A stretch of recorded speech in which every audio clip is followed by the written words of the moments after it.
All right, let's prepare our recordings. The PC recording is underway. According to the cloud, all set. Good afternoon, and welcome to today's remote New York City Council preliminary budget hearing of the Committee on Criminal Justice. At this time, would all panelists please turn on their video? To minimize disruption, please silence your electronic devices. And if you wish to submit testimony, you may do so via email at the following address: testimony@council.nyc.gov. Once again, that is testimony@council.nyc.gov. Thank you for your cooperation. We are ready to begin. Okay. Good afternoon, everyone, and thank you for being here today, and thank you for your patience as we get started. Welcome to the fiscal year 2022 preliminary budget oversight hearing for the Criminal Justice Committee of the New York City Council. I'm City Council Member Keith Powers, Chair of the Committee on Criminal Justice. And before I go forward, I want to just note a few members of the council who are with us today. Councilmember Dharma Diaz, Councilmember Alika Ampry-Samuel, Councilmember Bob Holden. I believe we were joined by Councilmember Helen Rosenthal, and we'll be joined by more momentarily. Today we are going to be hearing from the Department of Correction, the Department of Probation, the Board of Correction, and members of the public. I want to thank everyone for being here and joining us today. And we've also been joined by Councilmember Rivera as well. We are going to be first hearing from the Department of Correction today. The department's fiscal 2022 preliminary budget totals $1.16 billion and has increased by $7 million since adoption last year. The preliminary budget that we're hearing today introduces no new needs and reflects a savings of $48.8 million in fiscal year 2022. With a budgeted uniform headcount of 7,060 individuals and an actual uniform headcount that exceeds that budgeted headcount, the person in custody ratio continues to be high and is unusually high compared to other jurisdictions in the United States. We'll certainly have questions for the department about their spending and the headcount. But more urgently, we have seen a number of disturbing revelations in the last few weeks that suggest a troubling pattern at the Department of Corrections that deserve attention here today. In recent weeks, 2 individuals charged with murder and attempted murder were mistakenly released. We'll certainly have questions about that. Separately, 2 individuals died within a week of each other at Rikers Island. And of course, we will have questions about that. And this weekend, the Daily News reported that over 1,500 privileged phone calls were illegally recorded inside city jails due to a clerical error by Securus Technologies, the contractor who handles telephone service for the DOC facilities. And we have lots of questions about that. We now know, because of the reporting, that this problem was widespread, affecting cases in all 5 boroughs and dates what we believe back to last year. In wrongfully recording more than 1,500 phone calls, the department has broken trust with New Yorkers and raises a huge question of credibility in my eyes, and I think in many of my colleagues' eyes, about the contractor and the agency. Today, we're demanding answers, very clear answers, on how those incidents occurred and how DOC and the contractor plan to respond. These revelations, all the ones I noted, highlight systemic problems and come on the heels of a number of other stories out of DOC since the department last came before, or since we last had a hearing. And I will note that actually last year's hearing of the budget actually got canceled right in the midst of COVID, which of course was the right decision for everybody's safety and health. But we have lots of questions about what's happened in the last year. We are going to be here demanding clear answers to know how these incidents occurred and how they plan to respond. In recent months, we've also learned correction officers are being forced to serve 24-hour triple shifts, despite the existing headcount. We've learned that more individuals died of COVID-19 contracted in city jails than we believe were initially reported. We've heard complaints of overcrowding in our city jails as units have been overcrowded over 50% capacity. And we continue to see long-term troubling trends continue to develop most notably the rising violence that puts everyone in our city jails at risk. Despite a decrease in the jail population, the rates of violence amongst people in custody has increased 155% since fiscal year 2014, and rates of serious injury by individuals in custody have increased by 500% in that same time period. And assaults on staff have increased by 250% in that, 215% in that time. So we're here to talk about the budget here of the Department of Correction and the other agencies, but as we bring the Department of Correction forward, I think we have a responsibility and a right to ask why we continue to see a troubling pattern of mismanagement, why the conditions in jail seem to be getting worse, and what does this preliminary budget do to help address all of these issues. And I will end with this before handing it over. So the Department of Corrections, all eyes are on you right now. We expect clear answers and accountability today and moving forward. And individuals that had their privacy rights taken away from them deserve the confidence to know the steps that are being taken immediately and moving forward to safeguard it against ever happening again. We'll be joined by a number of individuals from the Department of Corrections who will be introduced and sworn in momentarily. And then we will begin your testimony when you are ready. I'll call forward the Department of Corrections to be sworn in and testify. Thank you. Thank you. I am Agatha Mavropoulos, counsel to the City Council's Committee on Criminal Justice. Before we begin, I want to remind everyone that you will be on mute until you are called on to testify. When it is your turn to testify, you will receive a prompt to unmute. Please listen for your name to be called, as I will periodically announce who the next panelists will be.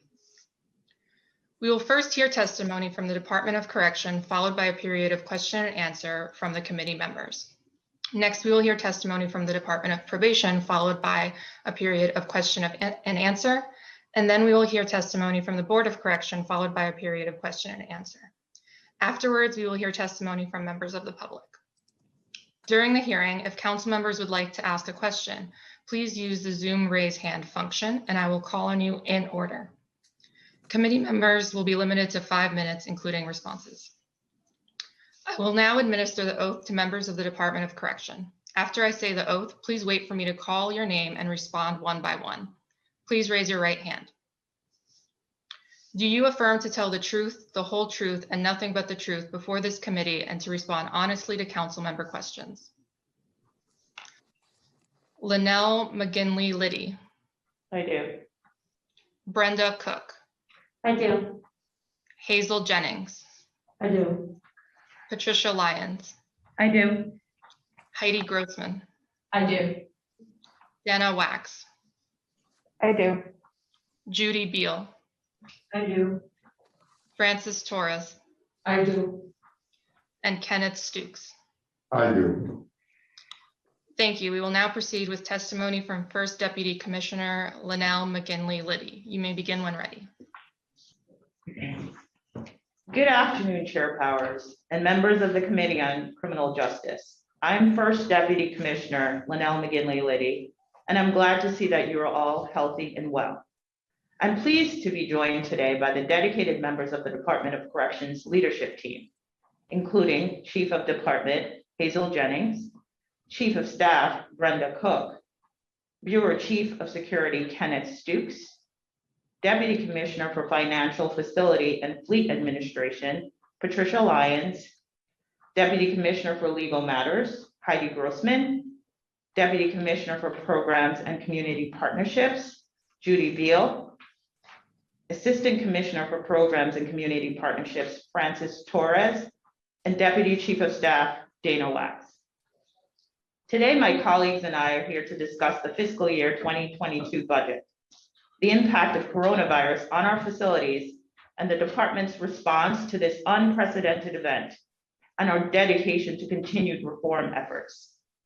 First and foremost, I want to respond to some very troubling matters that have made recent news.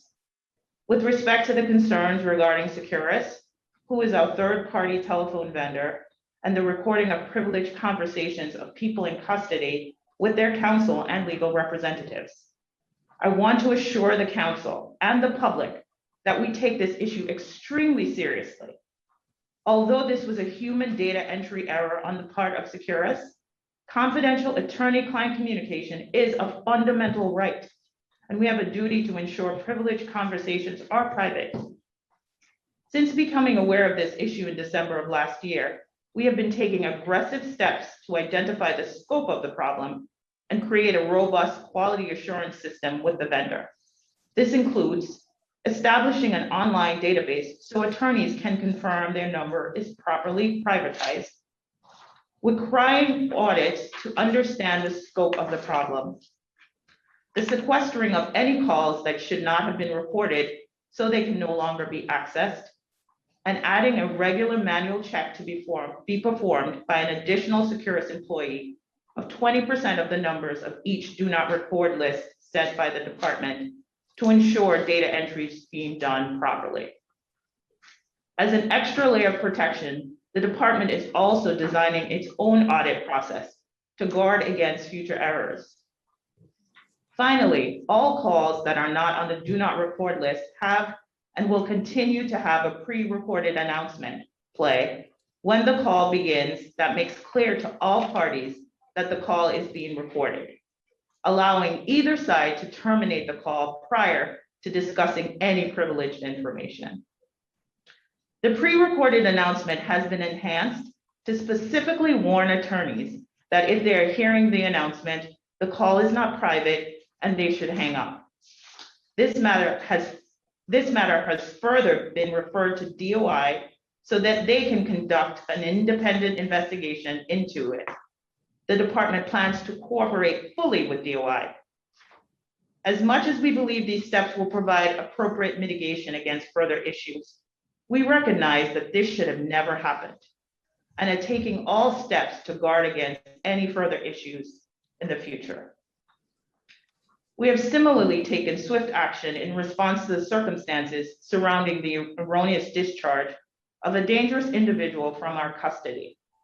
This was a significant error that should not have happened, and we immediately suspended 4 staff members related to this event. We are continuing to collaborate with law enforcement in order to apprehend this individual.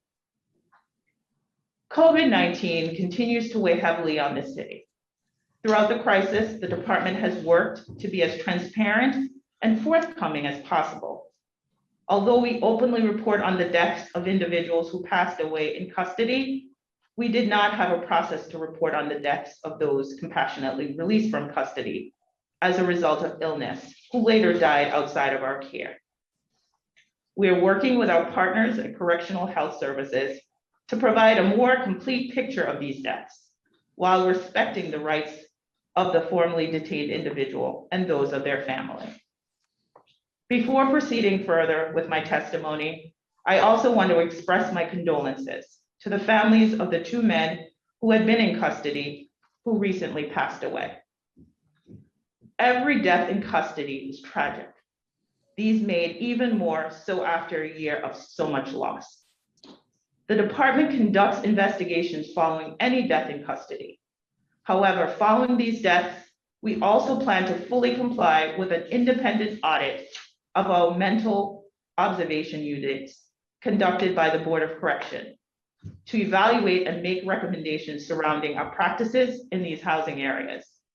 We anticipate this work will support the department and Correctional Health Services in our efforts to care for the most vulnerable individuals. I'd also like to take the opportunity today to provide you with an update on our ongoing COVID-19 mitigation efforts, speak to ongoing reform work underway, and advise you of our budgetary plans for the upcoming year. Last March, we were drafting action and safety plans based on a globally limited understanding of COVID-19. We relied on our crisis management skills and our profound duty to protect our staff and those in our custody.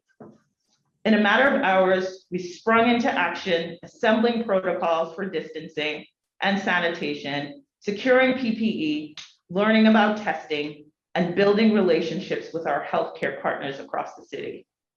This critical and expeditious work embodies the department's refined mission statement, proving that we're an organization that goes beyond care, custody, and control, and is one that focuses on creating safe and supportive environments for those in custody. Before I continue any further, I would like to recognize the dedicated and hardworking employees of the Department of Correction and Correctional Health Services for their incredible efforts and sacrifices throughout this pandemic. Tragically, the department lost 11 members of our staff to COVID-19, and over 1,900 uniform and non-uniform staff members have tested positive over the past year. Despite these uncertain and challenging times, DOC staff have remained committed to ensuring the safety and well-being of those entrusted to our care every single day. At a great expense to themselves and their families, I'm proud of their heroic efforts, and I'm honored to work beside them. Now, with approximately 60 patients with active cases in our facilities, the department continues to successfully mitigate COVID-19 within its jails and emerge as a national leader in responding to the crisis. Our success in managing COVID-19 is a result of establishing a mitigation protocol, providing regular and clear communication to staff and people in custody, and modifying services to support our population. In partnership with Correctional Health Services, the department identified entry point vulnerabilities, which allowed the virus into our facilities. We developed a responsive tiered housing strategy that separated those with COVID-19 exposure and positivity from the general population. Additionally, the department established a robust sanitation protocol, provided and mandated PPE for all staff and persons in custody, and painted queues in common areas to encourage social distancing. These measures have been in place since the height of the pandemic and have continued to keep people in custody safe, as evidenced by the department's consistently low COVID-19 positivity rate, a figure which is lower than current citywide statistics. The department has continued to build on its existing mitigation strategy and now offers on-site testing and vaccination opportunities for our staff, and partners with CHS to afford the vaccine to all eligible persons in custody. This year, the majority of our ingenuity and creativity was devoted to reimagining well-established services in a COVID-19 safe manner. We developed hotlines that connected people in custody to chaplains, discharge planning, and LGBTQ services. Additionally, we stood up a televisit initiative in a matter of weeks, created a mechanism for supervised community release, and rolled out thousands of tablets with educational and recreational programming across our facilities. We're in discussions with our health partners to determine when it is safe to resume in-person visitation and other in-person services. Still, despite the immediate challenges before us, the department continued to prioritize our reform efforts and made progress on initiatives that will shape correctional best practices for years to come. As you are aware, Commissioner Brand participated in the mayor's working group to eliminate the use of solitary confinement, and a draft of the board's revised rules surrounding restrictive housing based on the recommendations of that working group was recently made public. The department has been a leader in punitive segregation reform for the past 6 years and looks forward to continuing to set the standard for other jurisdictions to follow. Further, we are continuing to work closely with sister agencies to push forward the borough-based jail initiative and are actively working with partners to design state-of-the-art jail facilities informed by lessons learned through COVID-19.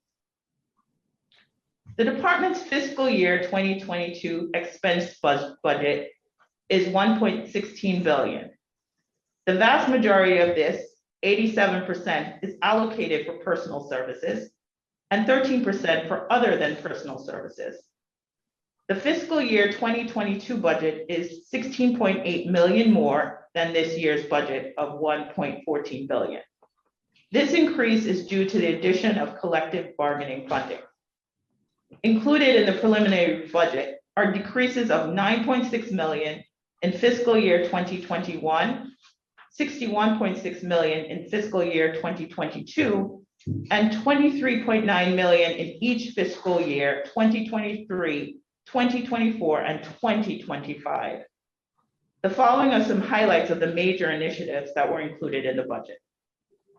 Hiring and attrition management, a reduction of $1.2 million and 64 non-uniform positions in fiscal year 2021 related to delays in filling vacant positions. Uniform overtime, a reduction of $48.8 million in fiscal year 2022 and $25 million beginning in fiscal year 2023. COBA deferral, an $8.9 million in retroactive collective bargaining payouts was deferred from fiscal year 2021 to fiscal year 2022. And in conclusion, I just want to thank you again for the opportunity to testify today and for your continued support of the work we do on behalf of those in our care. My colleagues and I are available to answer any questions that you may have. Okay. Thank you, guys. Thank you for the testimony. I want to go back to the topic I mentioned in my testimony and you referred to, which is about the report on the phone calls. So this weekend, as you know, the Daily News reported that a audit revealed a widespread problem with privileged phone calls in city jails being wrongfully recorded, which I believe is an egregious violation of the rights of incarcerated people. On February 17th, as you know, I sent a letter with the city council speaker to the department requesting information and raising this concern on potentially illegally recorded phone calls in our city jails. Can you tell us when you, as the Department of Correction, first became aware of the wrongfully recorded phone calls? Chair Powers, thank you for your question. Without a doubt, this was a serious and troubling mistake and something that I, as an attorney, take very seriously because I understand the implications here. It impacts those entrusted to our care and it impacts the public trust in us. We have a responsibility to help make it right. Once the department became aware of the possibility that certain attorneys' numbers were erroneously placed on a list that resulted in their calls being recorded, we acted immediately. We demanded that our third-party vendor Securus investigate the scope of this serious error and have notified defender groups and district attorneys' offices so that they can take appropriate steps with respect to these calls. We made it clear to our vendor, Securus, that this must be addressed immediately. And they put several additionally quality control measures into place. We are working with them to ensure these measures are up to our standard. I will ask Deputy Commissioner for Legal Matters, Heidi Grossman, to provide additional information on the scope and the remediation measures being put in place. Before we go into scope and remediation, I just want to go back to my question, which was, when did the Department of Correction first become aware of the wrongfully recorded phone calls? We'll remediation after that. Thank you, Chair Powers. We learned in December of 2020 from the Bronx Defenders that there were about 4 calls that was of concern. And that and they learned that this was of concern because there were privileged communications disclosed to the Bronx Defenders from the district attorney's offices in response to pretrial discovery. So upon learning about this by the Bronx Defenders, we immediately contacted Securus to investigate and identify if in fact what the root cause of that serious error was. Securus immediately upon learning about this issue, immediately identified the problem. They placed those telephone calls on a do not record list, and they worked towards sequestering any calls that were inadvertently disclosed. So what occurred thereafter is that Securus then was asked to do an audit to continue with the scope and find out how far-reaching this was. And because we wanted to see if this was a systemic issue or if this was inadvertent issues with 4 calls. Let me just say from the get-go, 1 is one too many. We recognize that. I share First Deputy Commissioner her view about how important and sacrosanct the attorney-client privilege is. We take it very seriously. It's of great concern, and that's why we moved very quickly. What also occurred was in February, we learned so at the time that we learned from Securus about the Bronx defenders, we understood that there were about 18 telephone numbers at issue. There were about 29 unique people who that impacted, and there were about 118 calls at issue. So we engaged with the Bronx defenders, let them know as we were learning information. Not all of those calls were turned over to the district attorney's offices. That is something that we've been working with to try to identify and share with the various district attorney's offices so that they can identify those calls. Let me say then that by February, we received another notice from the Brooklyn defenders with a similar complaint. And we immediately contacted Securus again to look into what occurred with Brooklyn. And we then asked that they conduct a wholesale audit and look at all the defender organizations to identify any issues with any numbers. Now I'd like to tell you a little bit about what we learned in terms of what the root cause was. What we learned, as was stated, was that there was a human data input error. And we learned that this has to do with a drop-down menu issue where the wrong option on a drop-down menu was used. We have instructed Securus that anytime we provide a list of numbers that should be placed on a do not record list, that they provide and set the privacy setting to the maximum privacy allowed. And that means no recording and no monitoring. However, Securus, who services other jails and prisons throughout the country, they have other options and needs from other prisons and jails.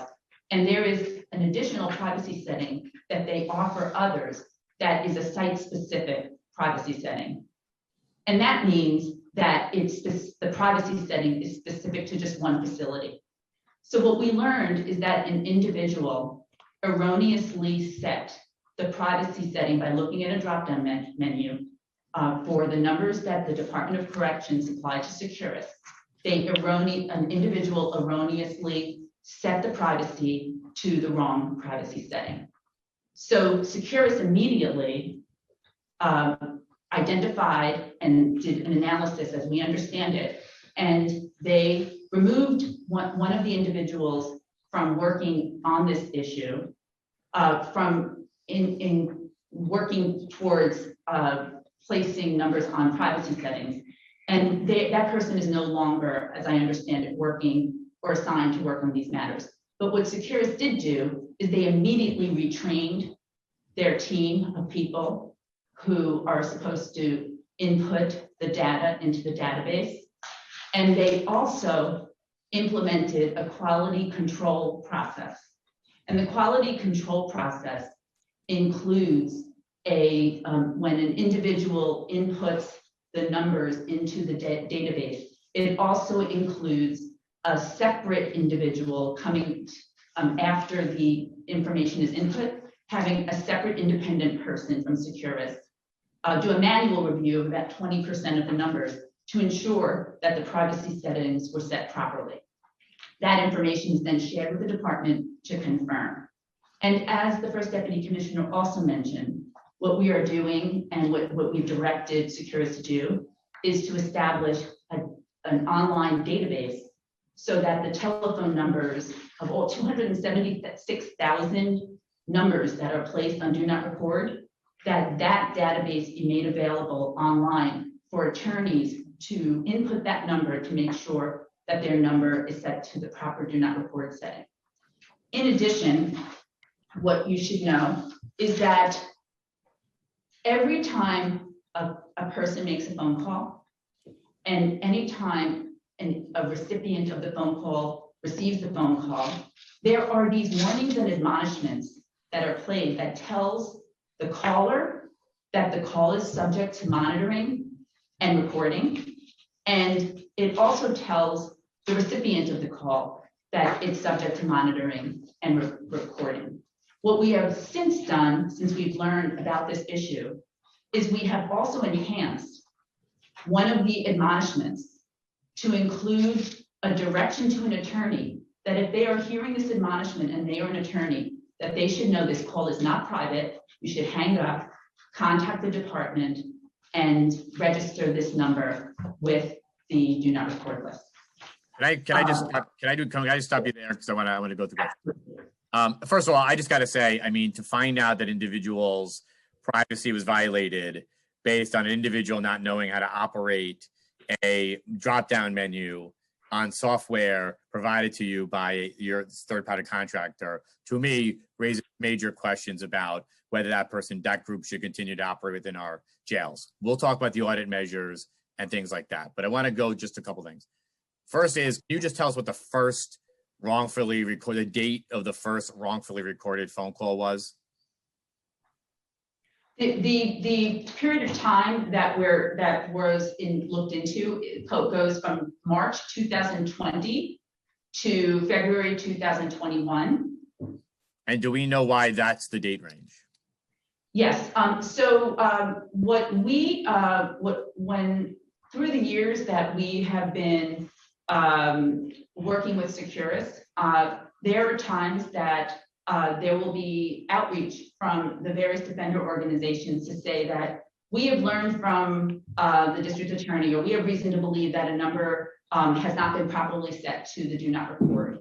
So there are one-off outreach to us through the years, and there are times where the telephone number, a personal telephone number, was called of an attorney, never made it to the do not record list, and we would work with our partners, with the defender organizations, to remedy and immediately try to work out getting these numbers registered.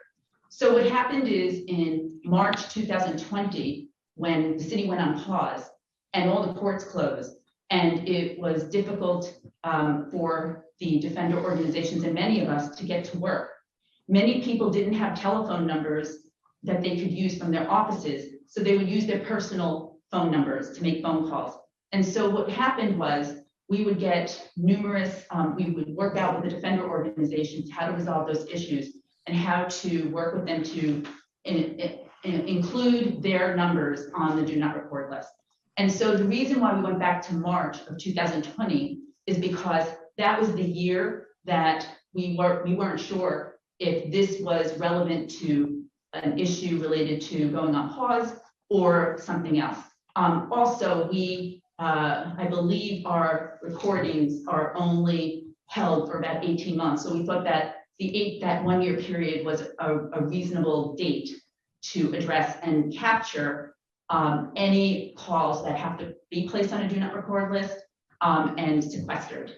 So do you have a guarantee that any of the calls prior to March 2020 were not really wrongfully recorded?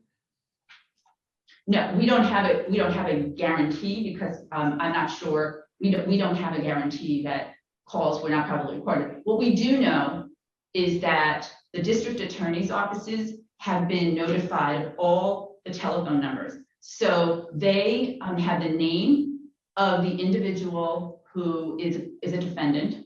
They have the telephone number of the attorneys who were called. So they will be able to look back, and we are also working with them to identify those cases that where information was provided pursuant to a subpoena, because I will say that not every phone call that was recorded was actually produced to the district attorney's office. Some people may not have even accessed, some of those numbers and calls may not have been accessed, they just may have been recorded.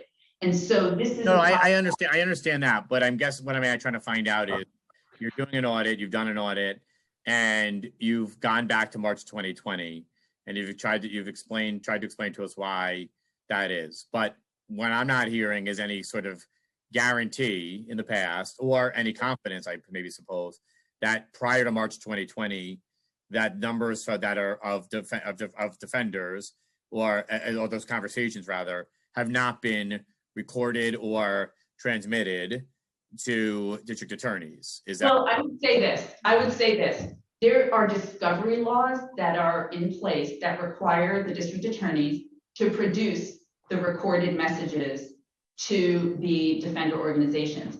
And so that is how we learned most recently in December about the recent calls. And that is how we learned in February from the Brooklyn defenders about their calls. So I would expect and believe that if there were inadvertent disclosures, that those calls would have been produced because it's a very tight discovery schedule. So if the defender organizations learned about recordings that should have been turned over, we did not learn about that. They have not identified that. So I said I would submit that right now we have the telephone numbers at issue. And then we are doing the audit to identify what has been turned over. And so the key is going to be to have the DA identify what cases are related to whatever criminal case so that they can do their due diligence. But from the department standpoint, we absolutely understand and appreciate the importance of placing numbers properly on a privacy setting, not recording and not monitoring. And we have been informed by Securus and that all the calls that were at issue, that all the phone numbers that's supposed to be on the do not record list, they have been properly placed on the do not record list.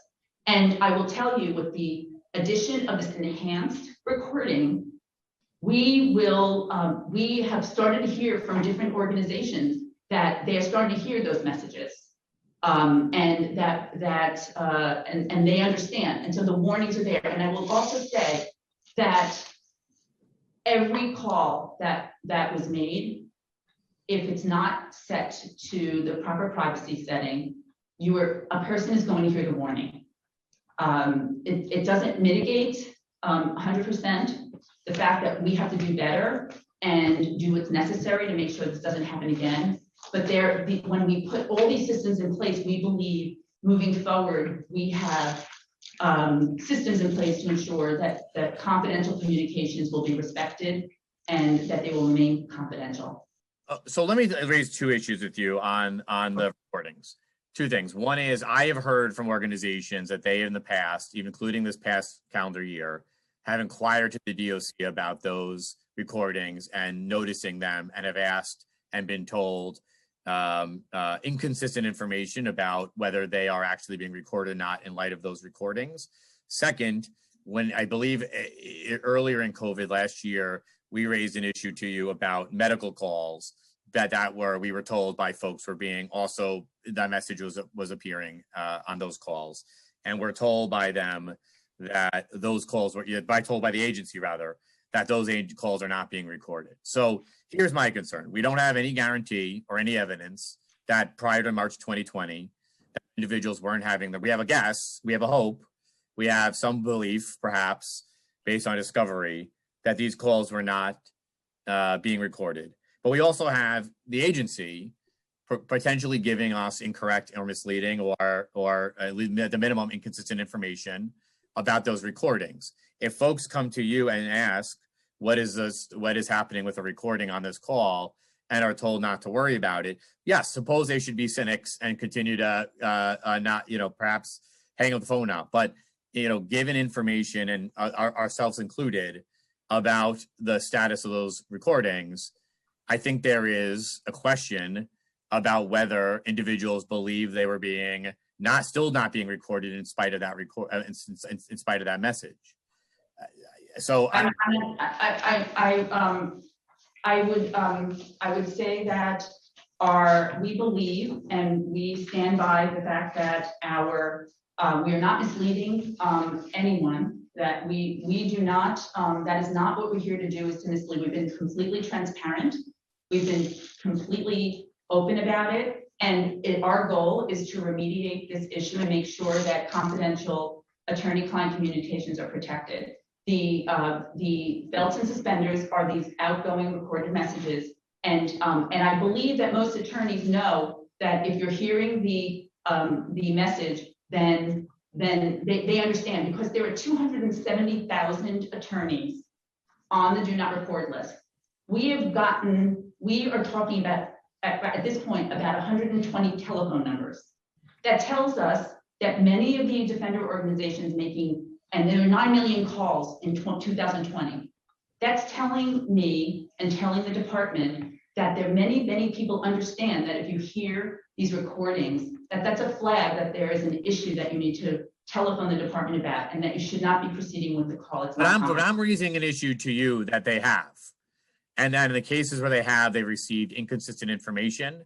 And in instances where we have raised this issue, we have received different information. So the idea that the recording is the fail-safe here against any sort of potential wrongdoing is really not the answer. I mean, I understand your point, which is that hear the recording, hang up. But if they come to you and ask, what is the guidance on here?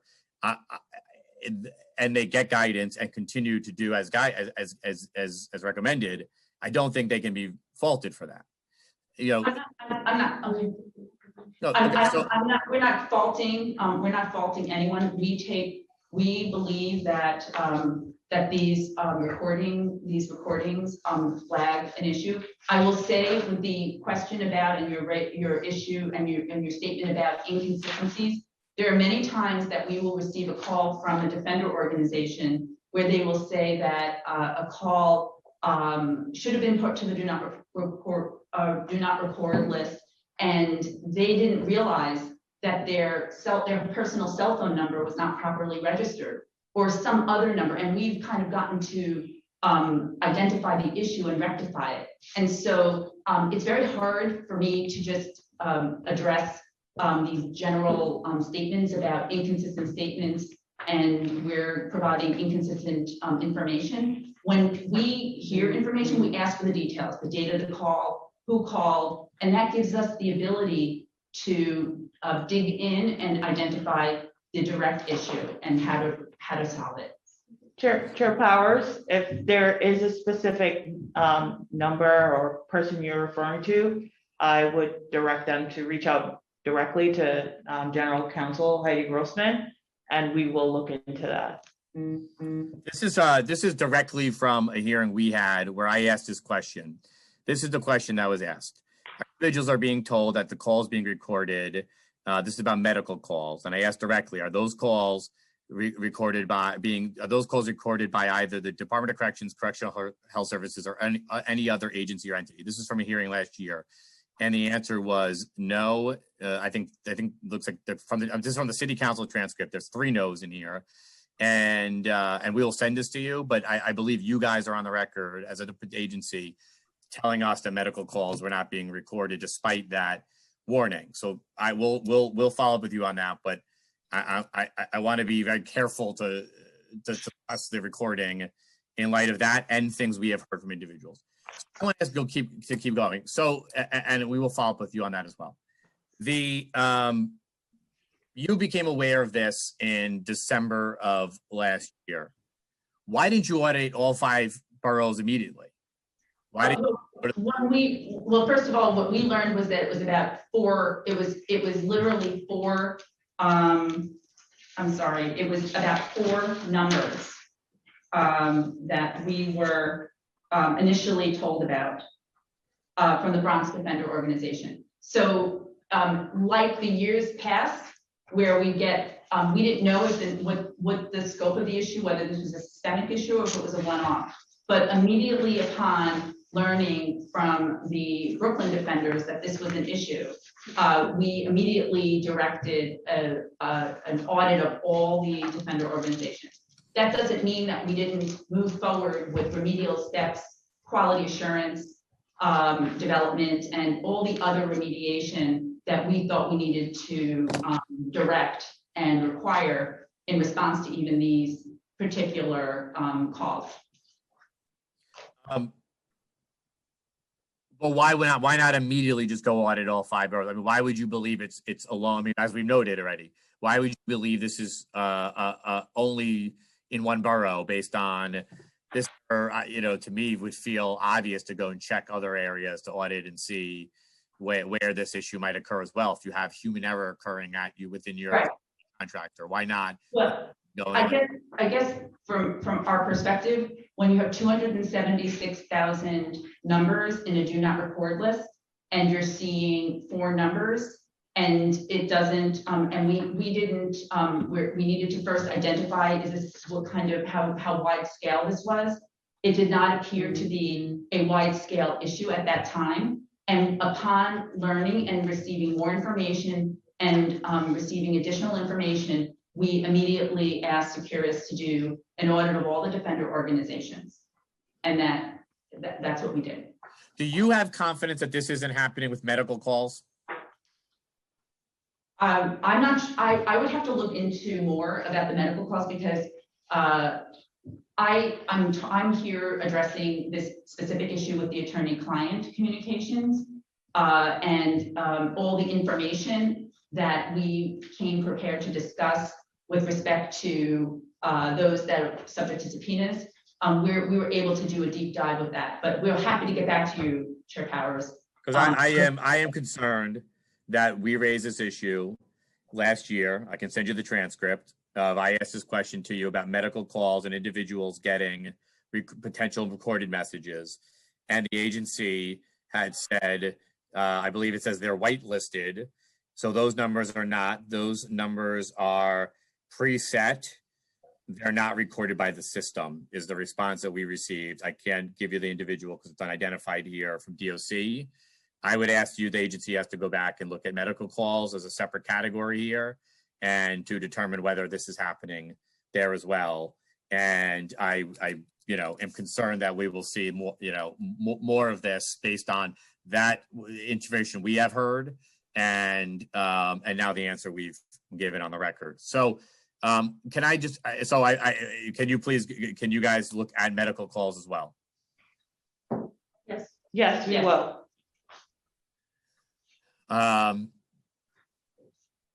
Can you talk to us about your role in this process, the DOC's role? You are the receiver of the phone numbers from the individuals that are supposed to go on that list and then transmit those over to Securus, is that correct?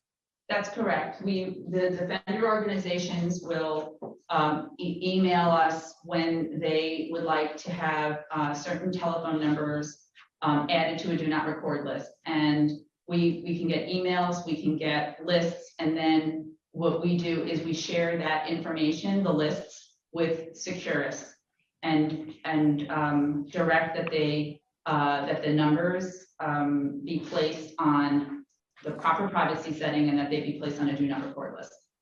Okay. I want to know we've also been joined by Councilmember Jimmy Van Bramer as well. I apologize for missing him there. Welcome, Councilmember. I hope you're feeling better. You have done an audit to date. So one follow-up question to that. Do you have confidence that every number you're receiving as the agency is getting handed over to Securus? Well, we have a process in place that provides for that. And so when someone sends us an email, we send it. And if there's some issue with communication, we'll be communicating. And people understand that they have to wait until they get confirmation. People I don't think you're just assuming that the call is going to be added, but do you receive a confirmation if you are an attorney and you send it corrections? Yes. And do you receive a confirmation from Securus when they receive your list or additions? Yeah. We do get confirmation. Okay. I heard it. Okay. The audit that you conducted, as I understand it, has so far only covered the Bronx and Brooklyn. And as I understand, it's because those district attorneys have produced phone calls that were not supposed to be recorded. The Daily News report, these recordings are also provided to DA's offices in Manhattan, Staten Island, and Queens. Have you conducted audits of those 3 boroughs to check on whether phone number, have you conducted an audit of those 3 boroughs? The Securus conducted an audit of all the numbers that were at issue from the Brooklyn defenders and the Bronx defenders, and they have also been directed to do the same for the other defender organizations. We just don't, those results have to be we need to finalize those results, and when we're ready to share that information directly with the defender organizations, we will do that. So that when do you believe that those audits will be completed? We expect that to be done very shortly, and that we'll be able to we will be able to communicate that with the remaining defender organizations shortly. And if you're a public defender or a client for that matter, that might be impacted by this and haven't been audited yet, what is your advice to them right now? Well, I'm not in a position to give advice. But well, I guess my question is, how do they know? It's a lawyer's job to do the advice, but let me just say what we have in place is we have notified the district attorney's offices of the numbers, and we've given the same information to the DAs as we have to the Bronx and Brooklyn defenders, so that they have as many details as possible with the calls, the name of the defender who is involved in representing the individual defendant client, and I believe the district attorney's offices that I've spoken, the representatives in the district attorney's office take this very seriously. Many of them have their processes in place already on how to handle attorney-client, inadvertently produced attorney-client communications. So I believe that what we did was we provided the same information to all stakeholders so that they could have their own conversations to make sure they mitigate any impact and also to identify if in fact calls were turned over to them, because again, even though the calls were recorded, it doesn't necessarily mean they were turned over to the district attorney's offices. How many of these calls were given to the DA's offices? That we don't know. We're going through that, and that's we're not 100% sure of that. But we have been working through our data to try to share as much information as we come upon that information with the district attorneys, so that we can direct them. But besides that, the key thing that we did, the key thing is that we provided the telephone number at issue, the name of the defendant. So that then allows the district attorney, in our view, to identify if they are a defendant, if they've received recordings, and they can instruct the line ADA to sequester any calls and make sure that no one is listening to those calls. So I just want to add also, Chair Powers, pending the database that we plan to post, so attorneys can search to determine if their calls are on that do not record list. They can also, if any attorney has any question, they can reach out to the legal division, and we will follow up with Securus and confirm that the number is on the do not record list. When is the database going to be complete or up and running? We've directed Securus to act as quickly as possible, and we believe that it should be that they're working very quickly, and we hope it's going to be up very soon. I can't say specifically what date because I have no control over Securus, but they have definitely committed to doing this. Were there any calls that were provided to DA's offices that were used in trials since the time this mistake was made? Was there any what calls? Were there any of the calls that were provided to the district attorneys used in trials since the time that this mistake was made? I wouldn't have that information. I don't know that to be the case. What is the process for providing recorded calls to the district attorneys? Are they required to formally subpoena material? Or are they able to materials in other ways? Through a subpoena process. Okay. And do any other city or federal entities have access to recorded calls through any access other than a subpoena? I'm sorry? No, subpoena only. And no other, okay. What is the status of the contract with Securus? The status of the contract is that the contract ends by the end of the month, and it needs to be renewed. And what is the status of the agency's consideration of the contract in light of recent events? Well, what's possible for us as we're considering the renewal of the contract is that we can renew the contract We have a 12-month option, but what we can do is renew the contract for 9 months rather than a year. And if the contract is renewed for 9 months rather than a year, the value of the contract is reduced significantly by $750,000. What is also possible is that we could issue a new competitive procurement.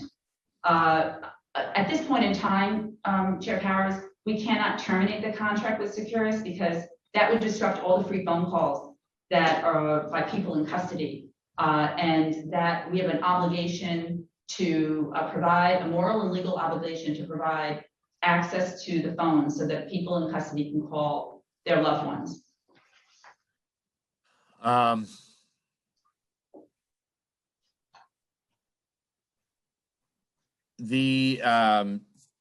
Take a break there. I want to come back to a number of other issues, but I see I have some colleagues, at least one colleague here wants to ask questions. So I'm going to move to him in a second. I just want to see if additional questions on this issue. Will you commit to providing the findings to the City Council of your additional audits? Yes. And sorry, I will just to go back. When is the expected time frame when you will have those? We would like to see these audits done immediately. So we have to circle back and just make sure everything is fully vetted and that we have complete and accurate final audits, and that should be shortly. We can get back to the exact time, but we'll respond shortly.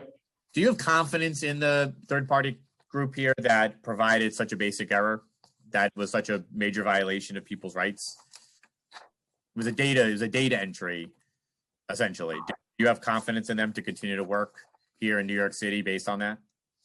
I believe that we have set up adequate and robust quality assurance provisions to protect the privacy of confidential communications. I believe that Securus has taken ownership, they've taken accountability, they've been cooperative, they have taken responsibility, and they have done all that we have asked in terms of audits, establishing this online database, quality controls, retraining of their staff, among other things that we've discussed already. So we believe that we're in a position to protect the rights, the confidential communications. And in addition, having that belts and suspenders announcement during a phone call, everyone should know moving forward that if an attorney is hearing that recorded message or anyone's hearing that recorded message, it means that the call is not confidential and they should end the call and immediately contact the legal division. More importantly, I would just like to add that the individual who is identified as actually committing this error, this person is no longer assigned to DOC matters and working on anything related to DOC. Yeah, I hope not. I hope they should. I'm not sure that person should be employed at Securus at this point in time. I mean, beyond working alongside the New York City Department of Corrections. Are you aware? Is the department aware of any other issues with this contractor about illegally recording privileged communications in the past? I'm not aware of with New York City. I'm not aware of any. No, anywhere outside of New York City, in New York City, other states. We are not aware. Okay. Folks have raised to us issues that have come up around California, Maine, Kansas, and Texas when it comes to illegally recording privileged communications by this contractor. And I believe they've been sued in those states for that. I'm a bit disturbed. You guys don't know that, to be honest, if that's being brought to our attention, but we'll ask you to take a look into it as you're considering how to move forward. Have individuals been notified themselves, individuals who have been in your custody, that their phone calls were illegally recorded? We've notified the Bronx defenders and the Brooklyn defenders, the defender organizations with the specific names we've identified. We're not speaking directly with the person in custody, but we have communicated and given the details to the defender organizations that from Brooklyn and Bronx, and it is our intention to do the same for the remaining defender organizations. Okay, I'm going to stop here and come back. I see Councilmember Holden has his hands up. I'm going to give him an opportunity to come back. I just want to say, I mean, this has been one of the most disturbing and upsetting things since I've been the chair of this committee that has happened.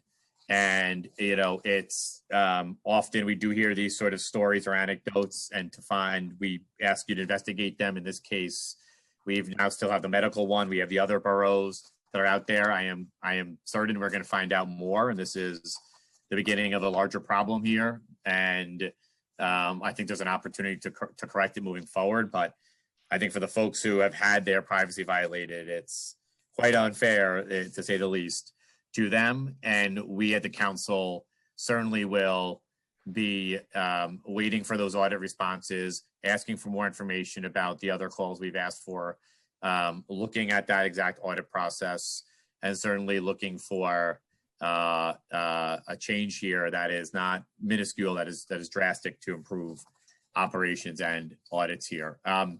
I'll end on this note on that topic, but I'll be back in a couple minutes after Councilor Holden asks his questions. I'll turn it over to Councilor Holden for now. I will now call on council members in the order they have used the Zoom raise hand functions.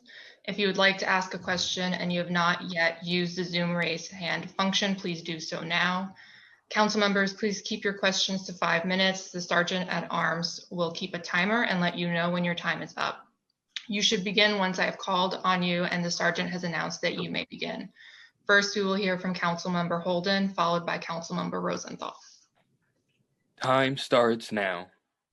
Thank you, Chair Powers, and thank you, DOC. I just have a few questions. It's been a rough month for the Department of Corrections. 2 inmates have now been released by mistake due to clerical errors. Unfortunately, another man killed himself inside his own cell this past Friday. And, Department of Correction officers had to go on TV, an NBC report, saying they're working triple shifts. So I sent a letter to Commissioner Brand earlier this year expressing my concerns about correction officers working the triple shifts, including working 24 hours straight.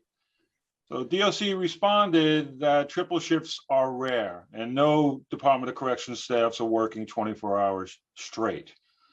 But however, we've been provided documentation from COBA showing that this weekend alone at the AMKC facility, 58 officers went into triple tours this weekend. 30 of them worked a full 24 hours straight. Is this true? So first of all, thank you for your question. I wanted to say that I want to go on record saying we value the hardworking members of the department who have proven heroic during a time when we're keeping open 3 facilities that were scheduled for closure over the last year with fewer staff than we had a year ago, all to support pandemic operations. We are doing everything possible to mitigate the possibility of anyone working into a triple tour, and these are exceptional circumstances. However, the department faces a number of staffing challenges, including a reduced workforce due to a planned national attrition to reduce the workforce ahead of the transition to borough-based facilities, a rate of daily staff absences, and the inability to redeploy staff who aren't able to work in housing areas or posts that interact daily with people in custody. So we acknowledge that there have been challenges with respect to our staffing levels, and we are doing everything possible to mitigate these issues. So are you asking the city to hire more correction officers in the next fiscal year? Because that would be a no-brainer then, right? You're bringing up an important point, but the reality that is a longer term solution. And we have a problem that needs to be addressed right now. The department is operating with a larger footprint than this time last year. Like I said before, we're keeping open 3 jails originally slated for closure with fewer staff members due to attrition. And so what we've been doing within internally is we created a redeployment program that redeploys officers from headquarters on a bi-weekly basis to the facilities that have been experiencing severe staffing shortages. We've also recently, there are a number of temporary duty assigned officers. We actually had them redeployed to their facilities to assist with the severe staffing shortages that we've been experiencing. And we've been in close communications with the unions, and they also share our concerns. And we're trying to find a way to address these issues. But I'll have Chief Jennings. Yeah, but Further. we have to ask for more correction officers, right? To hire more. We haven't hired them in 2 years, and now we're paying the price of that. And the correction officers, I mean, how would you like to work 24 hours in a jail straight? I mean, that's dangerous. It's really incredible that you'd even ask officers to work a double shift. But I can understand with the the budget cuts, but 3 shifts in a row, 24 hours straight, that is very, very dangerous for everyone.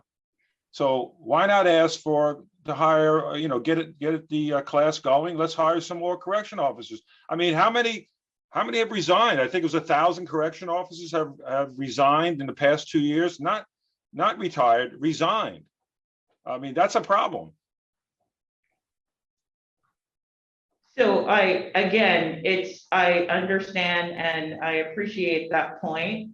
The fact that a class right now is not something that we would be able to access individuals, that's sort of like, that would not provide immediate relief at the moment. But that's something that we are. Yeah, but this doesn't make any sense. This doesn't make any sense. You're just asking more and more correction officers to work triple shifts. And we're going to have to introduce legislation to prohibit that, because that's dangerous. I mean, this is insane, actually, to work, and we're not talking just a few officers. This past weekend, 30 officers worked 24 straight hours. Can't go on like this. And the fact that Commissioner Branch tried to sweep it under the rug in a letter saying it's rare, it's not rare. It's not rare. And we have to call it out when we see it, and we have to ask for more correction officers, because they're being put in harm's way. And if you're not asking for a bigger budget and hire more correction officers, then shame on you, because then you're just saying we're going to continue life as what's happening now, which it can't work. And you see all the mistakes that are being made, and it can cost people's lives. Thank you, Chair. I want to leave myself open for another round. Thank you. Thank you. And I just want to note, because I was going to bring this issue up as well, in February, I sent a letter with Senator Salazar, who chairs the committee in the state Senate on this issue. I believe Senator Weprin also sent a letter on this issue. He chairs the committee in the Assembly. And we were responded on March 9th from the DOC, stating that in the majority of instances where triple tours have occurred, staff have worked 3 or fewer hours into a triple tour. The numbers I saw from this weekend, I saw individuals working 7, 6, 5, 4 hours. I think more than a majority into the third shift, which is very far into the third shift. So thank you, Councilmember Holden, for your questions. We're also joined by Councilmember Adams. We're going to do, I think, Councilmember Rosenthal, then Councilmember Adams for questions.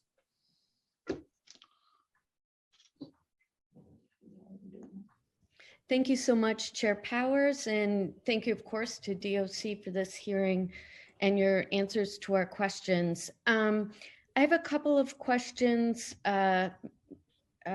budget and about Rosie's in particular.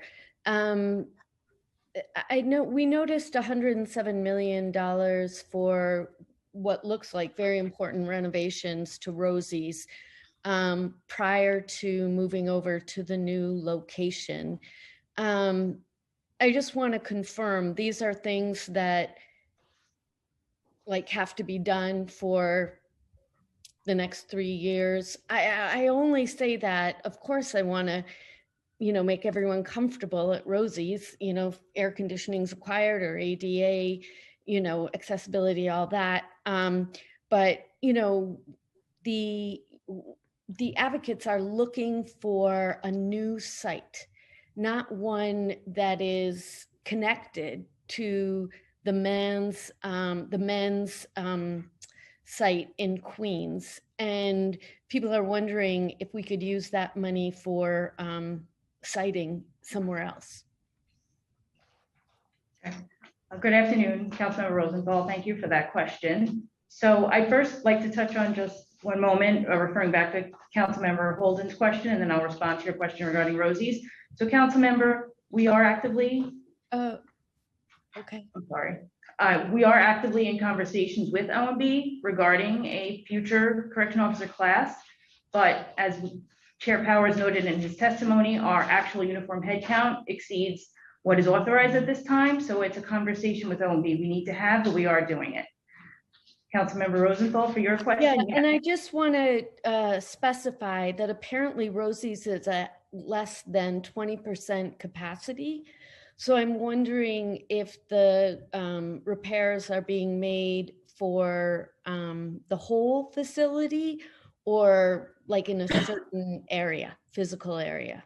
Sure. So we've been undergoing the last few years developing the design and then recently doing the competitive sealed bid for construction for a state of good repair at the Rose M. Singer Center. And those repairs would be focusing on much needed renovations as it relates to HVAC, as you mentioned, so air conditioning needs, ADA compliance. No, I know what they're for. I'm just sort of wondering if, you know, most importantly, like why renovate the whole building if it's only at 20% capacity and we don't expect that number to go up? So I know what it's for, HVAC. I mean, that's a public record. Okay, sure. So I'd have to go back to look at the specifics of the project, but I don't know that all of the buildings would be under repair because obviously the 800 bed is a much newer facility than the original building. But the upgrades, as I see, go through various spaces, but it is not affecting every single building. And again, as you noted, it's for compliance measures, fire safety, ADA, and air conditioning needs. Yeah, I would really appreciate a better understanding, you know, not right now, sounds like you don't have it, but of what, you know, it sounds questionable given that only 20% of the population is there now. And I'm wondering if they could be housed in a section that does have, you know, all the requirements. 20% is pretty small. So we don't, you understand where I'm going. Yeah, I understand. I'll be happy to get back to you with more information. And then is there any consideration of moving the new site to someplace different than in Queens attached to the men's facility? I'm not aware of that. This is the DDC managed borough-based jail in Queens. I'm not aware of that being presented as an idea, but I can certainly find out. Right. I think the advocates are looking for the building Lincoln Detention Center in Manhattan. And the problem is that it's owned by the state and it's not clear that the governor would release it, nor is it clear that the state senator, Brian Benjamin, would consider releasing that for a detention site for the Queens facility. But that's like a just perfect site, especially in terms of transportation. Given that we're talking about women, you know, they're really going to be, thank you. They're really going to be needing good transportation for their kids, whatever. All right. Thank you. I mean, I would love feedback on that. Thank you very much. Thank you. Next, we'll hear from Councilmember Adams. Time starts now. Thank you very much. Thank you for your testimony today. Just wanting to go back to the testimony of my colleague, Councilmember Holden, for which I agree with everything that he just presented before this forum today. You know, I have to be perfectly candid with you. I don't know how many know this, but I'm going to say it once again for this record and for this hearing. I lost my mother 3 weeks ago, unexpectedly. My mother was a retired correction captain who was very much supportive of the close of Rikers Island and knew of what went on behind those closed doors and what that culture meant. So I was raised in that culture. I have to say, Commissioner, that I take issue with your testimony that the 24-hour shifts are exceptional circumstances. I don't believe you. Correction officers are abused by managerial practices that continue to this day. We don't talk about that a whole lot. We talk about a lot of other things, but we do not talk about the mistreatment of correction officers. And so my question, I guess it's just really one question, because I'm just so furious right now in knowing that this practice continues and the abuse of correction officers in their time that they put into work, hard jobs, work that is thankless, that quite frankly, a lot of people don't have the stomach to do. So when we take advantage of these peace officers who are now demonized in many places in our city, when we continue to abuse them because of managerial practices like triple shifts and make excuses, using COVID as an excuse. Oh no, that was being done to them long before COVID. It continues right now, and it continues this past weekend, as my colleague just mentioned. So I just would like to know how you continue to justify this abusive practice of these double and triple shifts on these officers who have families, and on these incarcerated individuals who have families, who both sides are now in jeopardy because of this practice. Councilmember Adams, first of all, I'd like to express my condolences on the passing of your mom. Sorry to hear of your loss. Again, we acknowledge that our staff work very, very hard. And like I mentioned in my testimony earlier, we are dealing with operating facilities that were scheduled to close. And we are we are discussing and continuing to have conversations internally. I will turn it over to Chief Jennings to talk more on this, and she can sort of expand on the issues that we've been facing. So hi, good morning, ma'am. And again, I too want to give my condolences to you on the loss of your mom. So this past weekend was extraordinary. I worked all weekend along with my assistant chief who had the duty on getting people relieved. And so what we were required to do, because one of the things that we are occurring is that we're averaging about 1,200 people out sick on a daily basis. I have about another 700 and some odd persons who are unavailable to work on inmate-facing posts because of medical restrictions, rather they're medically monitored, either 1 or 2. And then I have an additional about 100 persons who are modified with no contact at all to any person in custody.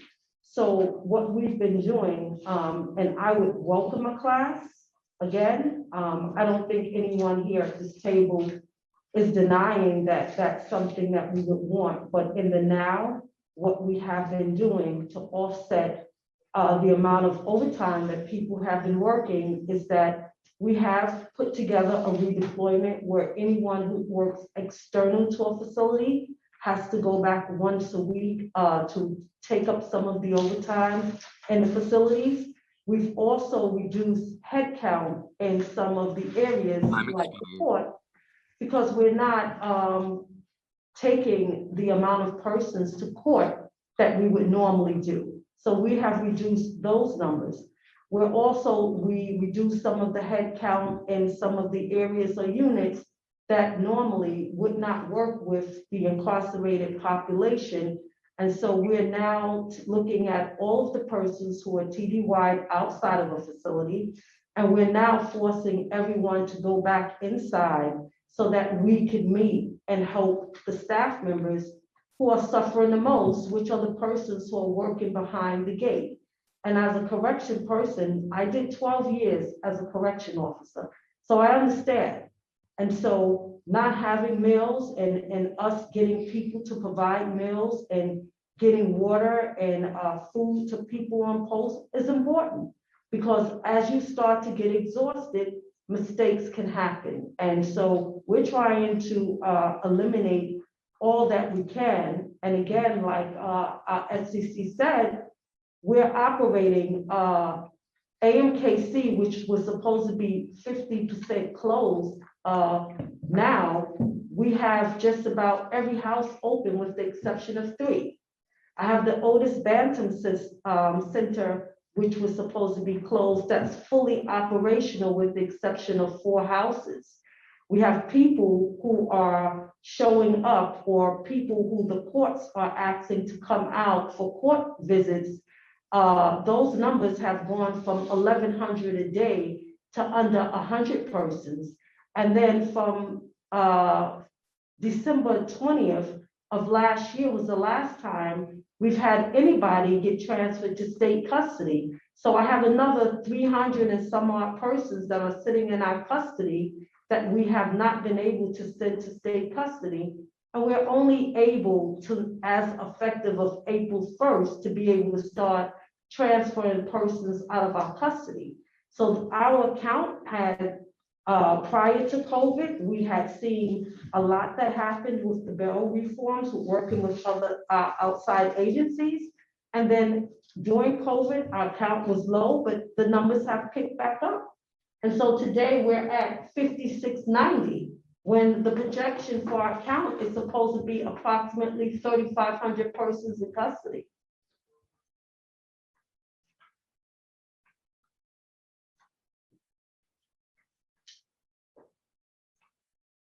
I'm sorry, I can't. You're on mute. You can't unmute. Thank you. Thank you for taking me off mute. You know, I appreciate everything that you said, but again, I agree with Councilmember Holden. I think that this is something that we're going to have to legislate through. We understand what COVID has done to us across the city, in every agency and every crack and crevice of this city. However, the abuse of officers, correction officers, cannot continue. And quite frankly, what I believe is mismanagement in the DOC, that can't continue either. Thank you.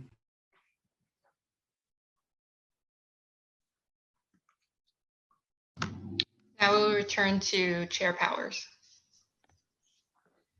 Thank you. I will do the last, I know there's a couple follow-up questions, do those and I'll come back.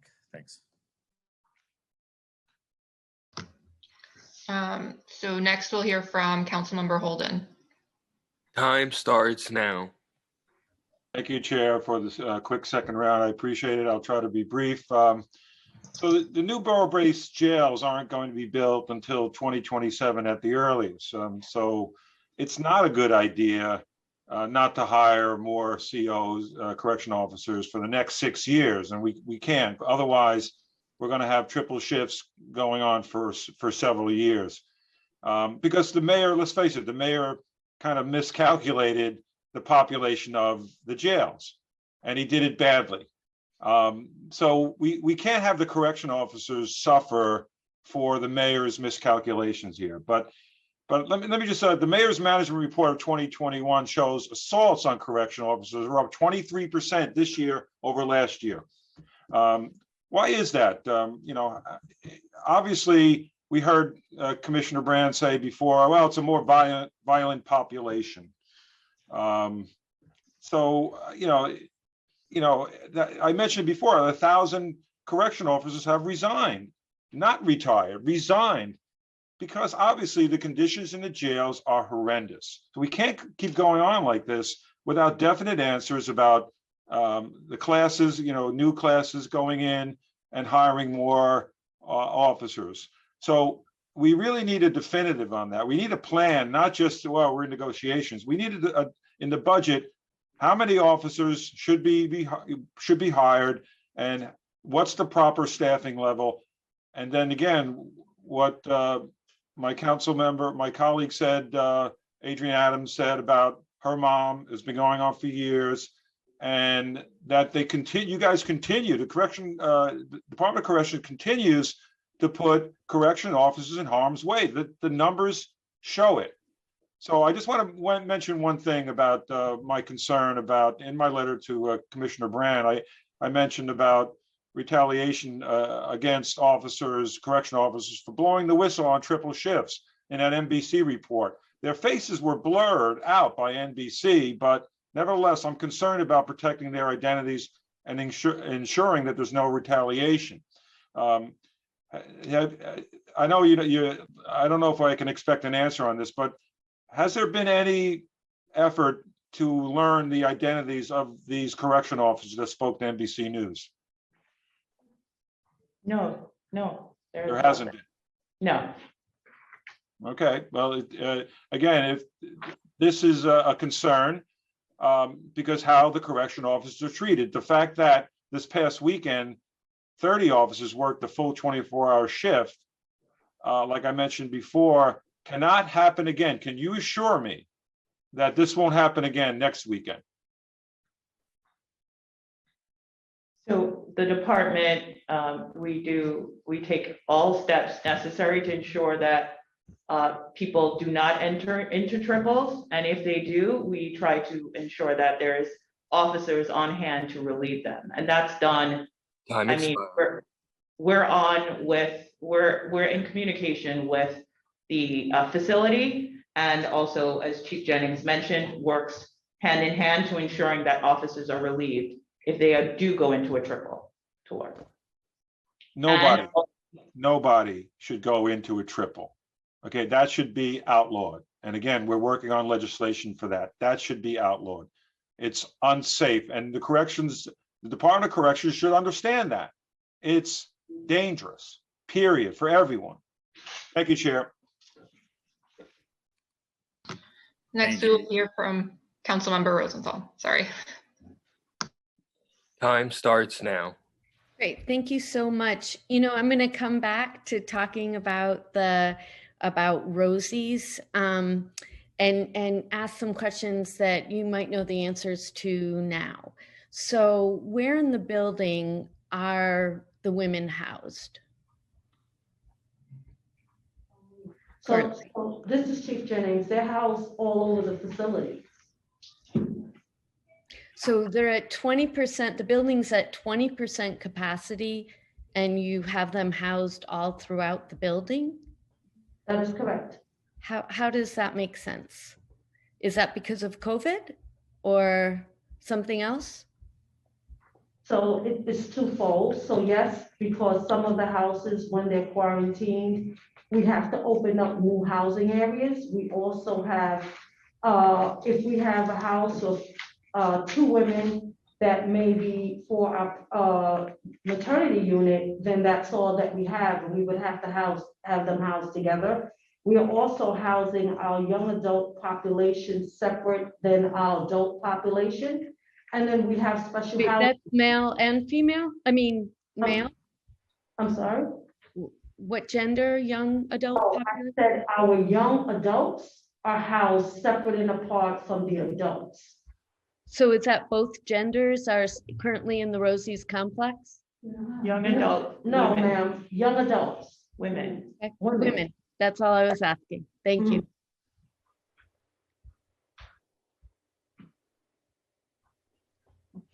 Well, I'd love to see sort of that diagrammed out because, and I understand the point, I really do. I really understand the point. If there are different needs in different sections, you have to do that. But, so I'm trying to, that's what I'm trying to wrap my head around. So maybe if you could let us know sort of by building, what's being used and what needs to be renovated. I think that would be really helpful. Just trying to wrap my head around 170 million for something that's not going to be used at all in 3 years. But of course, don't want to, put anyone in, a dangerous situation. Does that make sense? Yes, You can get that back to staff, committee staff? Yes. Yes, we will provide that to you. Okay, is that hard to do? Can you get that back sooner rather than later? well, every day we have a housing area plan, so we know what houses are open and how many people are there. And that comes out on a daily basis. Oh, great. So just pop them over. That'd be great. And I guess what I'd love is, today's, and then pick a day that was pre-COVID. That would show the sort of difference in quantity of people. Okay? Okay. Yep. Thank you so much. On Friday and the 5th. Okay, thank you, thank you. I'm gonna go back to questions. I want to just go back to one question, which is was one of the first questions I asked, and I just want to clarify again here for the record. On the phone calls, was the first time and the first moment, or I guess the timing of when the DOC was first made aware of this being an issue was December of 2020? Can you confirm that? For the issues that the Bronx Defender raised with us, which prompted us to reach out to Securus, yes, I mean, that's where we got notice from the Bronx that there were these issues. Now, as I mentioned in my earlier testimony, through the years, we've gotten phone calls from people throughout the years here and there. It wasn't what we believe was a systemic issue. I do want to just clarify. Let me just go back to that question for that answer for a second. Did anybody bring forward a concern to the department last year in 2020 prior to December about the potential wrongful recording of phone calls? I believe that there have been one-off requests, and there may be a few here and there, but it was not in a systemic, what we thought was a systemic level. So are you in receipt of any concerns in 2020 prior to December of phone calls being recorded that, forget systemic, I'm asking a very clear question. In 2020, is there any concerns brought to the Department of Corrections about phone calls being wrongfully recorded? Yes, I said to you that there were calls. I even mentioned when we went on pause, there were calls. I mean, November, I know that there must have been a call that, that we get communications here and there about inquiries. So there are. It's just, again, not what we perceived or considered a systemic issue. So when a complaint comes in to the Department of Corrections saying, we have a concern, public defender group, client, attorney, I have a concern that there might be calls being recorded that should not be recorded, attorney-client privilege, whatever it might be, what happens to those? Well, what we try to do is find out, have you attempted to place that call in a do not record list? Sometimes people, like I said, someone will speak with one of their clients on their personal cell phone number or a number that was not registered. And then we will receive calls. And then there may be other times where we get, it's hard to say every single detail, but we're happy to get back to you with more information. I did, Chair Powers, may I just clarify one? When you also asked earlier about the dates of the calls predating March 2020, I wanted to just let you know that some of the calls that we have turned over to the DA and to the Bronx Defenders do cover calls that predate March 2020. The information that we looked at is the date that those calls were accessed for purposes of turning over. A call may have taken place before March, but you were accessed in March or after. Is that what right, in March 2020 and February 2021. I wanted to make that clarification. And there may be, and you also asked about other law enforcement. Like I said, the non-city law enforcement entities, they all have to subpoena. And with the Department of Investigation, they may have access without a subpoena because they have access to calls on their own. So I So just the wanted to Department of make that- Investigation would have access to calls without a subpoena. Yes, yes. District I just wanted attorneys are. clarifications. Okay, thank you for that clarification on both counts. Are you in receipt of any written or verbal comment or complaint in 2020? I want to stay on this topic for a second. I understand that in December, a systemic issue became aware to the department. Prior to that in 2020, March, May, you name it, any of those months leading up, let's say from March 2020, before Bronx Defender Services issue became available, became known in December, did the department have any complaints come forward or comment or concerns being raised by any organization that their calls were being recorded wrongfully? I said that in March of 2020, and around the time when there was a pause, when people were not working from their offices, they were working from home. There was we had outreach from the defender organizations to figure out how to place those phone calls, properly register those phone calls, because people were communicating and having attorney-client communications, but because the number wasn't properly registered, we would receive calls. And then we worked with our IT department to remedy that situation.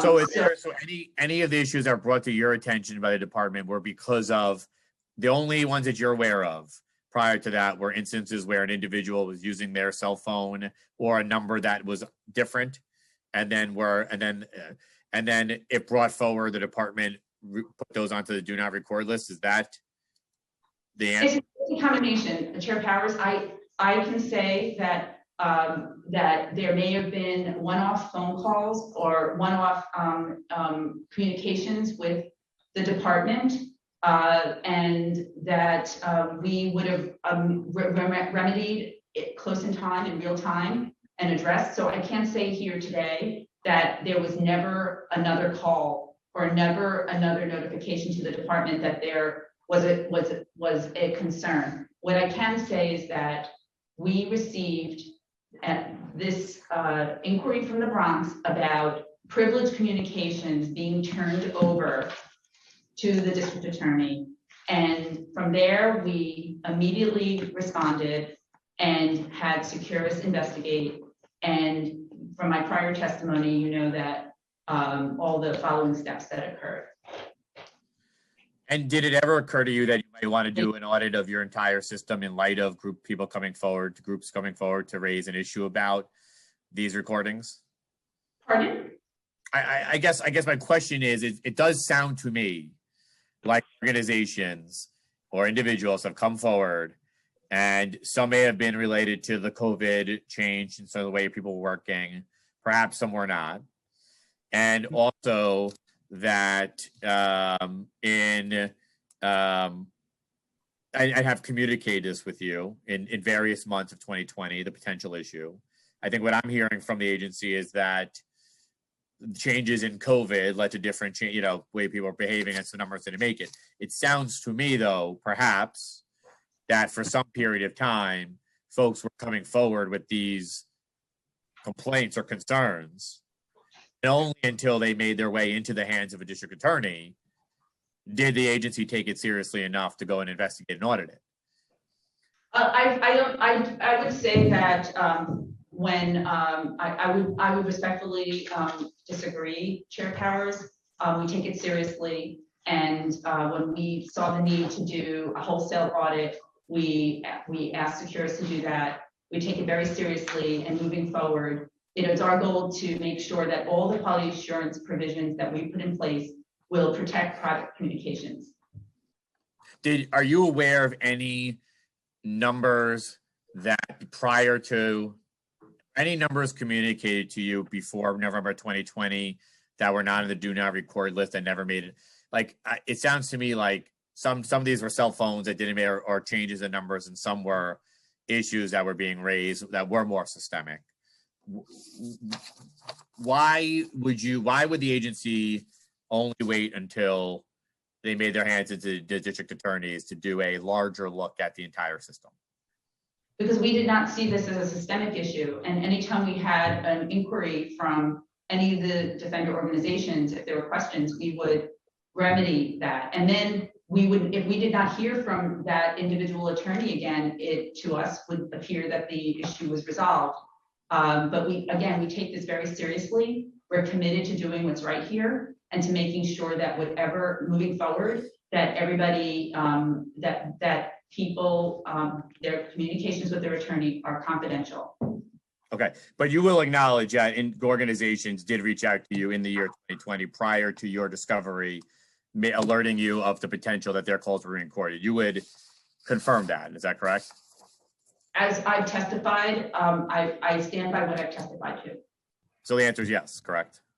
It's whatever the answer is what I've given testimony all day about this. So I'm sorry, I apologize.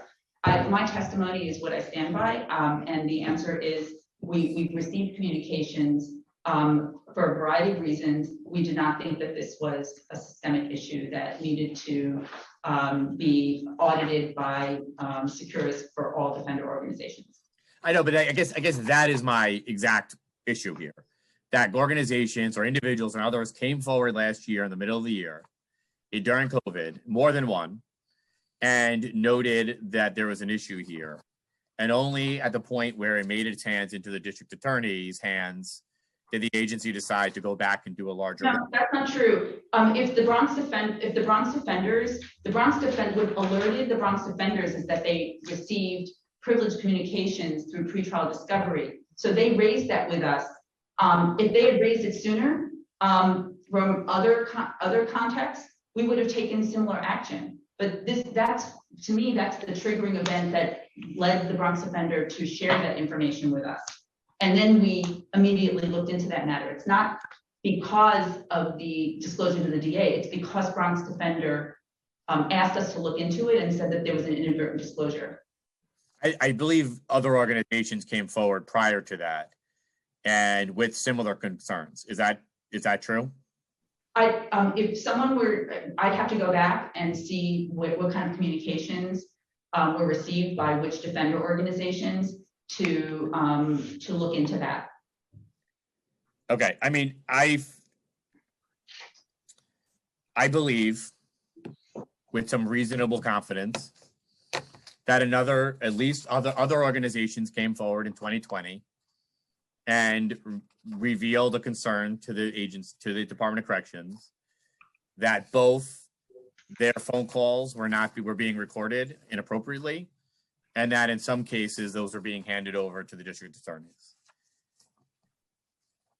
That is my belief. We will follow up with you. Well, if you can share that information with us, we'll be happy to look into that, and then we can identify the issue. But we're happy to look into that if you were to share that information with us. I will share that with you. I believe you have it already. I believe DOC staff has it already. I believe there's been meetings on this topic, and I have a belief, and I will apologize if I'm wrong, but I have a belief that there were other instances where folks brought this forward in 2020 and did not receive the attention that this more recent one has found. And we will follow up with you on that, but that is very deeply disturbing, concerning to find out that at the end of last year, with other prior knowledge of this, is the point where the agency took steps to remediate, and only after an audit found that this problem was much larger than the original issue. And I am only deeply concerned to find that out in the middle of this hearing. Did you guys want to add anything to that before I move on? No, not at this time. I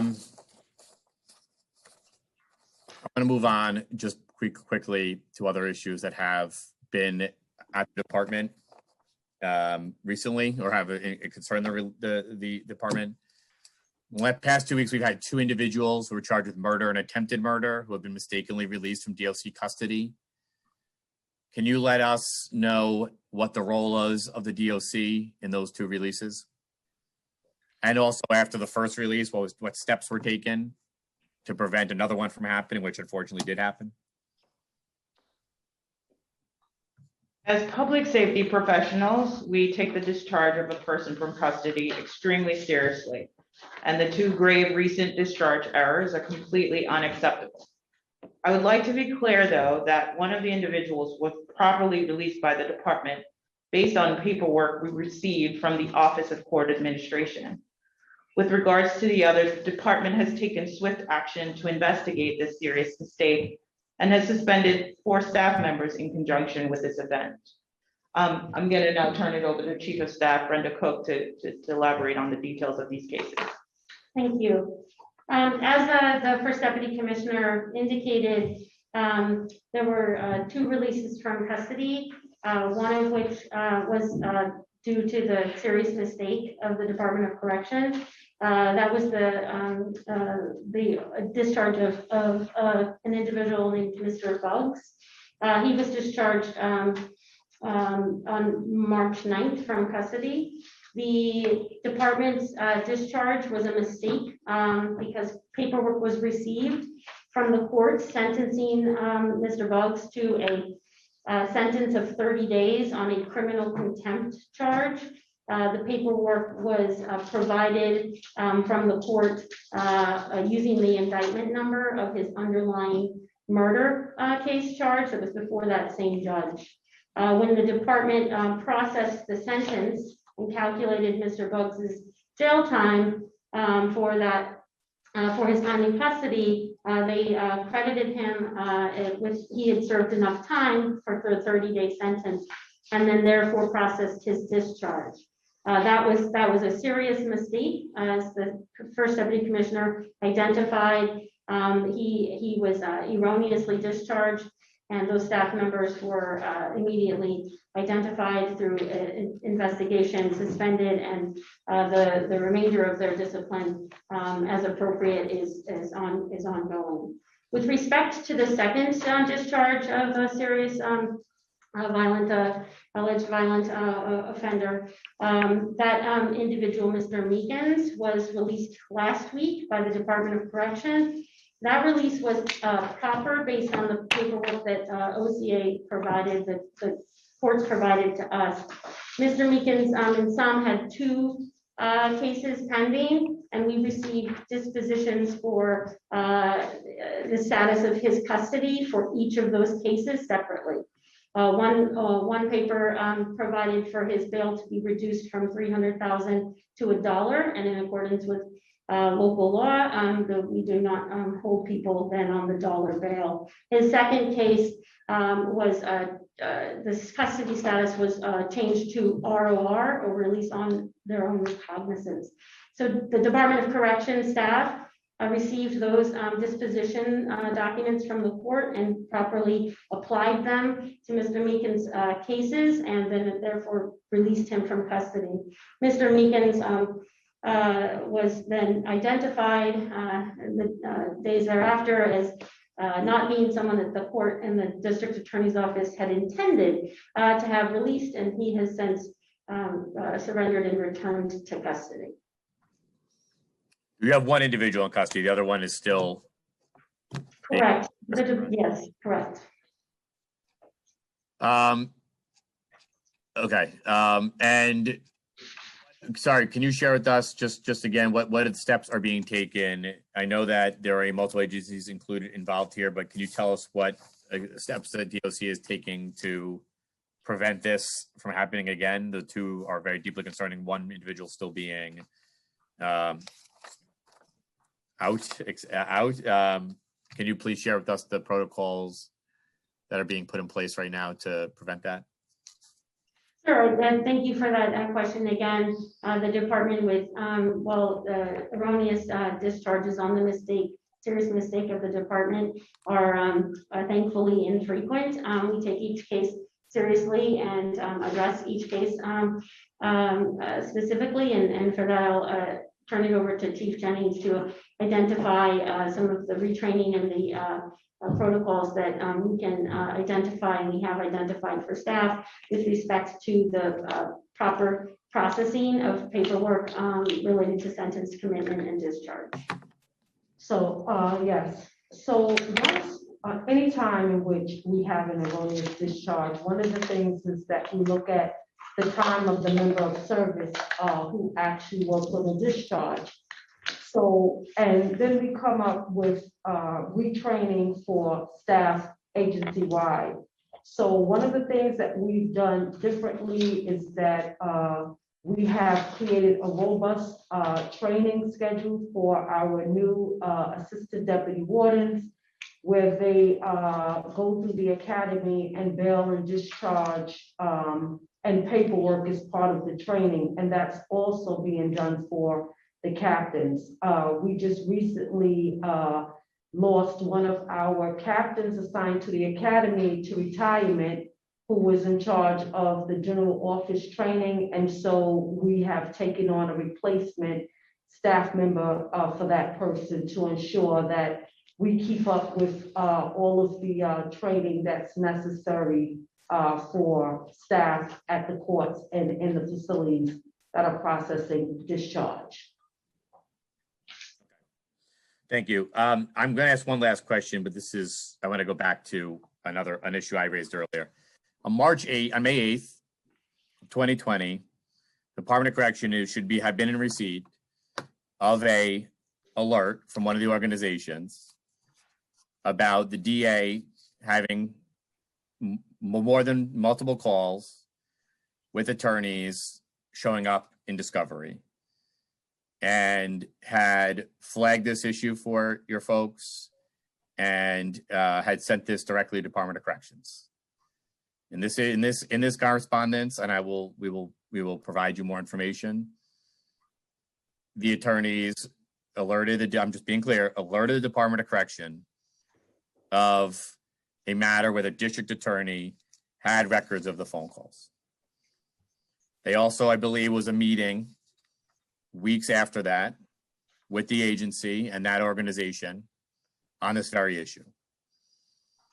That was 6 months before or more before you decided to do an audit to find out the larger issue at hand. I don't feel, to be very frank, that you guys have provided us the information here today that I've asked 45 questions, and only now do I find out in this that another organization earlier in the year brought this forward. The answer from the agency here is that you didn't think it was a systemic issue, so you didn't follow up on it.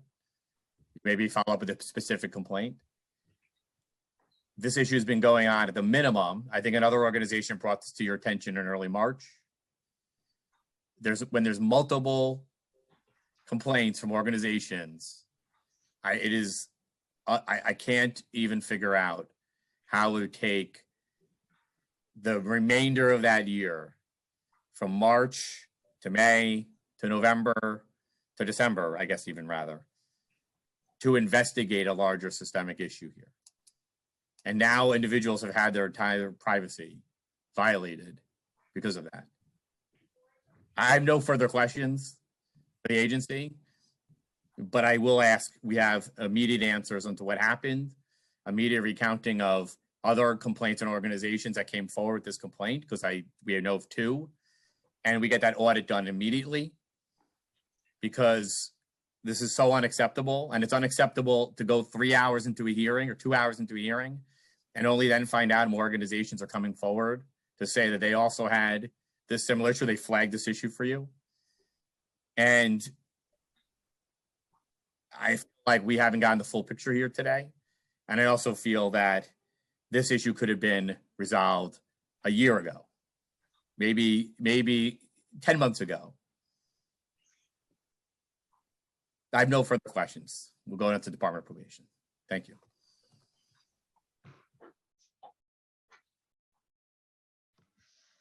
Next, we'll move on to the Department of Probation. Chair Powers, did you want to say a few words before I swear them in? I will be happy to say a few words before I swear them in. We are going to move on now to the more budget-focused testimony here from the Department of Probation. And let me just get to my, let's just get I want to thank the Department of Probation for being here today and their ongoing work. We know they have such an important role, sometimes underestimated and undervalued perhaps in the city. So I want to welcome them up and to talk about their budget for the forthcoming year. And we can call them up if you want to swear them in. I will now administer the oath to the members of the Department of Probation. After I say the oath, please wait for me to call your name and respond one by one. Please raise your right hand. Do you affirm to tell the truth, the whole truth, and nothing but the truth before this committee and to respond honestly to council member questions? Anna Bermudez. Yes. Sharon Goodwin. Yes. Janine Gray. No, I think she's muted. Yes. Thank you. Michael Fort. Yes. And Wayne McKenzie. I do. Thank you. We will now proceed with testimony from Commissioner Anna Bermudez. You may begin when ready. Afternoon, Chair Powers and members of the Criminal Justice Committee. I'm Ana Bermudez, Commissioner of the New York City Department of Probation. With me today is my cabinet, Deputy Commissioners Sharon Goodwin, Janine Gray, Michael Forte, and General Counsel Wayne McKenzie. Thank you for the opportunity to testify about the important work of the Department of Probation and its preliminary fiscal year 2022 budget. I particularly want to acknowledge the newer members of this committee. I think I saw Councilmember Diaz present. Hello. I look forward to working with you, closely with you, and Council members Riley and Van Bramer as well. So I know that I've said this before, but in this past year of all years, I could not be prouder of this incredible department. The level of resiliency and adaptability shown by everyone, the people we serve, community partners, and especially our dedicated staff during this extremely difficult time in both our city's and nation's history continues to amaze me. Throughout this pandemic, we were never on pause. Rather, DOP has continuously and consistently adapted and responded to this crisis while simultaneously engaging in the important work of community justice. Because our clients and the communities they call home need us and we need them. Our neighborhood opportunity network neighborhoods, which I'll discuss later, are some of the areas hit hardest by COVID. This inequity, exacerbated by decades of economic and other disadvantages and their disproportionate impact on people of color, is not new. Combating this reality has been foundational to our work for the better part of the last decade. And the relationships we have built with the communities have never been more important and stronger than during this pandemic. As the city's largest alternative to incarceration, I'm proud of this department's critical role in safely supervising people on probation throughout the 5 boroughs. In 2020, probation provided intake, investigation, and supervision services for nearly 50,000 cases and directly supervised 18,500 adults and 1,500 adolescents.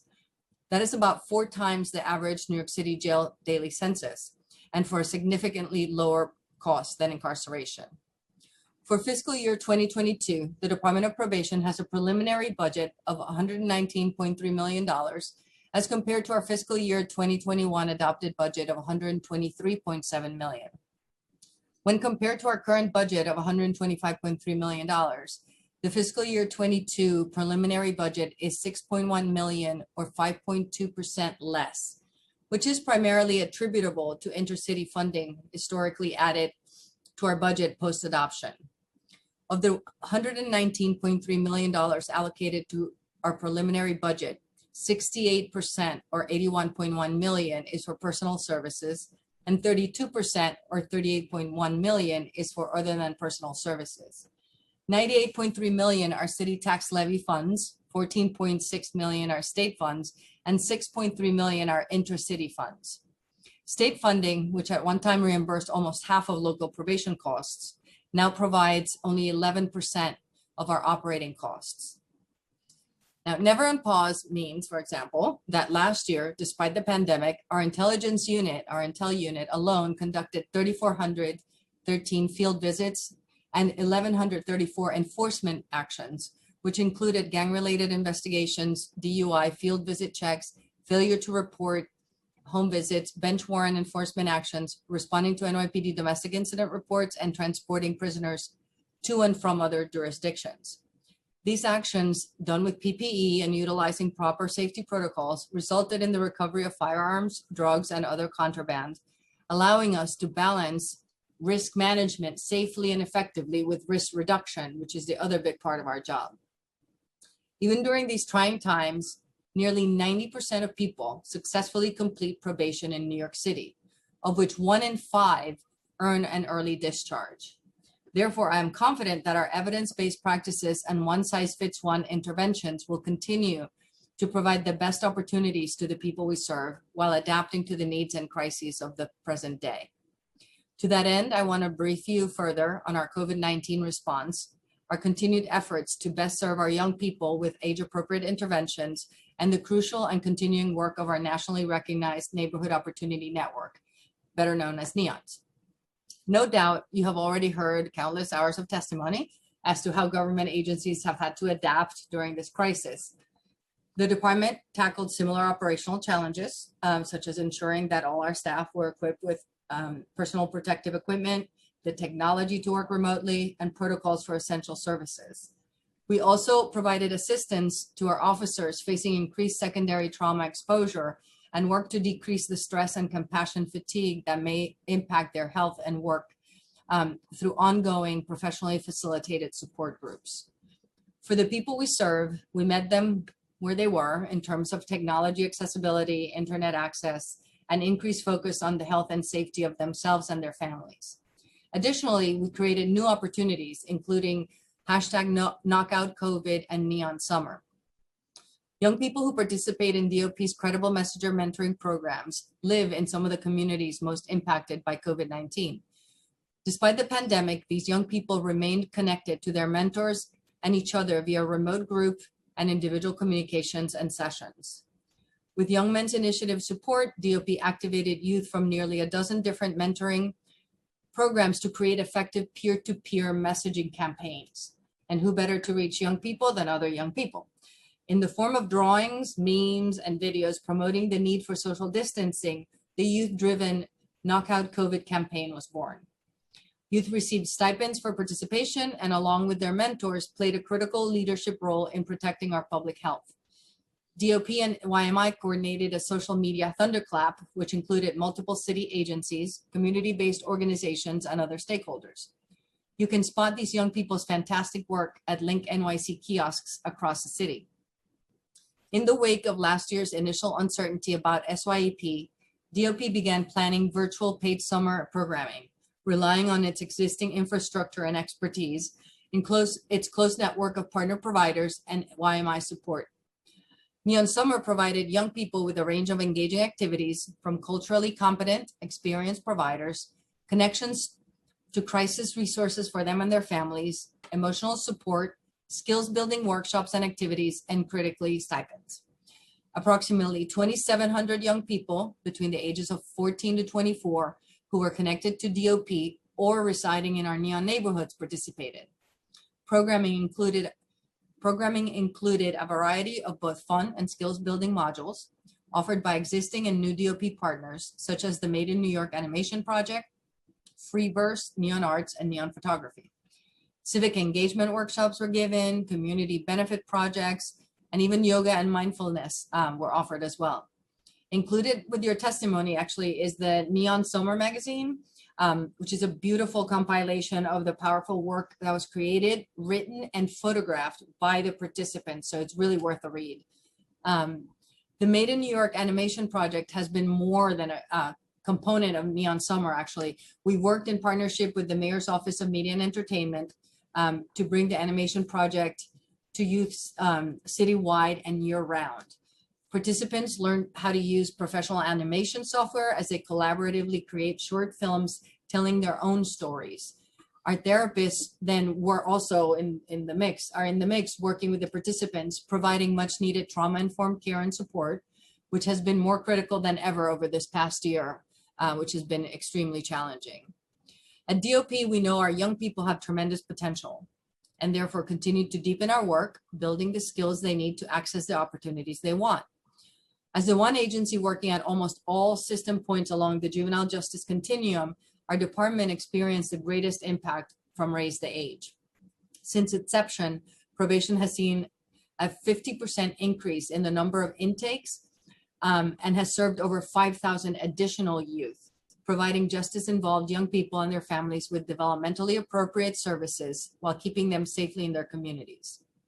We accomplished this by expanding our current operations, building upon our evidence-based juvenile services, and creating crucial new opportunities for our young people. First, prior to COVID, we secured dedicated space for our officers in the youth parts, allowing us to begin working holistically with young people and their families as soon as their case is removed from adult court. Second, we expanded our family court alternative to detention program known as Intensive Community Monitoring, or ICM, to the youth parts. ICM is specifically available to young people who otherwise would be detained while their case is resolved. Third, we built on our incredibly successful Arches Transformative Mentoring Program model to create plus mentoring for youth aged 13 to 18 in the youth parts and family courts who display high risk behavior. Plus mentoring and Arches, as well as some of our other group interventions, have all continued to operate either remotely or safely in person so as not to lose the important community of support needed during this time.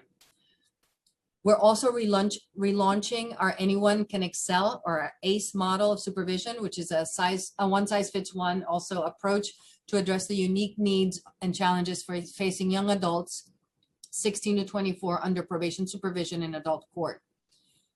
ACE is an evidence-based, youth-informed model focusing on mentorship, goal setting, core life skills, job preparation, and accountability.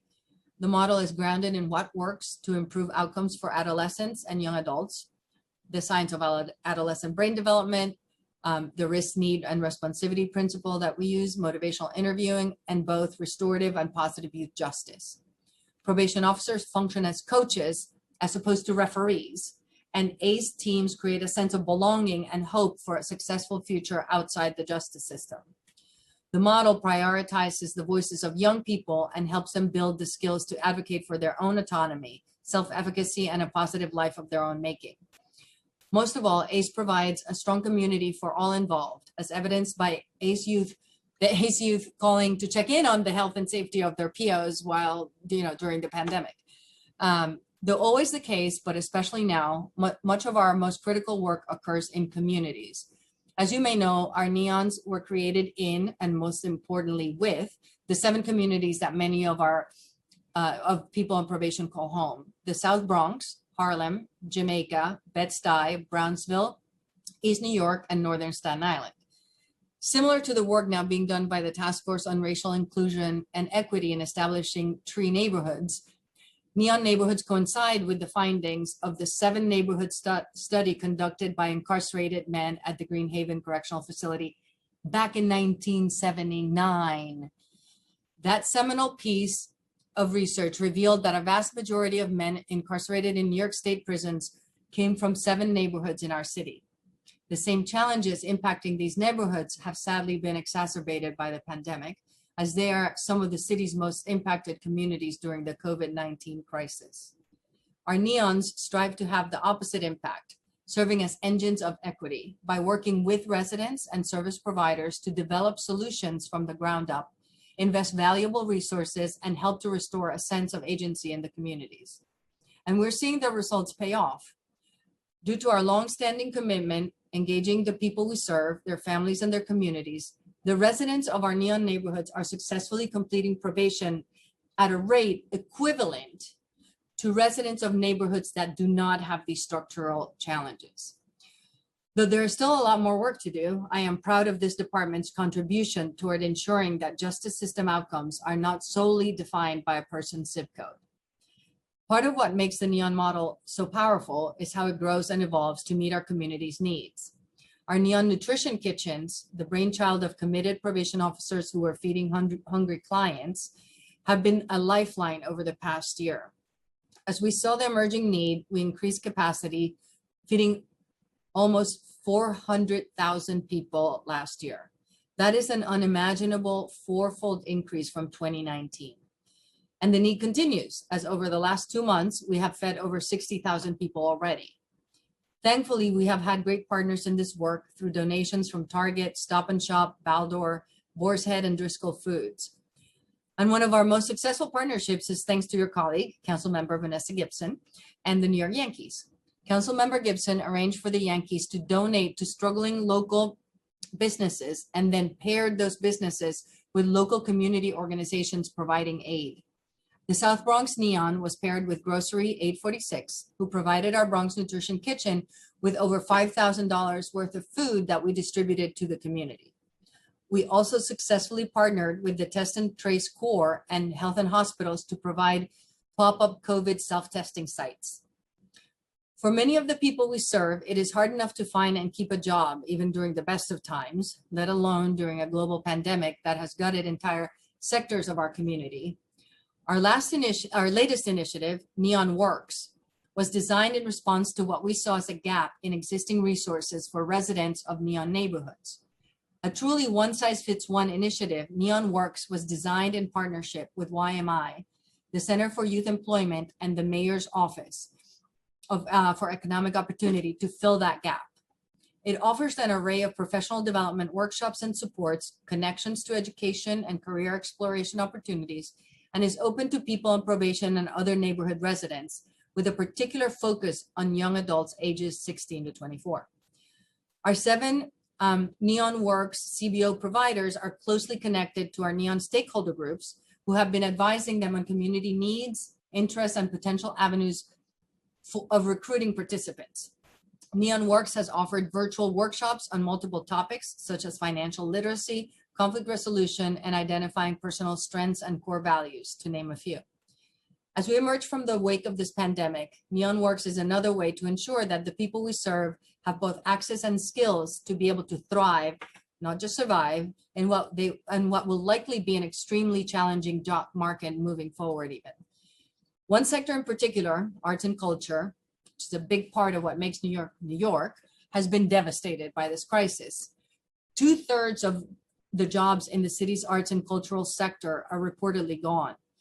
This is especially damaging as artistic and cultural expression is necessary for processing and understanding the human condition. I know I am preaching to the choir here, but I want to again thank the council for its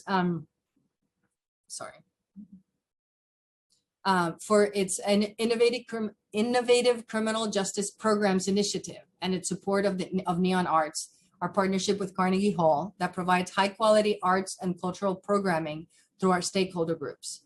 Throughout the pandemic, Neon Arts continued to innovate and adapt as well, reaching over 800 youth, another 800 youth. And similarly, our Neon Photography program has had over 400 participants with work currently on display at Columbia University and in 2 virtual galleries, as well as exhibitions later this year at Denise Bibro Fine Art and the Islip Art Museum.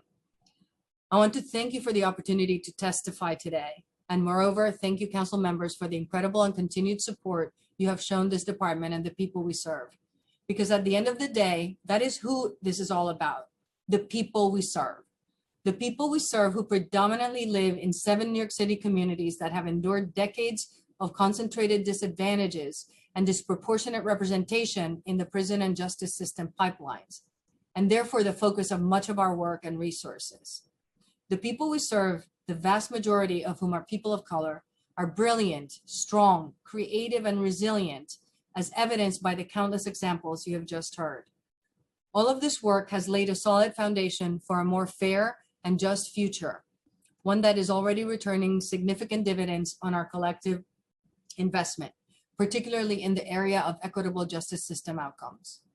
However, as we emerge from the pandemic, the challenges being faced by the people we serve, both those on probation and in our neon neighborhoods, have never been greater and will surely continue to test the mettle of this department, our incredible staff, and our dedicated partners. Every dollar invested or disinvested, frankly, in this department, which bears repeating, functions at a cost of roughly 90 times less than the cost of incarceration and with far better outcomes, will either further drive this important work forward or undercut this foundation and begin to reverse critical progress. With that, I want again to thank the council for its commitment to equity for the people of New York. We're pleased to answer any questions you may have. Thank you, Commissioner. And I gave you short shrift in my opening by skipping it, but your testimony covered a lot of the work that your agency has been doing before COVID and during COVID. And we thank you for the work you're doing throughout the city, including at Carnegie Hall in my district with the NEON program. I have a few questions, but I see Councilmember Holden has his hand up. So let me go to him first, and then I'll come back with a few questions myself. Thank you. Time starts now. Well, thank you, Chair, for that. That's terrific that you put me on first. Commissioner, I just want to say it's great to see you again.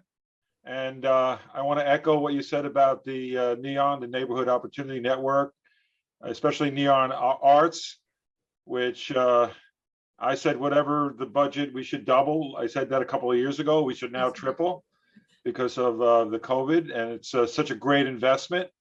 It's a wonderful win-win investment in people, including youth, and they're our most vulnerable population. But I saw, like I said, I saw the results of NEON Arts.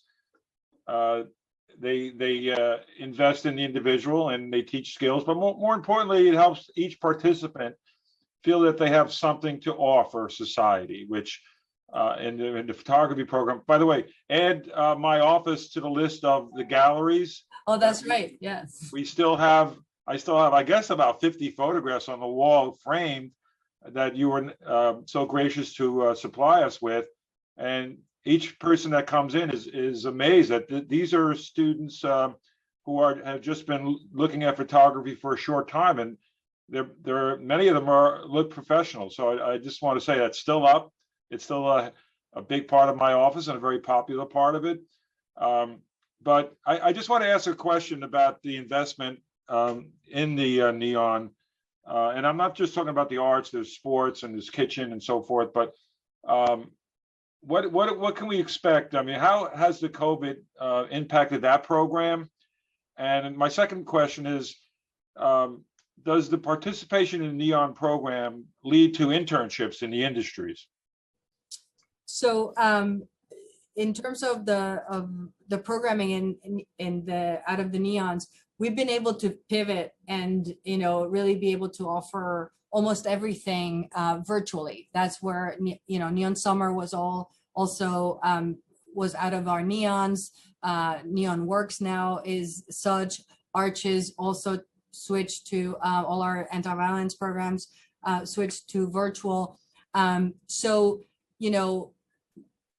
the nutrition kitchens, we were able, because the offices were not being used for in-person client meetings, that those shifted also completely to the field, to in the neighborhoods. We've been able to do the community days for the nutrition kitchen 3 times a week. So that's been helpful in expanding the reach of the NEONs that way, and also allowed us, for example, to provide PPE to people who are online, to disseminate information about the CDC guidelines, all that stuff. So that we feel pretty good that we were able to still leverage the NEONs throughout this whole process. And I think there was the second part to your question. Oh, providing internships. We try as best we can. It's not a built-in component of the NEON programming, but we're always hustling for things like that. So it's not an official part of the programming, though.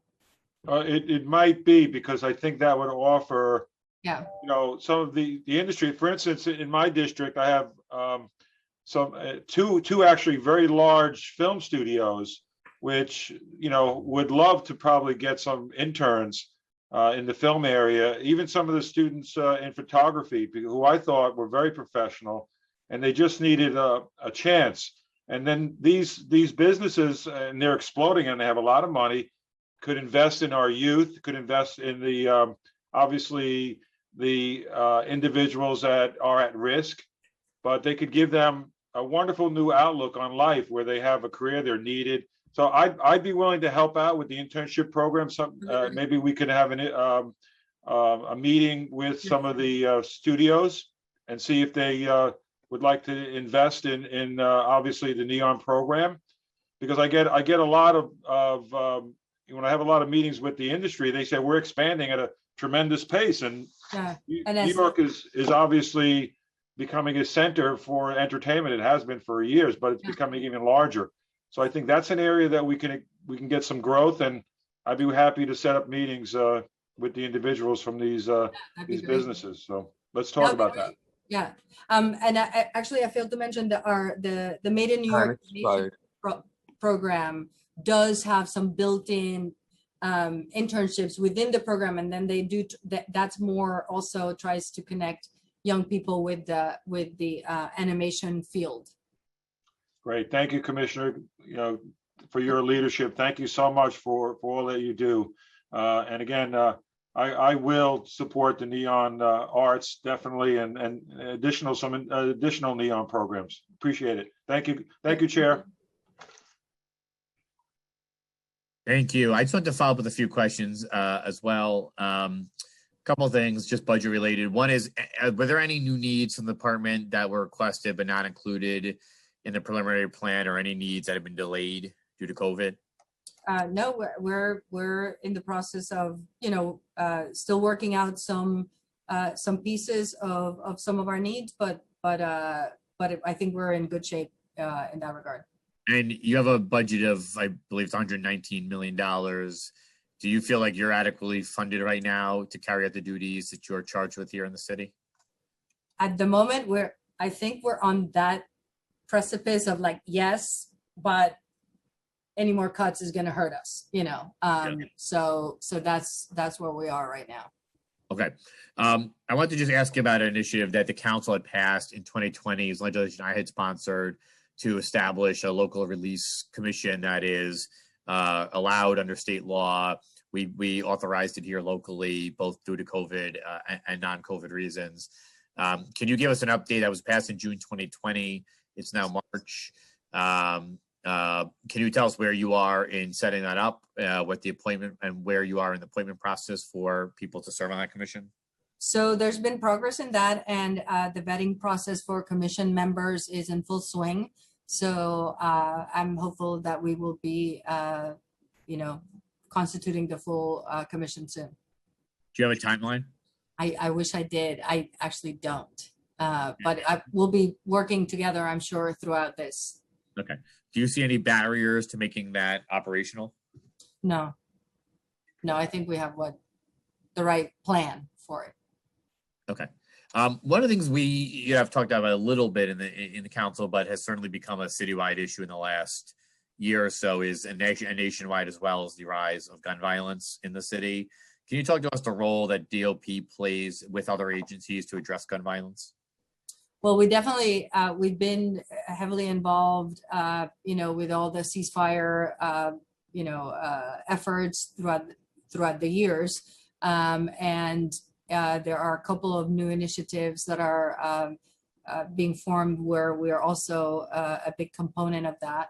So we work together with NYPD. We're also part of the Youth Stat team. And so we work very closely with other agencies to collaborate around this issue that takes just all of us, to work on. Okay. I'm just see that Councilor Diaz has her hand up as well. I'm going to let her hop in here to ask questions. Good afternoon. It's more of a thank you. Thank you for the work that you've been doing here in the Cypress Hills East community. I have about 20 years or so of volunteering in one aspect or the other with Department of Probation. So again, just thank you for your creativity, thinking outside the box and engaging our community, which definitely, whether it was a need of food or just making sure that they did what they were supposed to do and meet their commitment of being with the probation officers. My question is in reference to dads. I want to know, there's been a conversation and how do we help dads stay focused and develop as we would want them to develop? Is there a program in mind? Is there a conversation amongst you all? I like to help dads fulfill their role and responsibility in society. Thank you. So are we. We're definitely focused on that. We have, we've had over the years and continue to have fatherhood initiatives. You know, out of our neons, it's part of our, you know, our one size fits one approach, right? So if somebody is a father, we try to make sure that we have all the bases covered, that there's enough contact, that there's the, you know, everything is okay in terms of the relationships that need to be strong enough to allow for that relationship to develop. And their growth as fathers is very important. So we use different programs, you know, a variety of them. I don't know if DC Goodwin wants to chime in on this one, since that's one of her areas. But yeah, it's something that we're very focused on. Thank you. Having worked at the shelter system, I have dealt with several dads that were having a hard time engaging and then next steps. But I was also blessed in a happy place to have dads that custody of their children, even having been to the system. So I thank you for the work and the efforts that is happening to support dads. Thank you. DC Goodwin, do you want to mention a couple of? I think also one of the things we do is also work with dads on child support. Wonderful. So we do have an aspect of probation that we do that.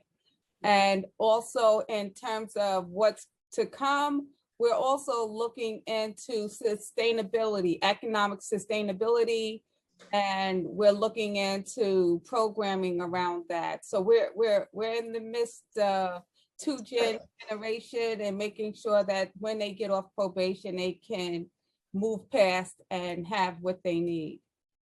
Thank you. Hey, thank you. We're gonna, just because we have such a long wait, we're gonna go to the Board of Corrections. I want to just say thanks to the department for your work. I know these are difficult times during COVID to be able to do working anywhere, including the work you're doing, and recognize the challenges in the past year and ahead. But we look forward to our continued partnership and the council support of the programs you're doing, like the Neons and Arches and other really important programs. So Commissioner, I don't see Power Broker on your bookshelf there, but we'll deduct 1 point. But otherwise, nice to see you and thank you for all the work you're doing. Likewise, thank you. All right, thanks guys. We'll head over to now to the Board of Corrections. Okay. I will now administer the oath to the members of the Board of Correction. After I say the oath, please wait for me to call your name and respond one by one. Please raise your right hand. Do you affirm to tell the truth, the whole truth, and nothing but the truth before this committee and to respond honestly to council members' questions? Yes. Meg Egan. Yes. Emily Turner. Emily not on. Robert Cohen. Yes.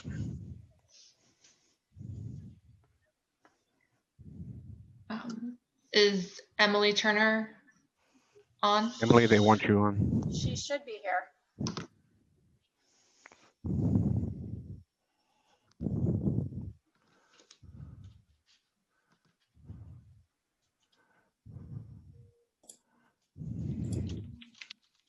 Hello? Oh, there she is. Hi, Emily. I just administered the oath. Do you affirm to tell the truth, the whole truth, and nothing but the truth before this committee and to respond honestly to council member questions? Yes. Thank you. We will now proceed with testimony from Executive Director Egan. You may begin when ready. Thank you. Good afternoon, Chair Powers and members of the Committee on Criminal Justice. My name is Margaret Egan, and I'm the Executive Director of the New York City Board of Correction. the independent oversight agency for the city's correctional facilities. I'm joined today by board member Dr. Robert Cohen and our acting Deputy Executive Director, Emily Turner. Board Chair Jennifer Jones Austin is unable to join us today. She sends her apologies and her regards, and we are submitting written testimony on her behalf. The city charter outlines the board's broad mandates, including to establish local regulations, investigate any matter within the jurisdiction of the Department of Correction, and evaluate the Department and Correctional Health Services performance. The board plays a vital role in shaping and maintaining a safe and fair jail system in New York City. This is a critical moment for jail oversight and reform in New York. Front-end justice reforms across the country are reducing rates of incarceration, yet the needs of those who remain incarcerated are more acute and demand greater vigilance over a system of services, safety, and care in the jails. As jails are reformed to become smaller, safer, and fairer, jail oversight becomes more essential. Today, New York City's justice system and jails are undergoing significant reform and facing equally significant challenges. With plans to replace Rikers Island with a system of small and more humane community-based jails underway, the jail system continues to face the COVID-19 pandemic. And despite long-term reductions, the jail population has been steadily increasing, surpassing pre-pandemic levels. The Board of Correction must play a critical role in responding to and overcoming current challenges and realizing these reforms. The board's broad mandate to regulate the jail system provides an opportunity to set important policy reforms, and as the primary oversight body for the jail system, the board must provide the public and the council with essential, independent, and relevant information to drive policy change. In this moment, when the board's work is more important than ever, we are also facing serious budget challenges.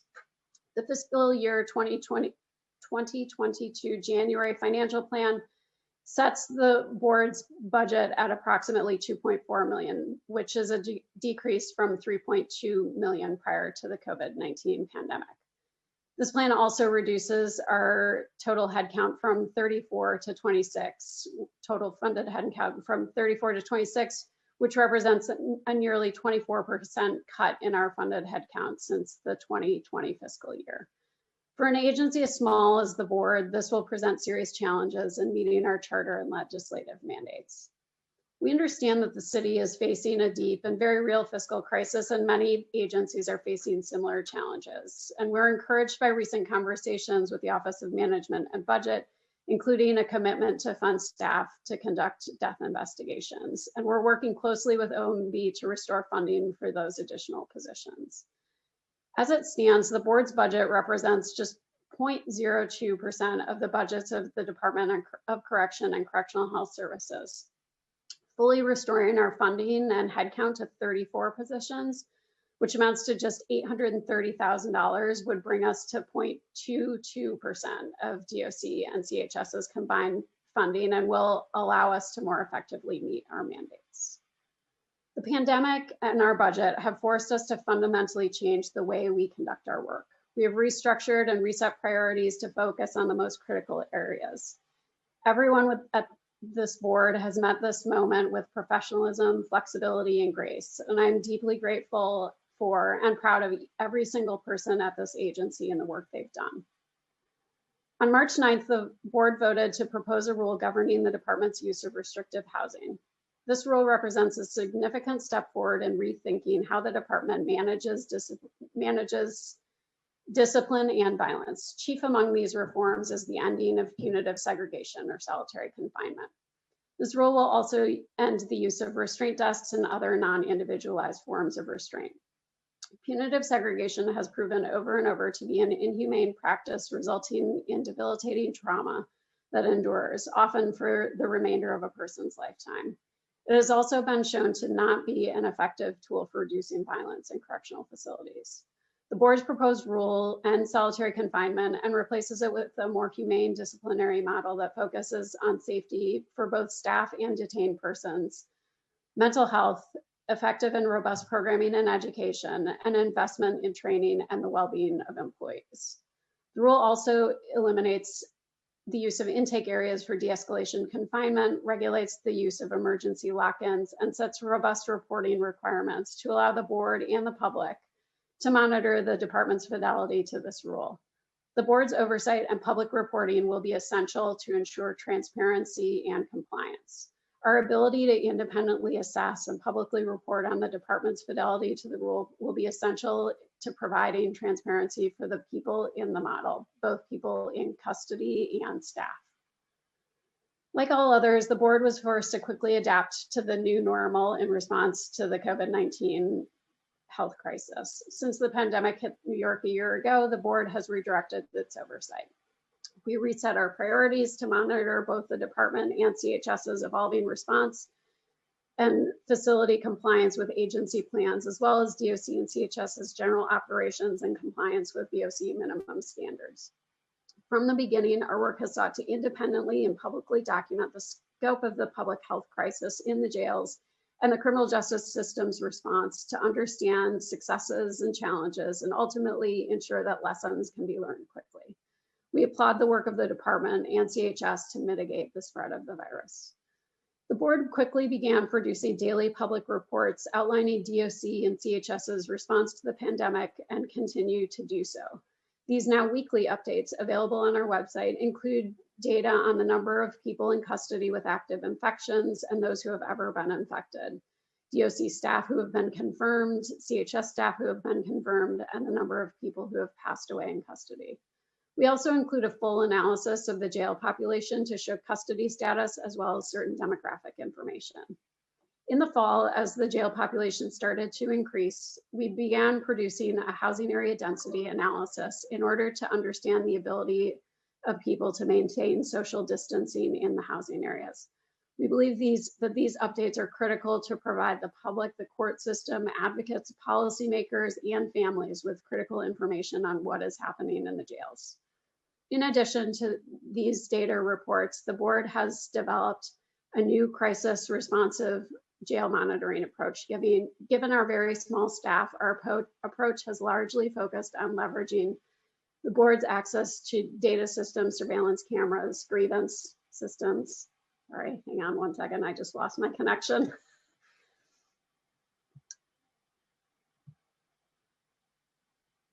Apologies.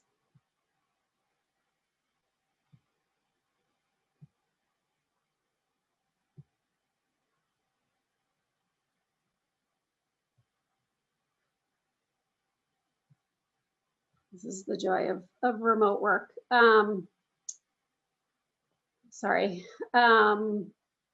board resumed targeted strategic in-jail inspections in mid-May and have been touring the jails regularly since.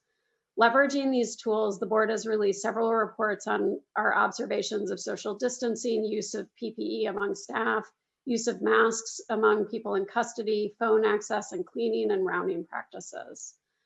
On March 9th, we released a new report analyzing the grievances received by the department during the COVID crisis. Finally, every day, the board receives complaints directly from people in custody, staff, family members, defense counsel, and advocates via phone, email, mail, and web form, just as we did before the crisis. Phone calls from the jail to the board are free and not monitored. Board staff developed a new complaint protocol to receive these complaints and refer them to the appropriate agency for response. The board also reviews to identify systemic and urgent issues which are escalated to DOC and CHS as appropriate. Additionally, the board has requested DOC and CHS provide updates on their evolving COVID response at our public meetings, which has happened each month since last March. Together, we believe this regular reporting provides all stakeholders with an accurate view of the jails in this moment.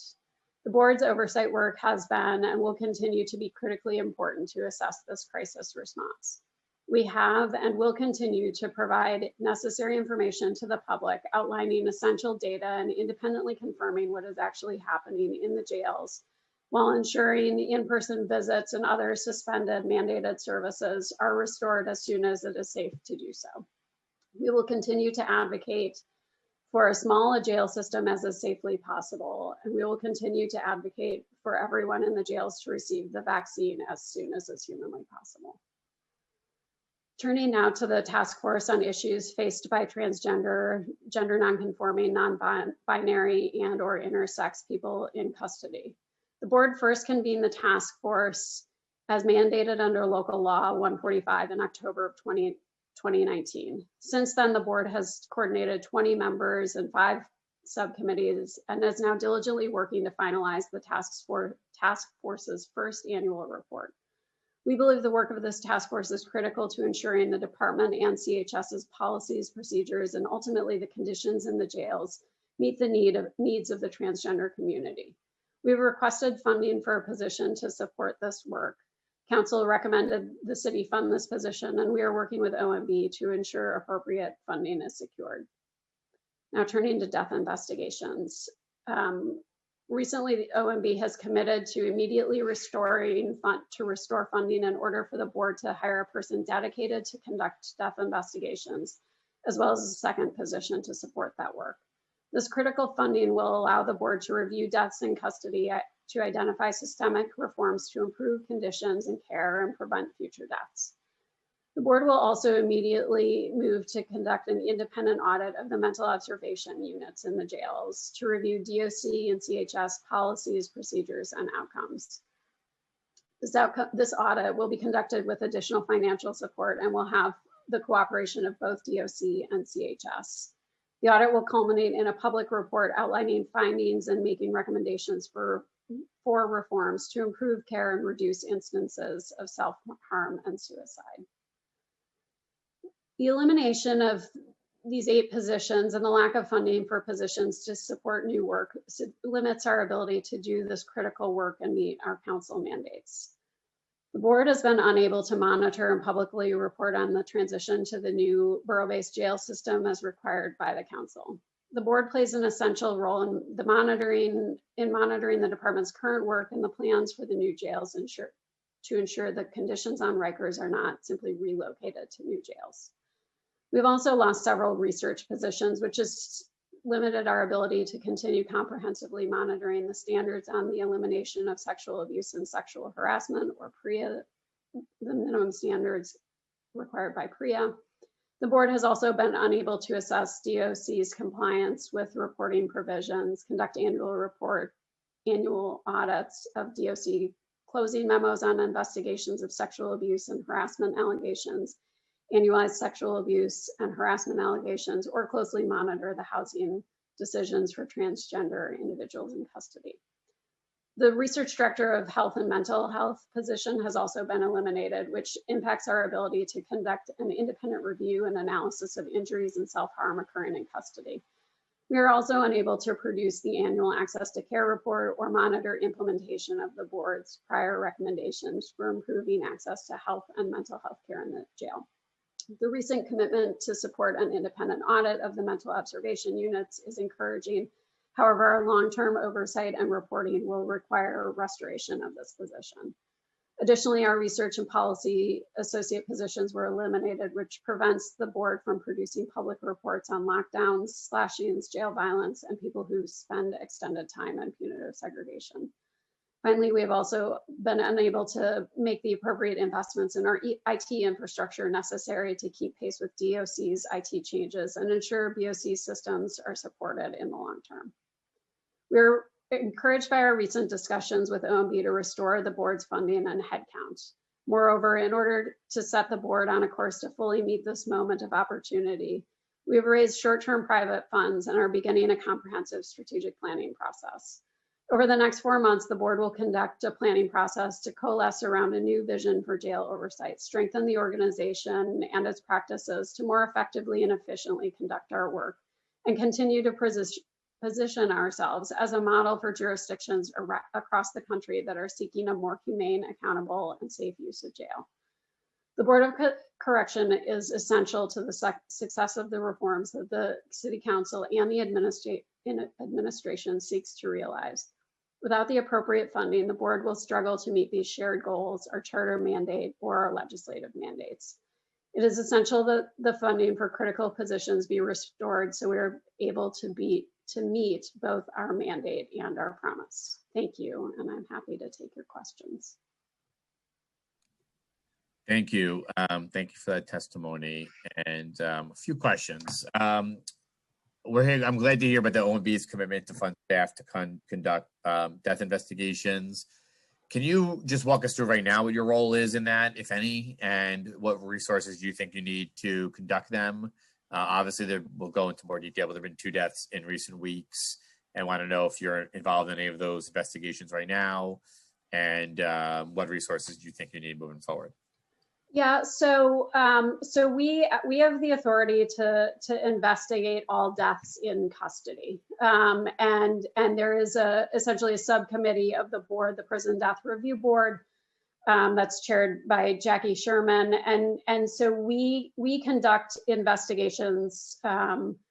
We're trying to conduct investigations into all deaths in custody. But as I said, resources are a serious challenge.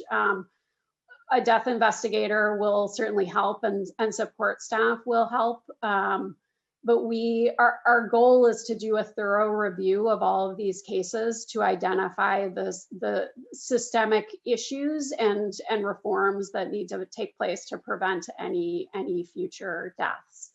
So, the commitment from OMB is helpful, but, these tend to be complex cases. And so additional support staff would also be incredibly helpful. Are you involved you are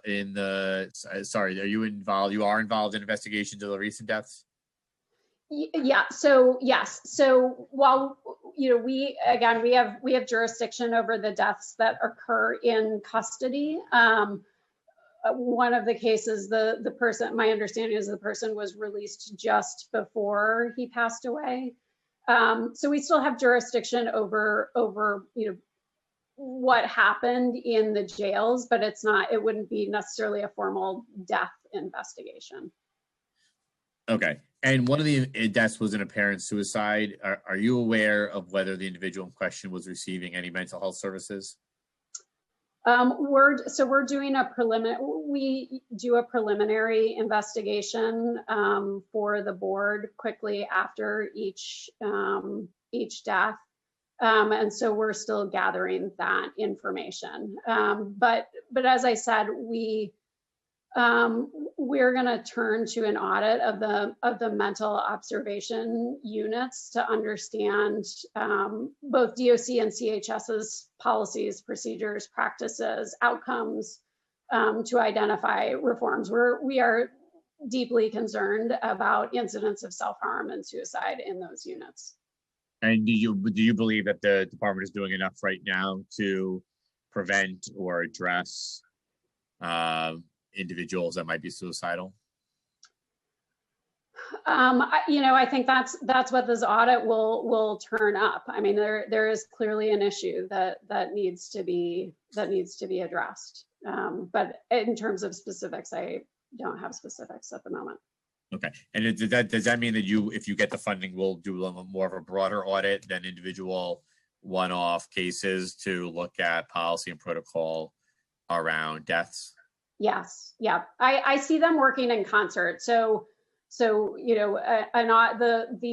plan is for the audit to look at the units as a whole and the way that both DOC and CHS are operating them, but on a parallel track, conduct these death investigations to look into these specific cases so we can identify additional systemic reforms. Okay. And do you know how many deaths occurred in DOC custody in 2020? Emily, do we have a current number? If not, we can get back to you. Emily, you're muted. I believe there were 6. 6, and those were COVID related, or were they? 3 of which have been confirmed to be COVID related. Okay, and what is the status of the other 3? The other 3 had other medical conditions. One was a suicide. One we still don't have the autopsy report for, and the other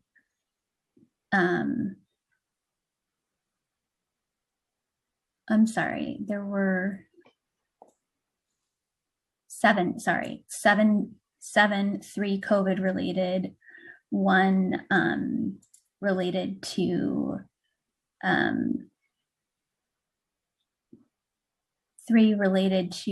two related to other medical conditions, one still unknown because we don't have the autopsy, and one was a suicide.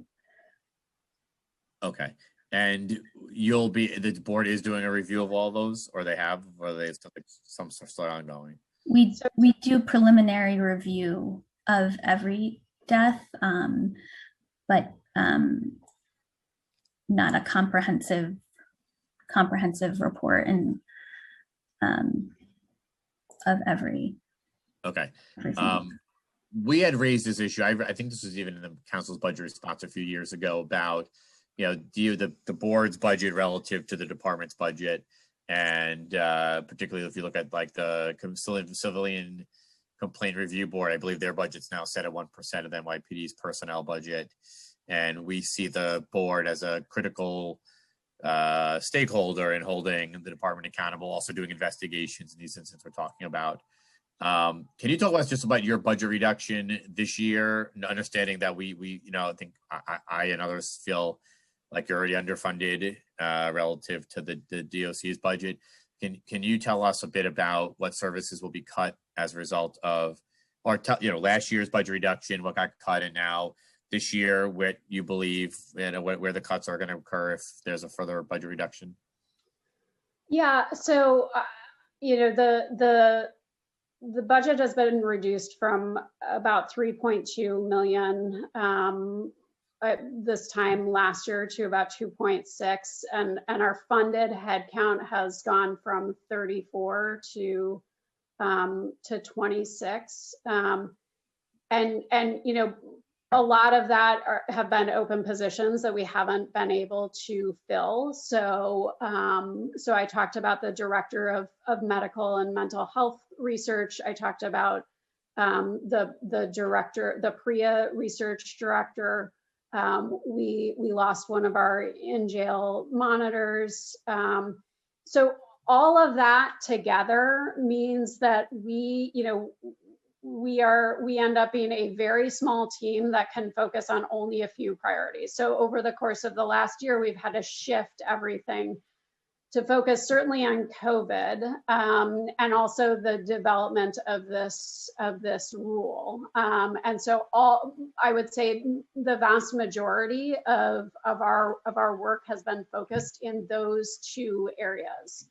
And it means that we just can't focus on the other critical areas, PRIA being one example, of oversight in this jail system. The jail system is a large and complicated jail system, and our oversight is essential for the public to understand what is actually happening in those facilities. And the more our budget is cut, the less we are able to conduct the oversight, conduct the analysis that we need, and report out to the council and to the public. So these cuts end up being devastating for an agency as small as ours. Okay, I'm going to add just one more question, and then I'm going to hand over. I see I think two colleagues have questions. How much private funding has the board received, and can you tell us what it's used for?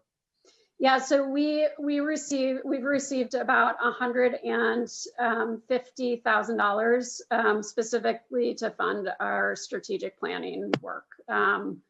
We had planned when I joined the board about a year ago, a little more than a year ago, I had planned on doing some strategic planning work, and we lost the funding, and so we turned to philanthropy to support that. And so we're grateful for that.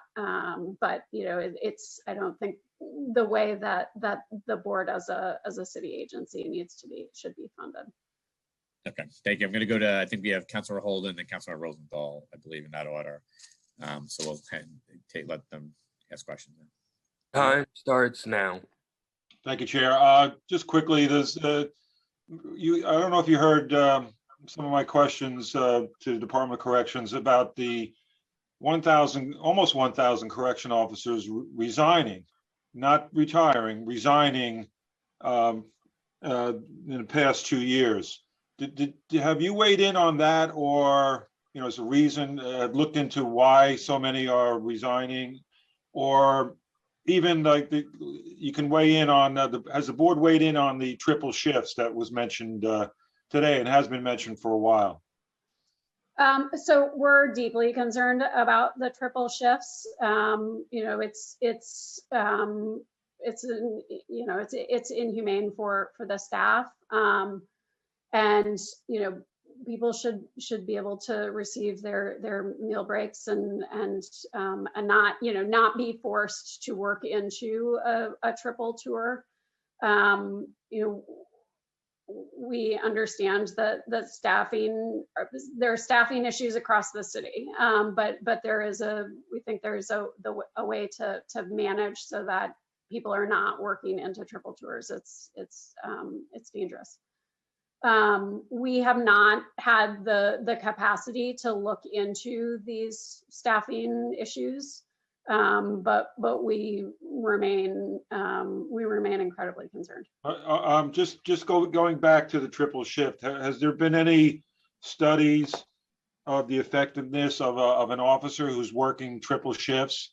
I mean, medically or historically, what could happen inside the jails? I mean, it's common sense that we know that the longer you work, the less sharp you are. But has there been any studies nationwide about this? Or, why isn't it just against the law to have more than double shifts?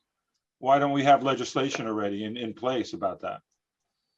Off the top of my head, I'm not aware of any studies, but we can look into it and get back to you. Thank you. Thank you, Chair.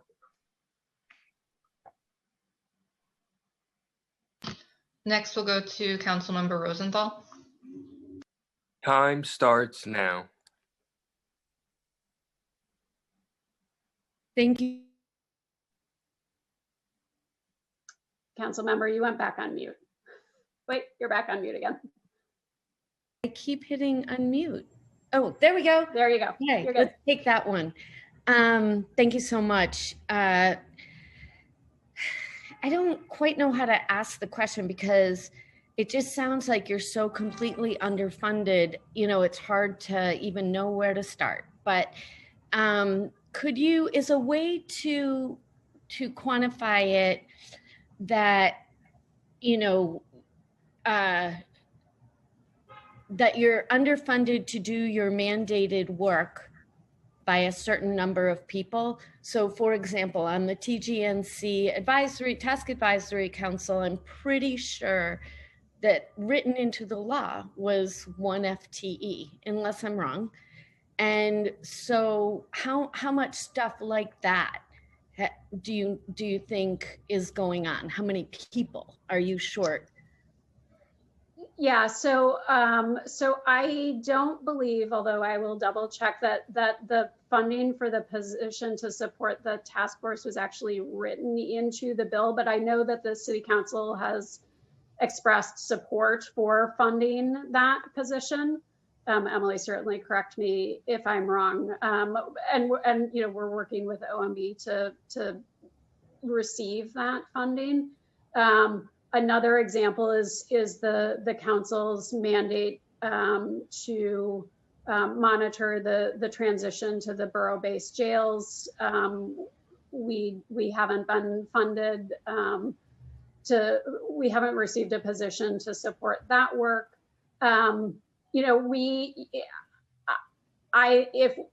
If we restored our funding to fund the 34 positions that we had a year ago, it would certainly go a long way, but we would still be a very small staff. Again, we would still be just 0.22% of the agency budgets that we are mandated to oversee. And so, I think that the staff has done an incredible job of stepping up and doing as much as we possibly can. And as I said in my testimony, I'm very proud of the work that we've done over the course of the last year. But I think we can do a lot more. And I think we can do a lot more in these critical areas, again, around medical and mental health, around PREA, the task force, like all of these sort of issue areas, we certainly could use more funding to support people to do that work. Okay, great. Sorry, someone's putting a sheet of paper and I actually am interested in what she's put up, so apologies. I guess the question is, over the last year, how many rape cases have you investigated? And is that by the NYPD? Yes, or NYPD and DOC?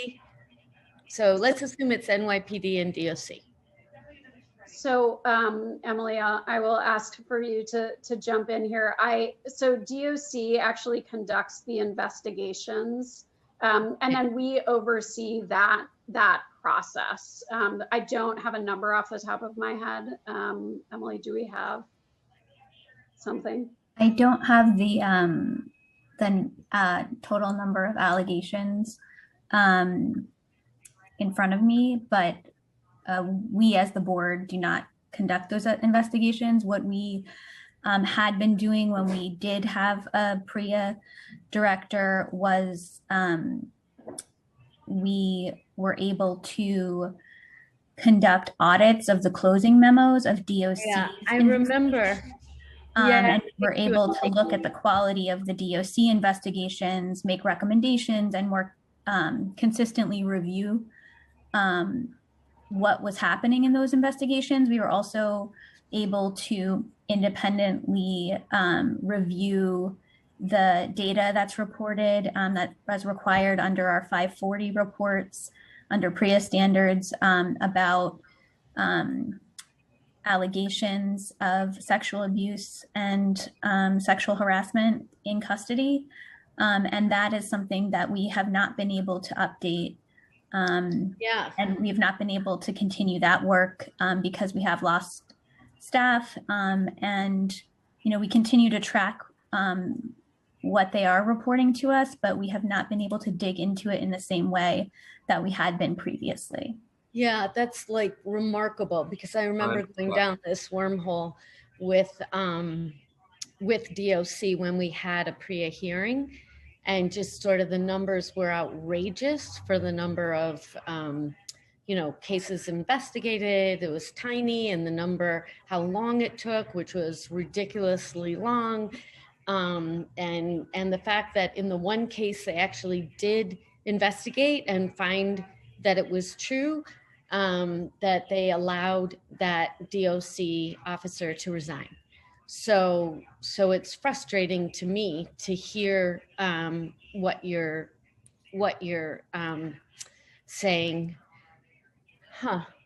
And it gets complicated between which cases DOC investigates versus DOI versus the DAs. And so it gets very complicated, and to stay on top of that and make sure there's accountability throughout the process is something that we would like to be able to monitor more closely, but we understaffed at times have not had the capacity to do that level of oversight.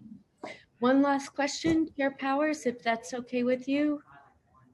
I'm going to take that as a yes. And can I just ask, would it require state law to make it so BOC investigate all of those accusations versus anything that's internal to DOC? That's a good question. Yeah, that is a good question. I mean, right now our oversight is over the investigation process, right? Rather than terrible. They're criminal matters, so we definitely don't have the authority to investigate criminal matters. So that's currently outside of our jurisdiction. So I think there would need to be a change. And I think that is something that I can definitely say for sure we do not have the capacity to do as a board right now. Of course. Right. So in your conversations, thank you for all of that. So in your conversations with OMB, so obviously you had conversations with them prior to the release of the preliminary budget.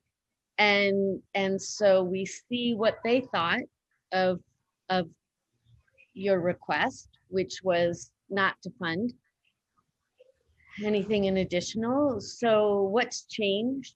Has anything changed between then and now?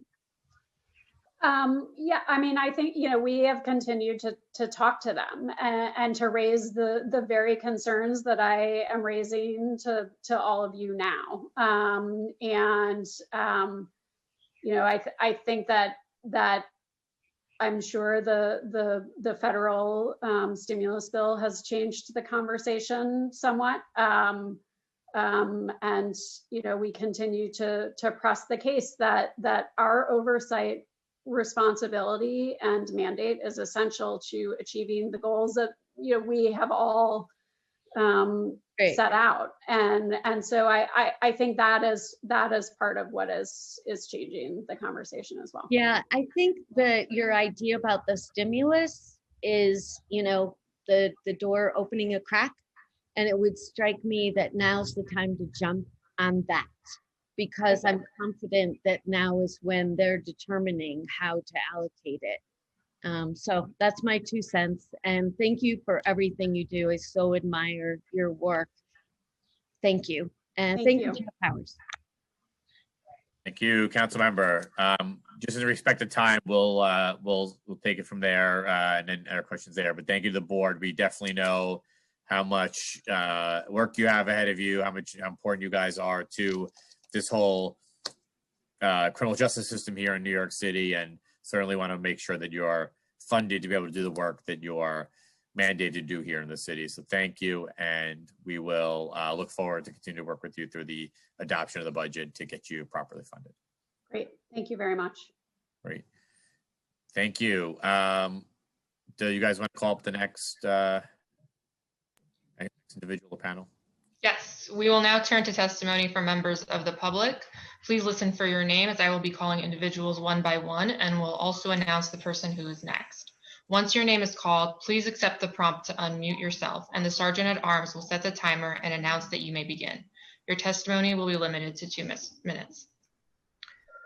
I would like to now welcome Benny Boscio to testify, followed by Lauren Corotolo, and then Zachary Katz-Nelson. Time starts now. Good afternoon, Chairman Powers and the distinguished members of your committee. My name is Benny Boscio Jr., and I am the president of the Correction Officers Benevolent Association, the second largest law enforcement union in the city of New York. Our members, as you know, provide care, custody, and control of over 5,700 inmates daily. Today's hearing focuses on a discussion concerning the Department of Corrections budgetary needs for fiscal year 2022, as well as the Mayor's preliminary management report for 2021. With the limited time I have, I want to address both of these critical issues, as they each reflect the dire working conditions of the brave men and women, the brave and dedicated correction officers working in the city's jails. Let's start with the Mayor's preliminary management report for 2021.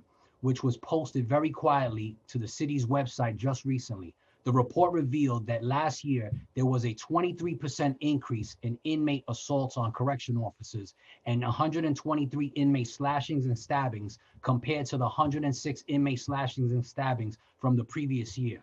The report further revealed that within the inmate population, the number of incarcerated individuals held on violent felony charges increased by 23%. This comes as no surprise to us, as nearly every week we visit correction officers who are being treated at a hospital for the injuries they sustained from an inmate assault or stabbing or splashing.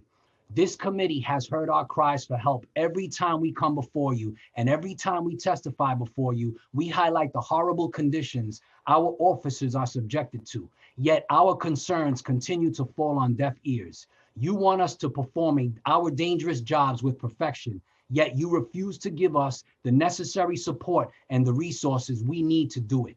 We need action, and we need it now. In fact, we need the same willingness to help our officers as the willingness you demonstrate to help the inmates.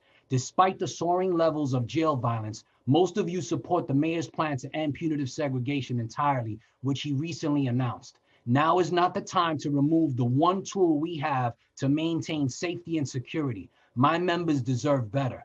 They deserve to go home the same way they left. Instead, your main concern is that the same inmates who brutalize my members and nonviolent inmates are given pizza parties, tablets, and Game Boys. The New York City Department of Corrections treatment of its workforce is a national disgrace, and those of you who continue to look the other way are complicit. Another disgraceful practice committed by the Department of Correction has been the department's policy of forcing correction officers to work triple and sometimes even quadruple consecutive shifts, missing meals, missing sleep, and jeopardizing their health during a pandemic. This crisis first emerged last year at the height of COVID-19 pandemic, when 1,400 of my officers contracted this deadly disease. At the time, the mayor called this a dumb managerial mistake, and he vowed this would never happen again. Well, here we are a year later, and I have officers going into triple shifts just about every day. I have officers sleeping in their cars at Rikers because they are so exhausted. They're afraid they'll drive off the road. I have officers getting hotel rooms near Rikers. I have officers, many of whom are single mothers, literally crying when they go home to their families because of the stress and disruption this inhumane practice has caused. Just this past weekend at the Anna M. Cross Center alone, we had 58 correction officers going to a triple tour, and approximately 30 of them worked 24 hours straight or more. This directly contradicts the department's claim that triple tours only happen when there is a weather emergency and that they only work a couple of hours into a triple tour on average. We need more correction officers, and we need them now. The city has not hired a class of correction officers in over 2 years, yet a new class of over 800 police officers were recently hired. The inmate population is back up significantly to 5,700, and yet we have lost about 1,700 officers over the past 2 years, mostly due to resignations because our working conditions are so unbearable. And since this past September, over 300 of our officers have contracted COVID. In order to finally end triple tours, the city needs to hire at least 2,000 correction officers, and the preliminary budget for fiscal year 2022 should allocate the necessary resources to make that goal a reality. With that said, I'm happy to answer any questions you may have. Thank you. Just a few questions. A few of us had mentioned this issue earlier on the staffing issue, which is absolutely shameful. We are on the record, a number of us, to the department about the treatment of your staff, of your members, rather. Can you tell us what the agency is telling you right now? We have heard, as you mentioned, issues around, or excuses, I suppose, around weather conditions and short overrun into the third shift and things like that. Yet I've also heard, even this past weekend, folks still working up to 7 hours into the next shift. What is the department telling your members and you right now when it comes to why triple shifts are still happening despite their claim to end them, or their attempt to end them? Well, look, what they're doing is obviously not working. All right, we need correction officers, and the department has neglected the fact in the city of New York to hire correction officers to keep up with attrition. Everybody thought that the inmate population was going to drop down to 3,500, and as we see, it's 5,700 and rising. So, we need correction. They're saying there's a various amount of reasons as to why. A lot of the posts that are unbudgeted, that don't show up on paper, is a main factor with all the inmate programs that we now have require us to have more correction officers. And when you look at us on paper, it looks like, yeah, we have 2 to 1, but not every correction officer is on, every shift. We rotate the 24-hour basis on all 3 shifts. So at any given time, all 8,000 correction officers aren't on tour. What is the agency? But I just want to hear. But what is the agency telling you for the reasons why this has to happen? They testified earlier to us. They've put stuff in writing, but what are they telling your members in terms of both why they have to work 3 shifts, and also in instances where an individual is staying at a hotel or something like that, I assume, but I want to just hear you confirm it, that those individuals are paying out of pocket for that? Absolutely. Absolutely. They're saying that they had anticipated closing facilities and that they weren't able to do it. And the COVID situation, I mean, they've told me everything that they told you today at this hearing. But the reality is that we're suffering.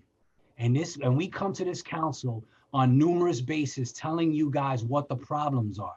But even as I sit here today, I see most of the questions are geared towards the inmates, the well-being of inmates.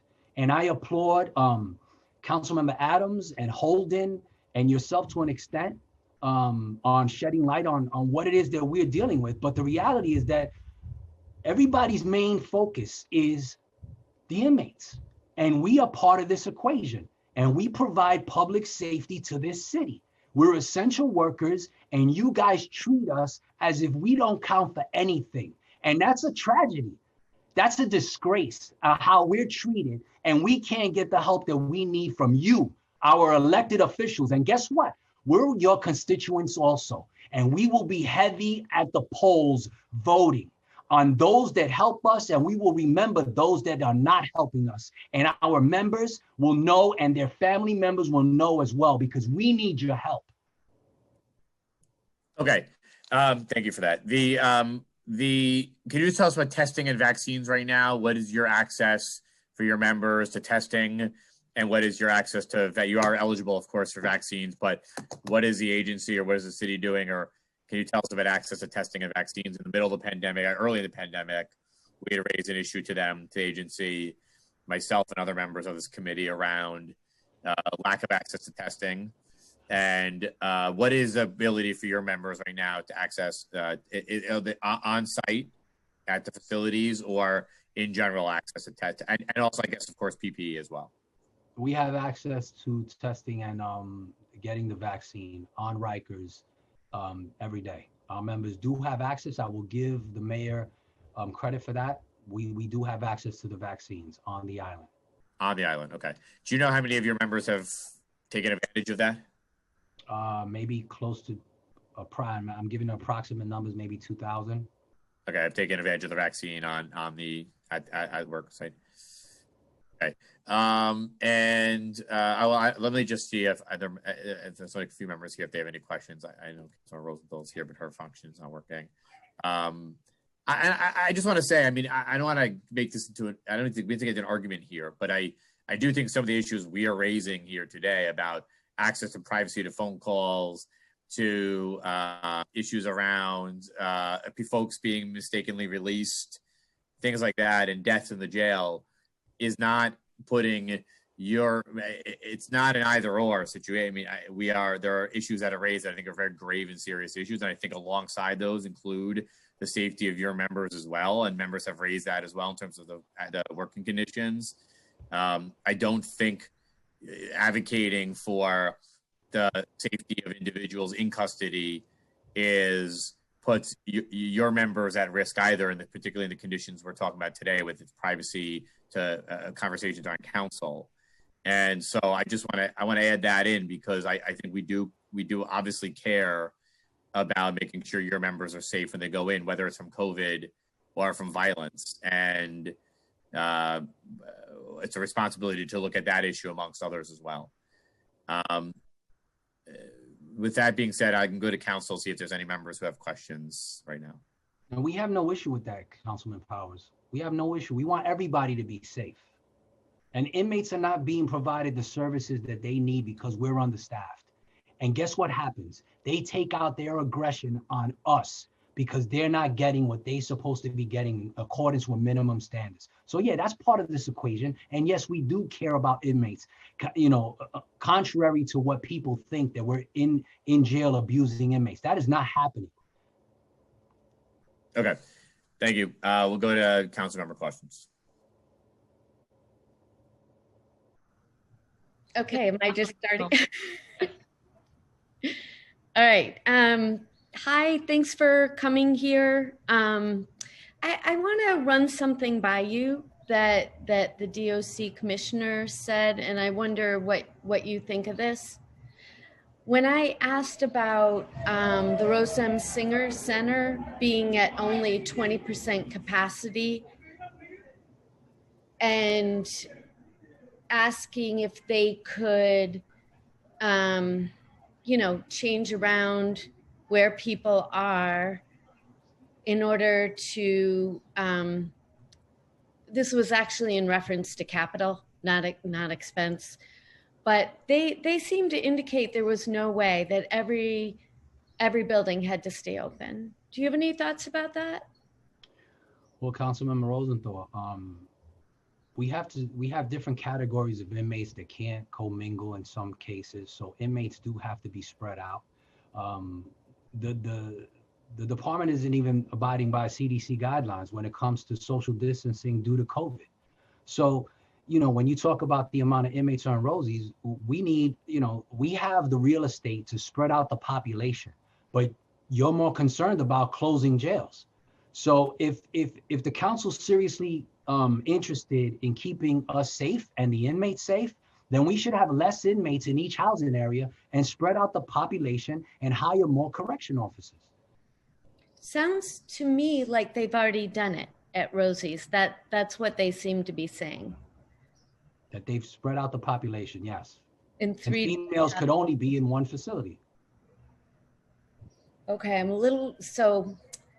I'm not expert at this. Councilmember Powers, I'm sure you could thread this much better than me. But, when I asked DOC about why, if Rosie's is only 20% full, why couldn't they move everyone to like a similar location? Their answer was, well, no, everyone, just like you said, everyone needs to be in their own area. So young adults in one area, maternity in one area, stuff like that. And so they were saying that they are very spread out and already, and I'm only asking about Rosie's because I really don't know about the general pop, So do you have any thoughts about that? Well, Rosie's is part of the general pop. Like I said, you have different categories of inmates, but that's the facility that houses females. But I mean, you're talking about spreading out any concerns about officers working triple tours? Do you believe that it's not inhumane that officers should work 3 consecutive tours without being afforded a meal break? I have officers that are diabetics. They can't get their medication because they're not being relieved off post. You have anything to add on that, Councilmember Rosenthal? No, that wasn't my line of questioning, but what you're describing, of course, sounds terrible. I'm with you there. I think I'm done. Chair Powers, thank you. Okay, thank you. We'll go to any other council members if they have their hands up. Okay, thank you. Call up the next panel. Thank you. Appreciate the time. I would like to now welcome Lauren Curotolo to testify, followed by Zachary Katz-Nelson, and then Mary Lynn Werlwas. Time starts now. Sorry. Thank you, Chair Powers and committee members. My name is Lauren Curotolo. I'm the director of Midtown Community Court, and I'm thrilled to be here to represent the Center for Court Innovation. During 2021, the Center's Innovative Criminal Justice Award was cut in half.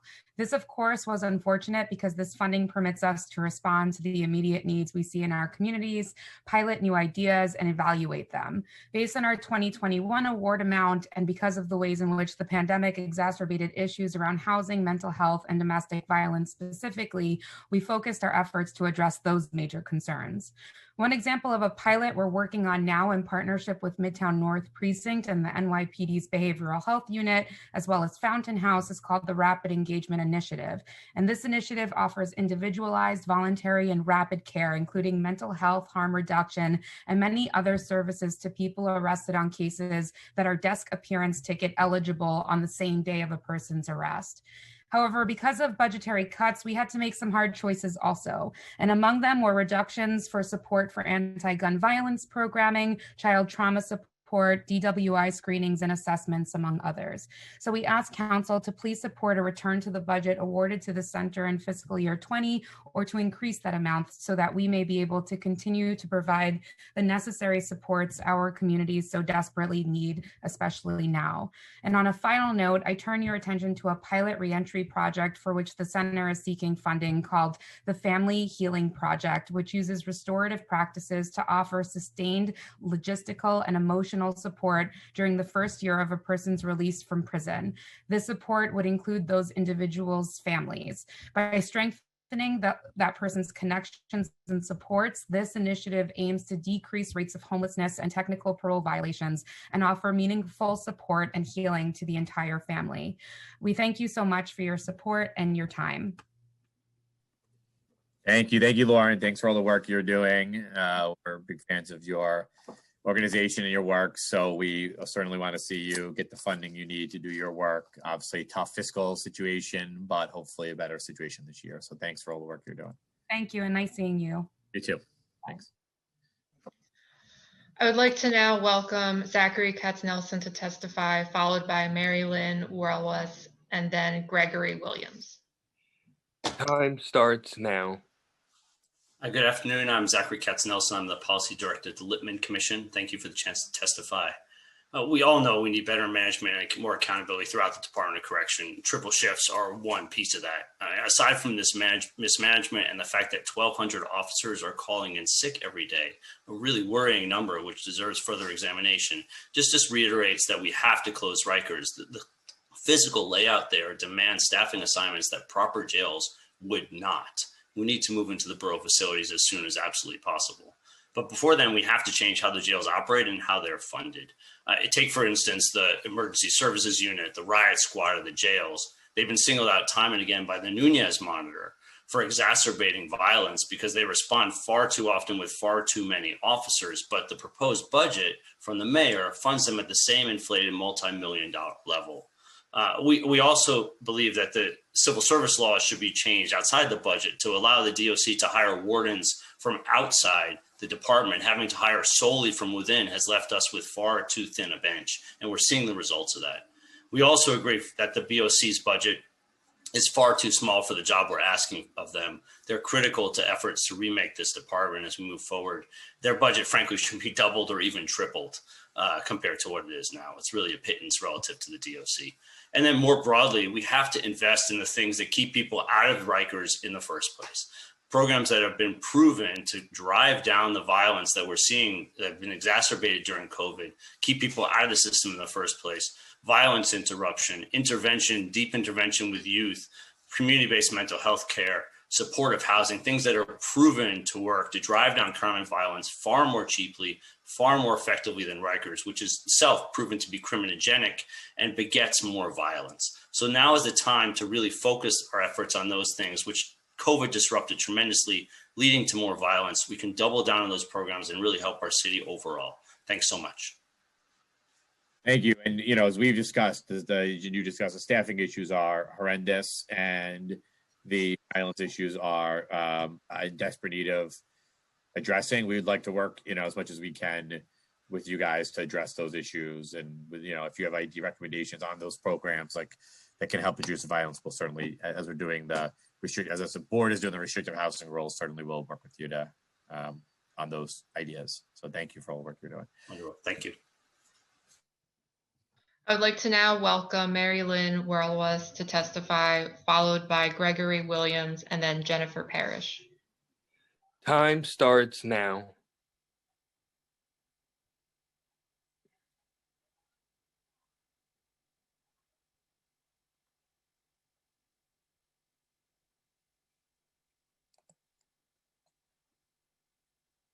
Mary, it appears we cannot hear you. We can't hear you. Sorry.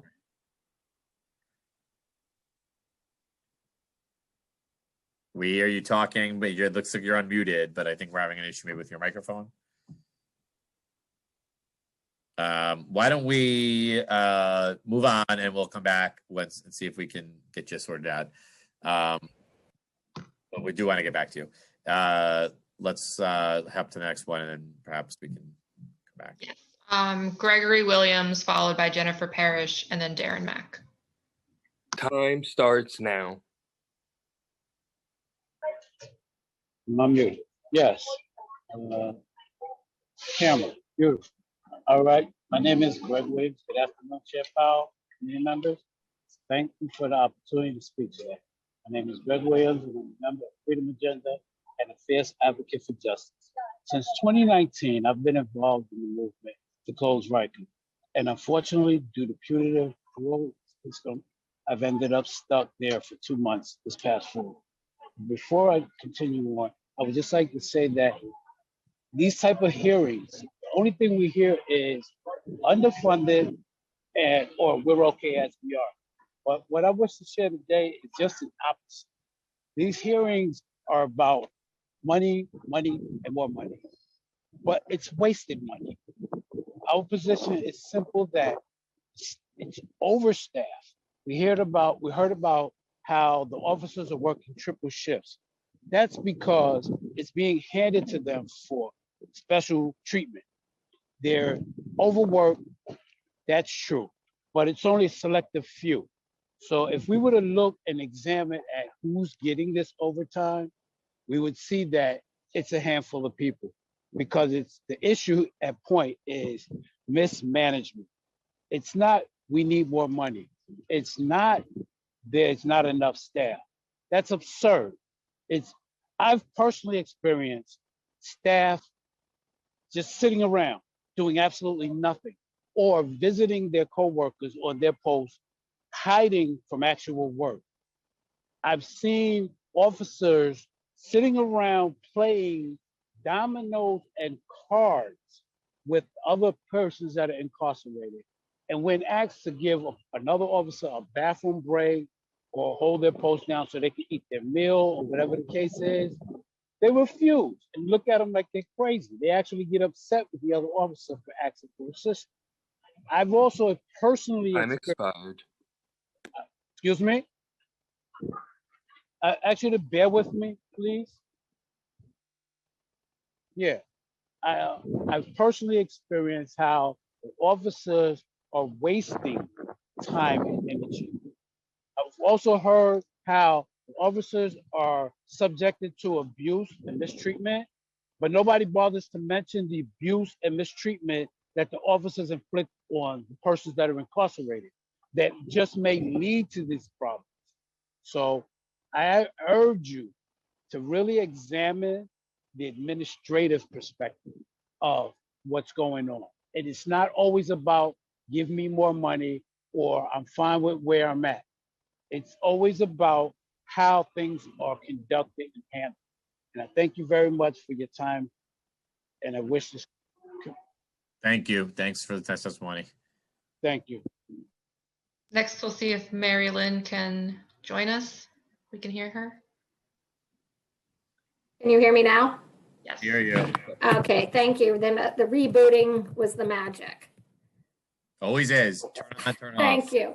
As we've heard today, the Department of Corrections' inability to perform its duties has by now exacted an intolerable toll on this city. Our recommendations for change at the Legal Aid Society are rooted in the Prisoners' Rights Project, nearly 50 years of advocacy in the jails, litigating areas like misuse of force, protection from suicide, and preventing other needless deaths in custody through the council's budgetary support.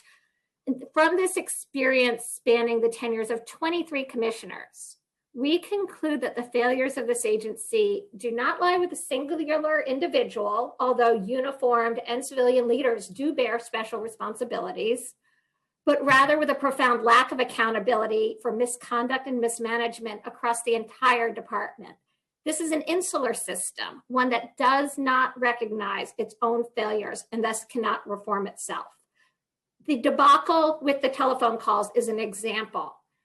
Our first recommendation today is the department must cease recording all telephone calls from the jails immediately. The city should repeal the regulations permitting this practice and should not renew the contract with Securus.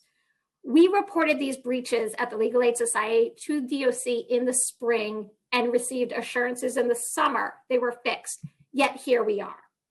Second, the city can no longer rely almost exclusively on uniformed leadership that came up through the ranks of this broken agency with its absurd thresholds for brutality and incompetence. We cannot expect line officers who join with the best intentions to embrace a new culture and new practices if their supervisors do not.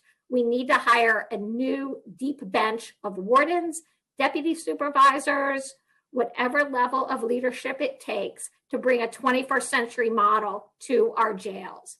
Lastly, independent oversight of the jails, if I could just finish this sentence, is essential, and we ask you to fully fund the Board of Correction, which our city charter vests with this authority and whose work is needed now more than ever. Thank you.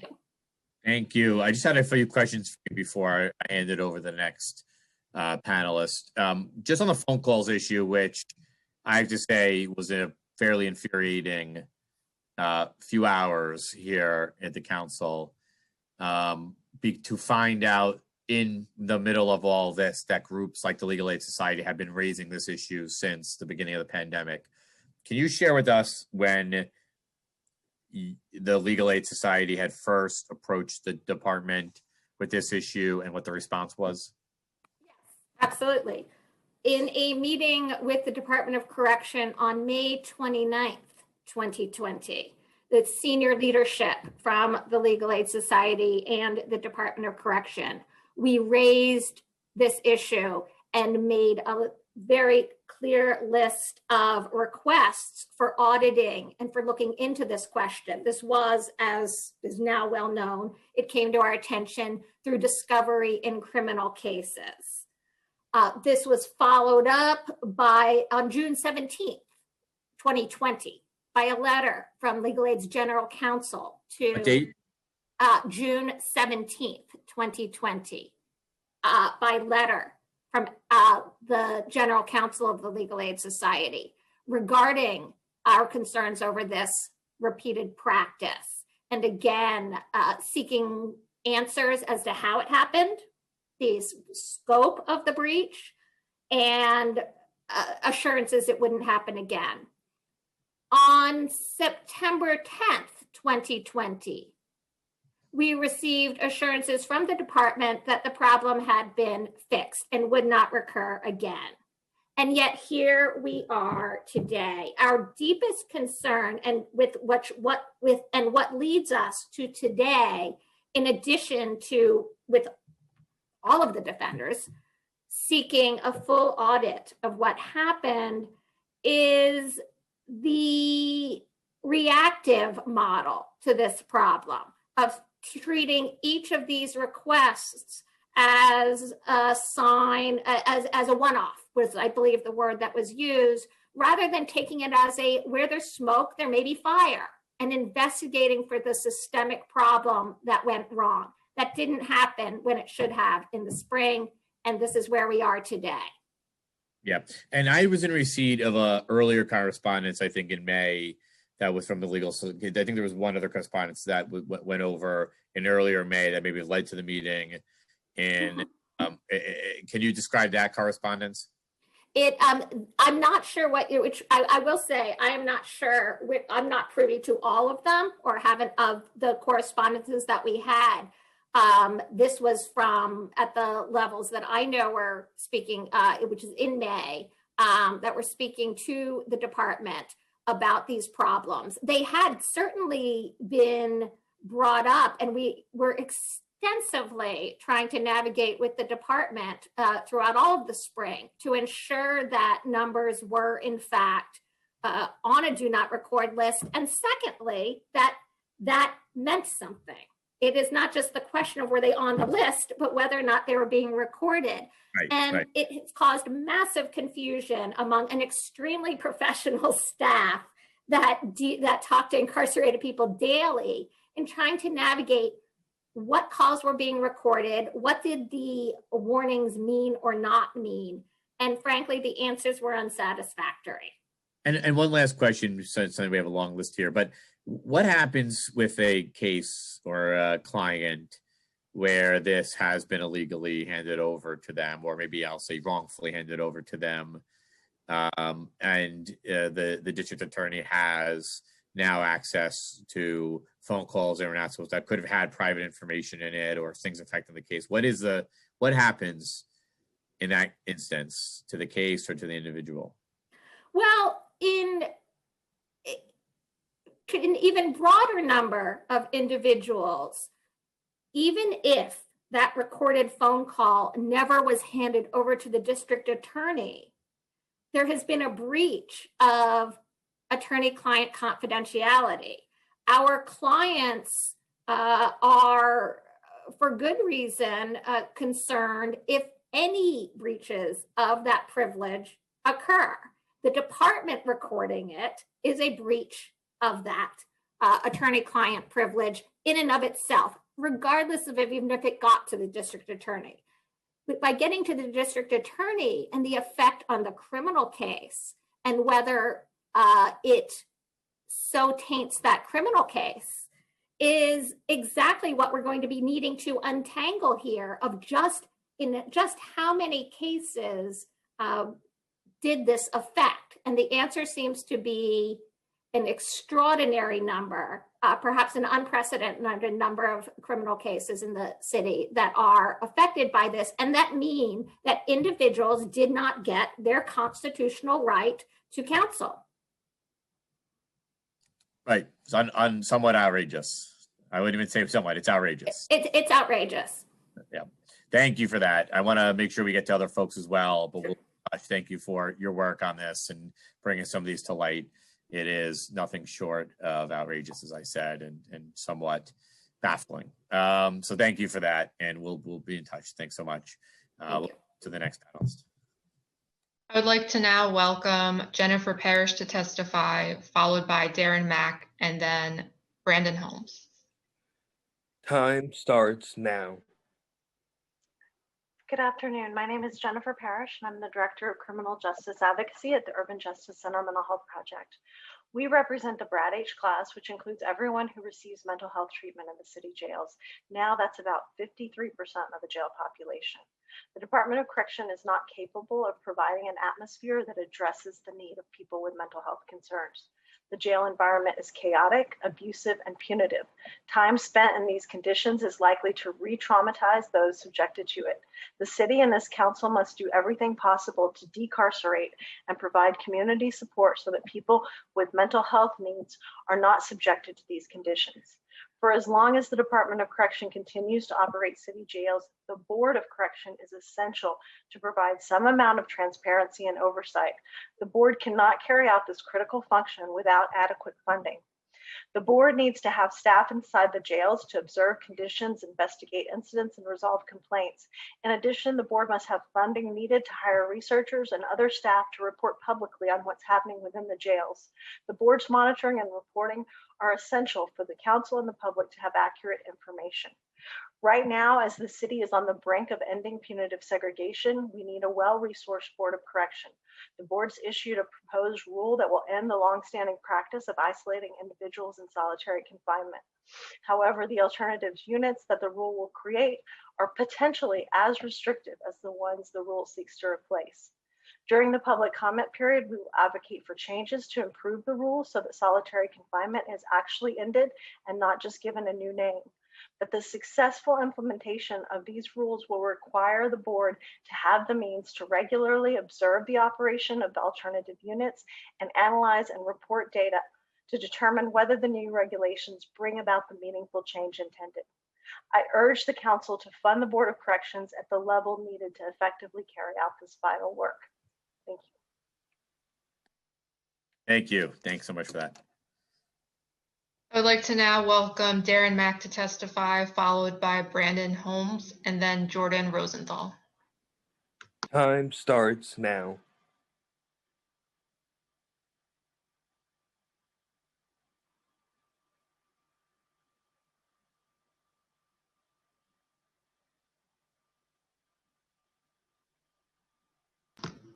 I don't see Darren Mack, so if we can move on. Oh, there he is. He's here. I saw him.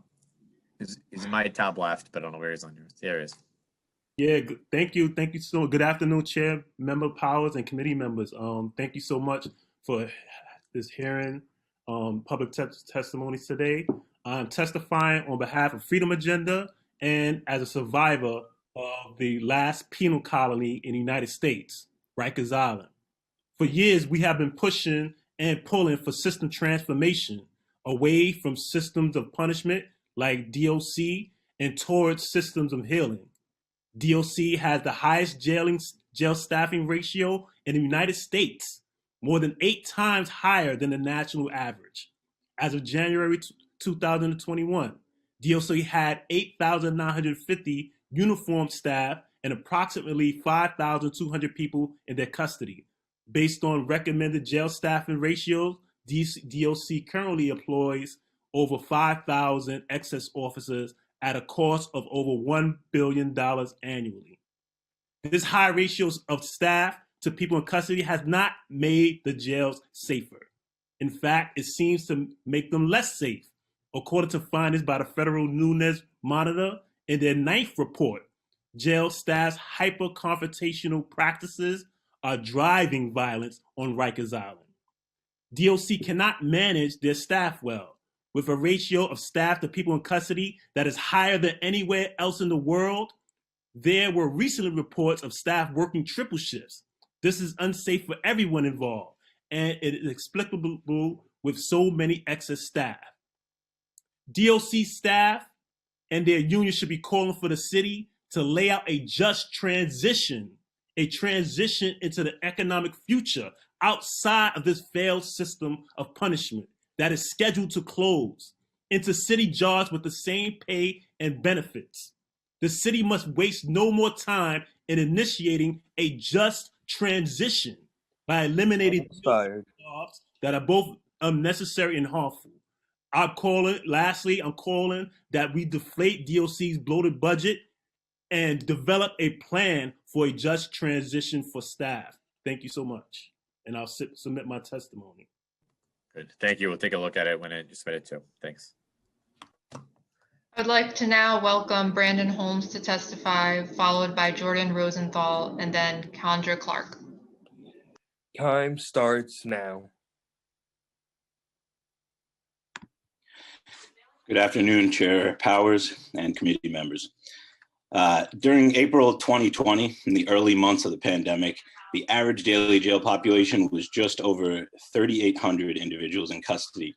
And as of January 2021, the Department of Corrections employed 8,950 uniformed staff to supervise roughly 5,200 people in custody.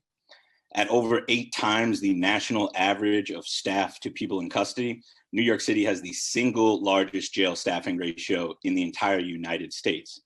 Yet despite their operational advantages and a significantly reduced population, this agency continues to uphold the legacy of torture and brutality, which drove our electorate to shutter the facilities they've operated and overseen for generations.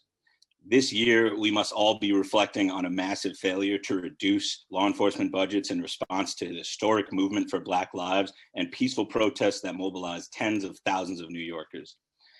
In the consent decree, which was reached in 2015, there was a federal monitor appointed to oversee the Department of Corrections as a result of lawsuits against the department for subjecting people on Rikers to excessive and unnecessary force. Some of the key findings, which I'll submit in my written testimony: use of force rates have increased over 10 reporting periods by 259% since 2015. And the department remains out of compliance with several key areas of the consent decree. Most recently, the monitor stated that the city and department have established a record of non-compliance in the most fundamental goals of the consent judgment from 2015, most especially regarding the use of force and accountability for violations of those requirements.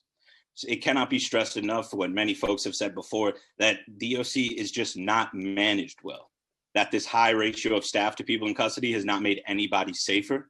Time and expired. More staff. We're asking to increase the numbers due to people working overtime, working doubles, triple shifts, is not going to make anybody safer, as we maintain one of the largest, if not the largest, staffing complement for jails in the United States. So, you know, I just ask that today We remember the attitude and comments of former COBA president Elias Hasmedine, who shared in the past, in years of testimony before City Council, that the culture of COBA and DOC has always been that they hold the belief that they're the police of the city's jails. It's no secret that they demand that the city protect and provide for them in the same way that police officers demand to be protected and provided for. So I call on City Council this budget cycle to treat DOC like other law enforcement, put them under a microscope and draw the connections between the disparities of health and equity in our communities and our government agents in law enforcement. They've both been found guilty of heavily documented histories of the same atrocities: harassment, murder, abuse, violence. So I ask that we seize this opportunity to divest from law enforcement agencies and systems of punishment and invest in alternative practices and invest in council action that is going to hold these city agencies accountable. Thank you. Thanks, Brandon. Thank you for the testimony. Nice to see you. Hope you're safe and healthy. I would like to now welcome Jordan Rosenthal to testify, followed by Condra Clark and then Pilar de Jesus. Time starts now. Hi, and thank you, Chair Powers and City Council members for being here today, specifically Councilmember Rosenthal for joining us. And it's really nice to see Bobby Cohen and Emily Turner stay on to hear public testimony.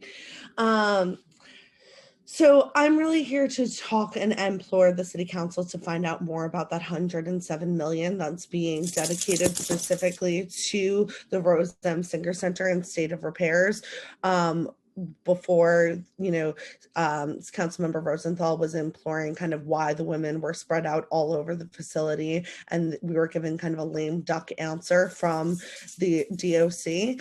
And if the city really has a commitment to closing the Rose M. Singer Center on your timeline, which is 2026, 2027, but we really implore you to push it sooner to 2022, there isn't a need to make all of these like $1 million renovations when we should really be actively putting women where they are the most safe, which is home in their communities, which means we need to expand alternatives to incarceration and alternatives to detention, but specifically outlining budget items that say that it goes towards women and gender expansive people. We have a lot of alternative to incarceration programs in the city that serve women, but it's not an adequate representation. And women are once again getting kind of the short end of the stick. We need to also implore the city and to really make access for women with serious violent felonies to be diverted to these programs, because that's a majority of the women in the population that we're currently talking about. Basically being in Rosie's is a threat to oneself. Everything in your life starts to unravel in the sense of your stability. And it doesn't make sense to to basically invest all of this money into a facility that's going to be Time expired. Thank you for your time and have a great day. Thank you. Thanks for the testimony.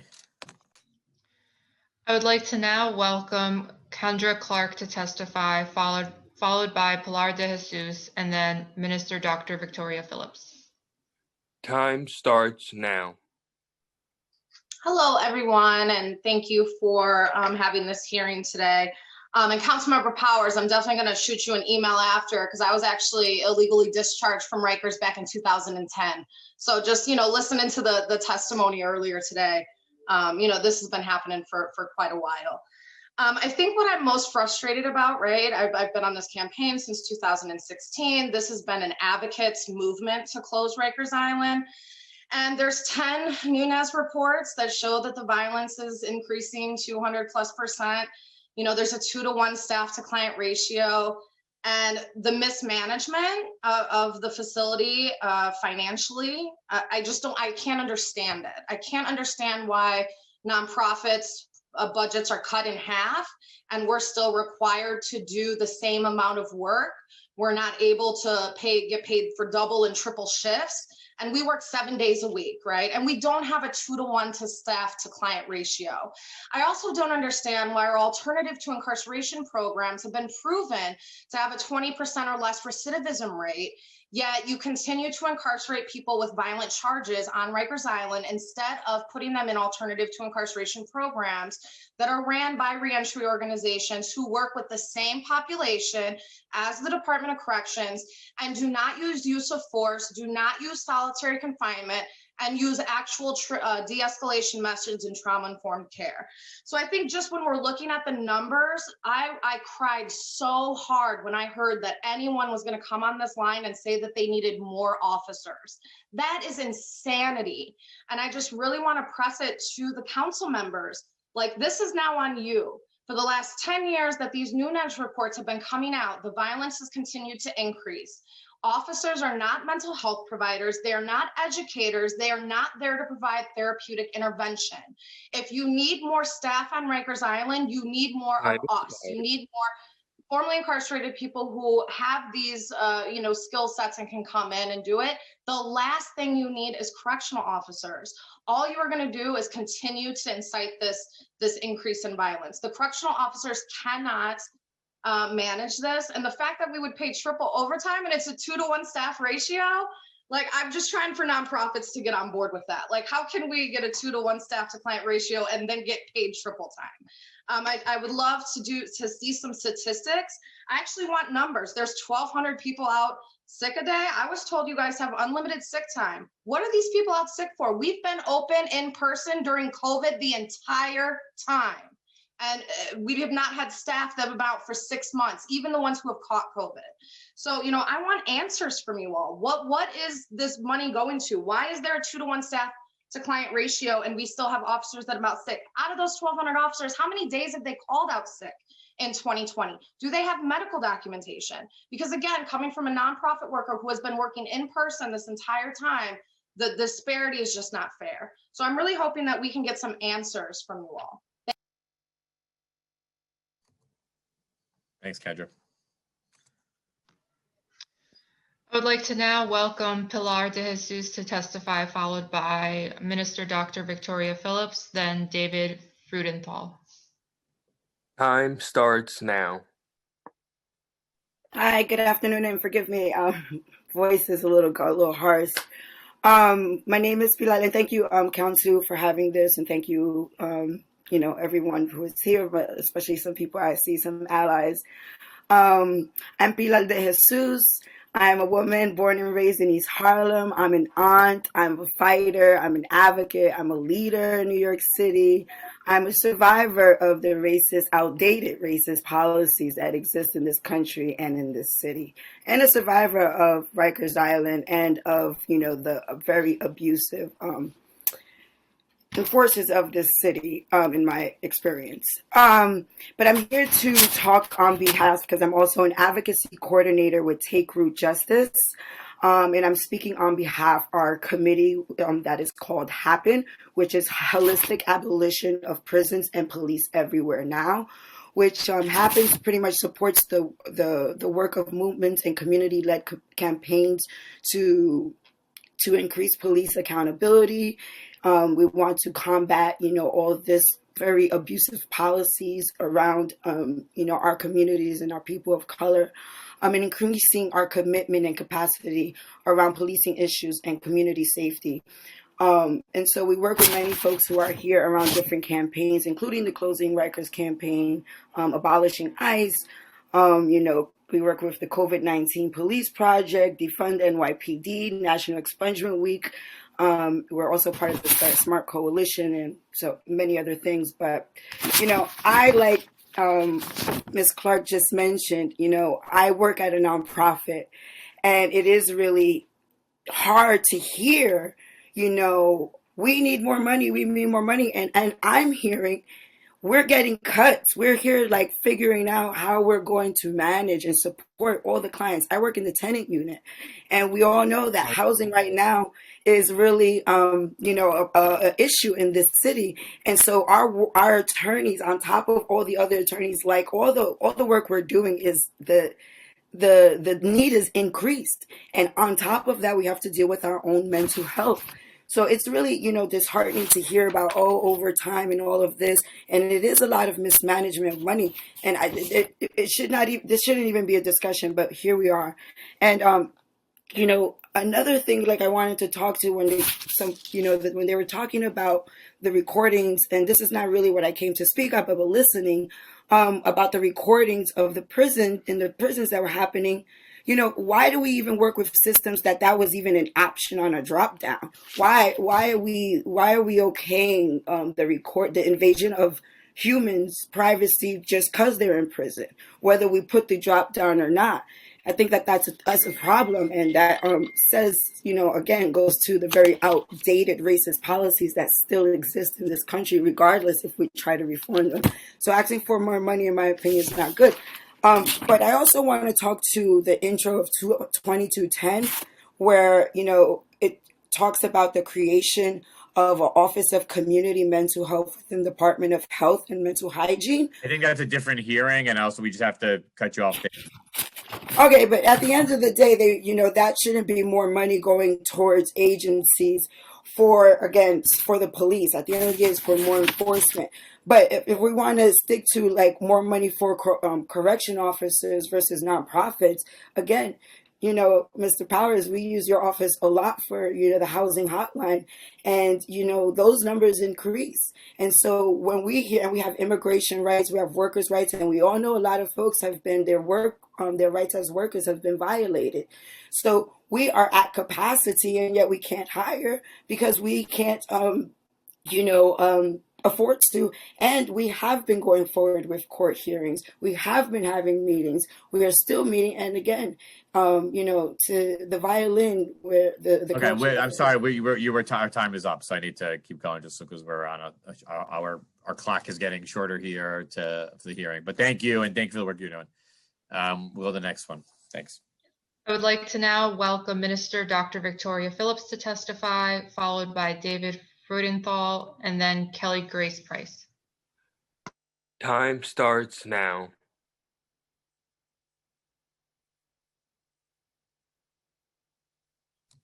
Can you unmute? Okay, thanks. Oh, I can. Can you hear me?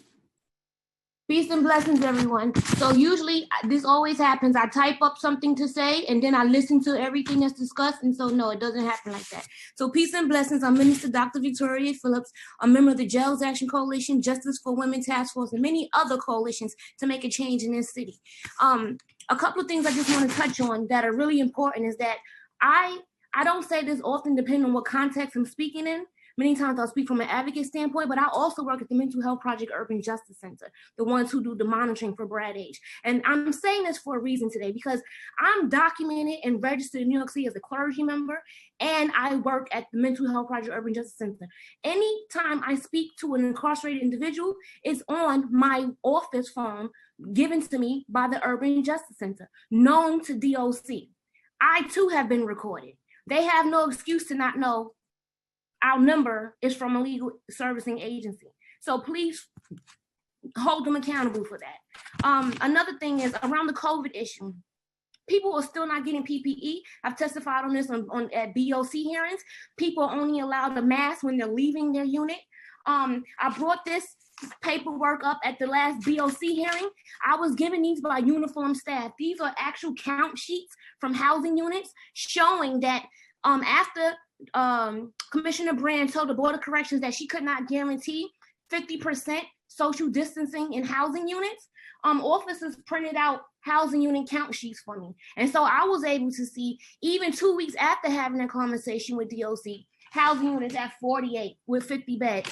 2 weeks after that, I asked for another report, housing units at 50 beds. So DOC is not even trying to social distance, even after having it being consistently raised to them by the Board of Corrections. Also, I would like to mention Benny from the Officers Union testified that 1,400 of his officers contracted COVID last year. I would like to know how many people in population were tested because of coming into contact with those. Time expired. I actually have testified on the record that a captain in AMKC died, and many people called me begging for COVID tests in those housing units that wasn't given access to it. Many people are calling for medical reasons that BOC can't even follow up with. Please give them back their funding. People can die without having proper access to to medical services or even escorts. That's a lot of things. DLC will send 20 officers to do a search and not have enough officers to take someone to a medical appointment. Please hold them. I know you're going to cut me off, but please hold them. No, go ahead. Keep going. I just want you to know that even today, this is over 10 years I've been testifying to you. A couple of years ago, I asked you to increase DOC's budget because they needed officers, because they was working 3 shifts. I don't know if you remember that. I asked you to increase BOC's budget because they didn't even have the 20 plus staff to actually do the work. Now you're pulling them away. Please do your job. New Yorkers depend on council to stand up for all constituents. And remember, Rikers is not a prison. Rikers is a jail where your constituents are waiting supposedly for their fair day in court. Make sure that they're entitled to that. Please have a blessed day. Thank you. You too. Nice to see you. Nice to see you as well. And any recordings you want, feel free to ask me. I'll send them to your office. Thank you. Thanks as always. I would like to now welcome David Freudenthal to testify, followed by Kelly Grace Price, then Michael Pope. Time starts now. Chair Powers, I'm David Freudenthal, Government Relations Director at Carnegie Hall. Thanks to you. Thanks to Council Members Rosenthal, Holden, and Riley for your attention, and Councilmember Holden for your expressed support. I'm here to reinforce Department of Probation Commissioners Anna Bermudez testimony about the Neon Arts program, speaking from the perspective of the arts partner.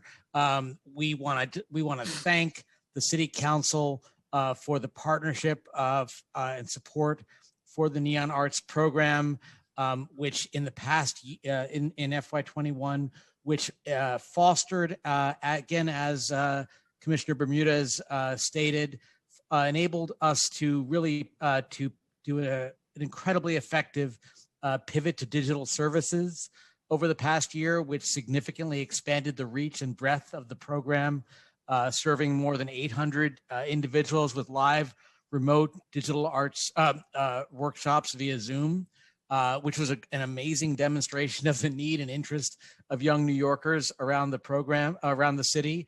Our target audience expanded beyond the 7 the neon neighborhoods to include outreach to those in 28 neighborhoods, the 28 neighborhoods that are most impacted by COVID, in addition to having many other health and socioeconomic disparities. We need your support in the year ahead so that we can continue this work and really move to a combination of a live and digital pivot to really capture that great breadth in extended services. It was a big success this year. You have my testimony for the record. I'm grateful for your time and your consideration. Thank you. Thanks as always, and thanks to everything you're doing. And I know that institution has been through a lot over the last year being closed, and I know some relief is on its way, but thanks for all you guys are doing and thinking about all the cultural institutions here and your work alongside many folks here. So thanks, David. I would like to now welcome Kelly Grace Price to testify, followed by Michael Pope, then Jane Elk. Time starts now.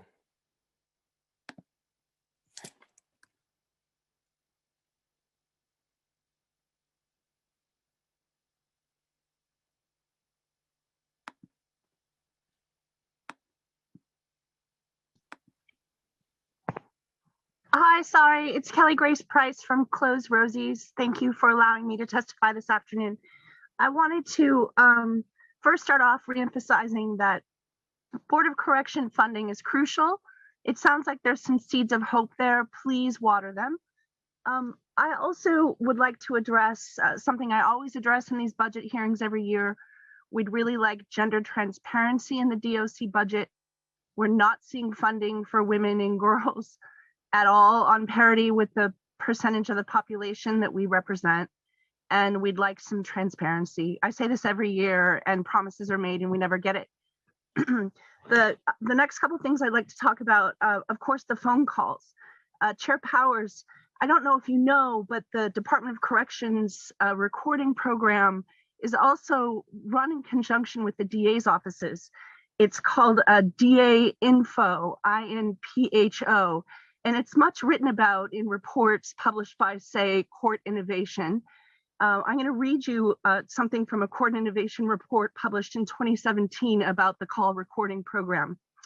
Specifically, it is called an internship program. Quote, part of the New York City Department of Corrections policy is to record all phone calls made by defendants.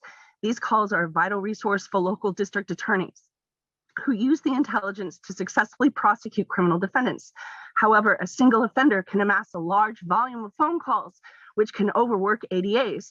As a result, the Crime Strategy Unit created an internship program through a pre-established relationship with the National Guard, where area ROTC students listen to phone calls and document potentially useful information as it relates to projects, priority offenders, or requests from an ADA.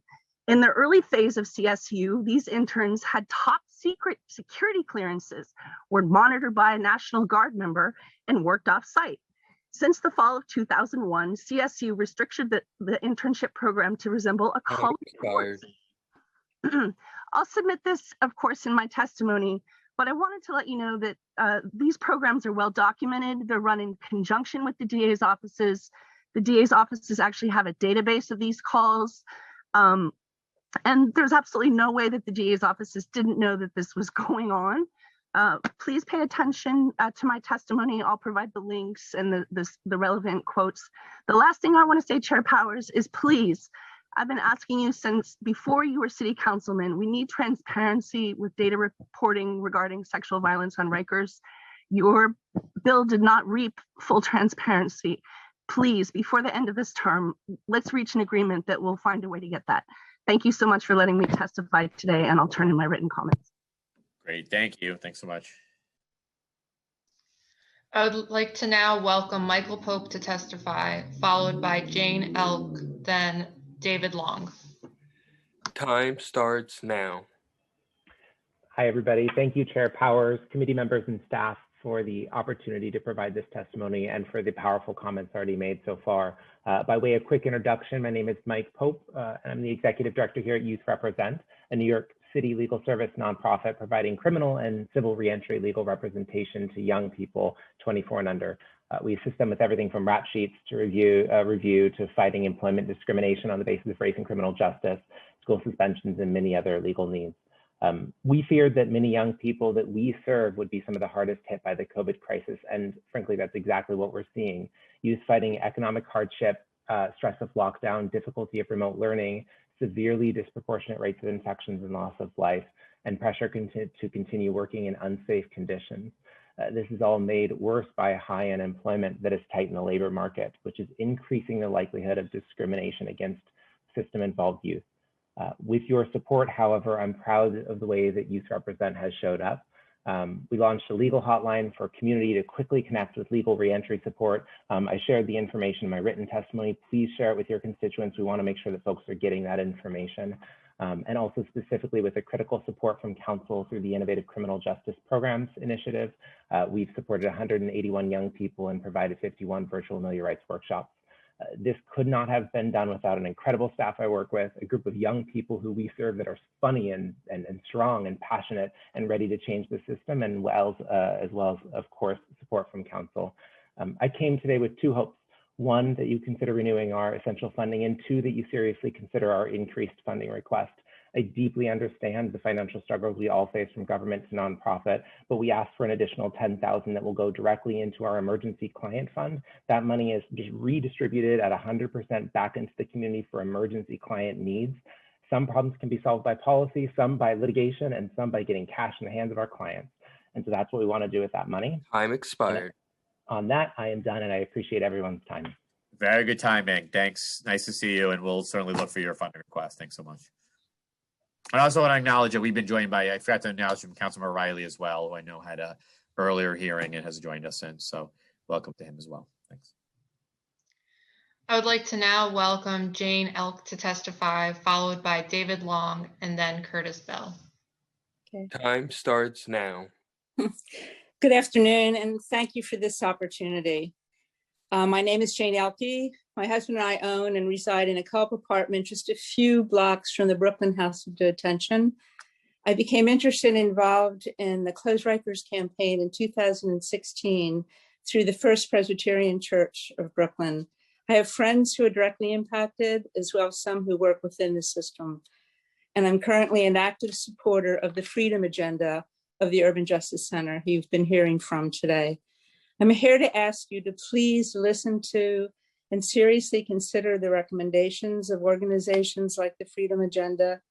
Use your budgetary powers to effect real change. Our city's criminal justice system needs to be reformed. The overall cost keeps escalating with no real improvement. The BOC needs much more funding, as has been shown today. And the overall costs keep escalating. It's obvious to anybody with even a rudimentary awareness of what goes on. I've even heard reports of mail services at Rikers not always being dependable. With an excess of staff, why are such basic operations deficient? Our DOC has the highest jail staffing ratio in the United States, yet our jails are notoriously unsafe places. I've been told that regular acts of violence involving staff occur, and lack of enforcement of such basic health and safety regulations occur regularly, even such as wearing masks during the pandemic. And that rule is posted all over in Rikers Island, but it's not enforced from what I hear. About the phone issue that you're talking tonight, I don't understand. Now I'm thinking like, well, when I make a personal call to a loved one in jail who is there pre-trial, can't afford bail, why should our phone conversations be recorded? Okay, it's also common sense. Mental health care is best provided in care-focused jail setting, not a jail. Let me just sum up. We're all victims of a poorly designed and managed system, but the cost per person incarcerated continues to rise, and it boggles my mind. In a nutshell, I want to live in a kinder, safer community and not feel that any of my family or my neighbors are subject to cruel, unfair, disrespectful treatment by the very institutions that are supposed to bring us all comfort and peace. Please use your power thoughtfully and with sound moral values. Thank you. Thank you. Thanks for the testimony. I would like to now welcome David Long to testify, followed by Curtis Bell, then Rosalind Barber. Time starts now. Chair Powers and committee members and staff, thank you for allowing me to testify today. My name is Dave Long, and I am the Executive Director of the Liberty Fund. This testimony will outline the continued need for the Liberty Fund in the current landscape and how our innovative, adaptive model paves the way for continued justice reform in New York City. I previously attached a two-page flyer which provides the specifics on our two programs, which are the charitable bail program, which has seen an uptick in cases since the July bail rollbacks, and our ROR case management program. For 4 years, FYs 2017 to 2020, the New York City Council had been one of our major partners. However, our New York City Council funding was 100% eliminated for FY 21, jeopardizing justice reform previously made prior to the confluences of COVID and social unrest of last year. We hope that New York City Council will renew our FY 2022, will renew us in FY 2022 to provide our essential services for New York's most vulnerable and help us lead the nation in continued justice reform. Through our charitable bail program and ROR case management services, we provide service plans, wellness calls, court reminders, and emergency needs to connect clients to best fit workforce development, homelessness referrals, in order to stabilize their lives and to prevent further recidivism. Our groundbreaking approach ensures no net widening and builds personal agency for individuals from New York City communities that have been historically impacted by racial and social injustices. We have been listening for the last 2 or 3 hours about the problems that are occurring at Rikers Island. One of the solutions can also be an investment in community-based programs such as the Liberty Fund, which provides for services on a voluntary basis, which will then allow people to stay in the community and not get rearrested and not go back to Rikers Island. Thank you. Thank you. Nice to see you. Thanks for the testimony and appreciate all the work you're doing. Nice to see you, Ms. Powers. Yeah, thanks. I would like to now welcome Curtis Bell to testify, followed by Rosalind Barber and then Eileen Marr. Time starts now. Good afternoon. I hope all families are well throughout this pandemic. And for those who have lost anyone, you have my deepest condolences. Those who can make you believe the absurdity can also make you commit the greatest atrocities, said Voltaire. COBA, in conjunction with Docs Today, here have put on the greatest political spin we have ever witnessed. Councilmember Holden, COBA furnished employee shift data and statistical analysis to paint a picture of an overworked and overstaffed correctional institution. However, the average daily jail population in New York City fell by 52%. New York City, the officer to detainee ratio is off. And this needs to be recognized. They are using data manipulatively to create the hero syndrome. The hero syndrome is a term describing a person who creates a harmful situation to an object or person to come in at the end to provide a solution as the hero. Officers get paid for their shifts. Officers bid for shifts. Officers even swap shifts. I know this for a fact. I've lived in a correctional institution for 18 years. This is a part of the cultural norm. So when a person takes data and statistics to show a correlation, the causation is choice. There's no forced labor in New York. There's choices. And as far as recording of 1,500 phone calls, there are men and women in prison for committing one human error. 1,500 consecutive? That's not error. That is a concerted effort to work in conjunction with the NYPD, to work in conjunction with assistant DAs and the DA's office to convict people. Every lawyer on this call knows of fruits of a poisonous tree. You have to correlate those phone calls to those court transcripts, and then you will see a strategy started to develop to incarcerate men. That is desecrating the sanctuary of law. That should not be in Doc's hands. Resignation should be handed down. But we continue as a city to incentivize good behavior. And that's what the Nunez monitors highlight. 10 years of monitoring, and we continue to incentivize good behavior. What message is that sending to our children? No, this is a money grab. And in a climate of defund the NYPD, in a climate of defund Docs, of course, they're going to create this political spin. Do not be naive about emotional appeals that are deceptive. And that's what we heard today. We heard people abandoning their ethical duty and desecrate the sanctuary of law, but we let them get around the bigger issue. They are committing legal genocide to Black and brown bodies. That is the end result, is a conviction. And if you want us to obey and uphold and believe in the law, the public officials need to maintain their ethical responsibility or leave. These aren't digits. It's not just data. We are lives. And what I'm hearing today is people try to justify, and Councilmember Rosenthal leading them with phrases. Oh, you mean you need more money? Oh, you need more, like, and the lady wasn't gonna say it. And it's sad because as a man that engaged in the process of self-transformation after prison, we have been giving the first critical evidence that the system is inherently rigged. It's inherently rigged. Curtis, I know. We don't have, I hear you. We do not have this confidentiality between client and attorney, which is the bedrock of law. Who are they manipulating? Thank you. All right, thank you. Thanks. Next, we'll hear from Rosalind Barber, followed by Eileen Marr. Time starts now.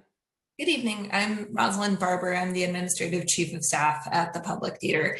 Thank you to Councilmember Powers and the committee members for holding today's hearing. I want to honor and thank all of the nonprofit leaders and advocates for incarcerated people that have testified today during this important hearing. Over the past year, the work of the public has been transformed by the COVID-19 pandemic and has pivoted to making its work available digitally to the people of the city of New York free of charge through new initiatives that do not require physical gathering. Prior to the pandemic, we have partnered with both the federal prison system and the New York City Department of Correction to develop arts-based initiatives with their populations. They recognize the potential impact theater has in shaping the trajectory, healing, and overall quality of life in their facilities. In light of the pandemic, we adapted our planned in-person curriculum into a distance learning format. Working closely with our incredible teaching artist, Malik Work, and newly formed corrections advisory group and the brilliant staff of the Public Theater, our first digital workshop series, Hip Hop versus Shakespeare, was developed and encouraged participants to write and present their own stories in verse and prose.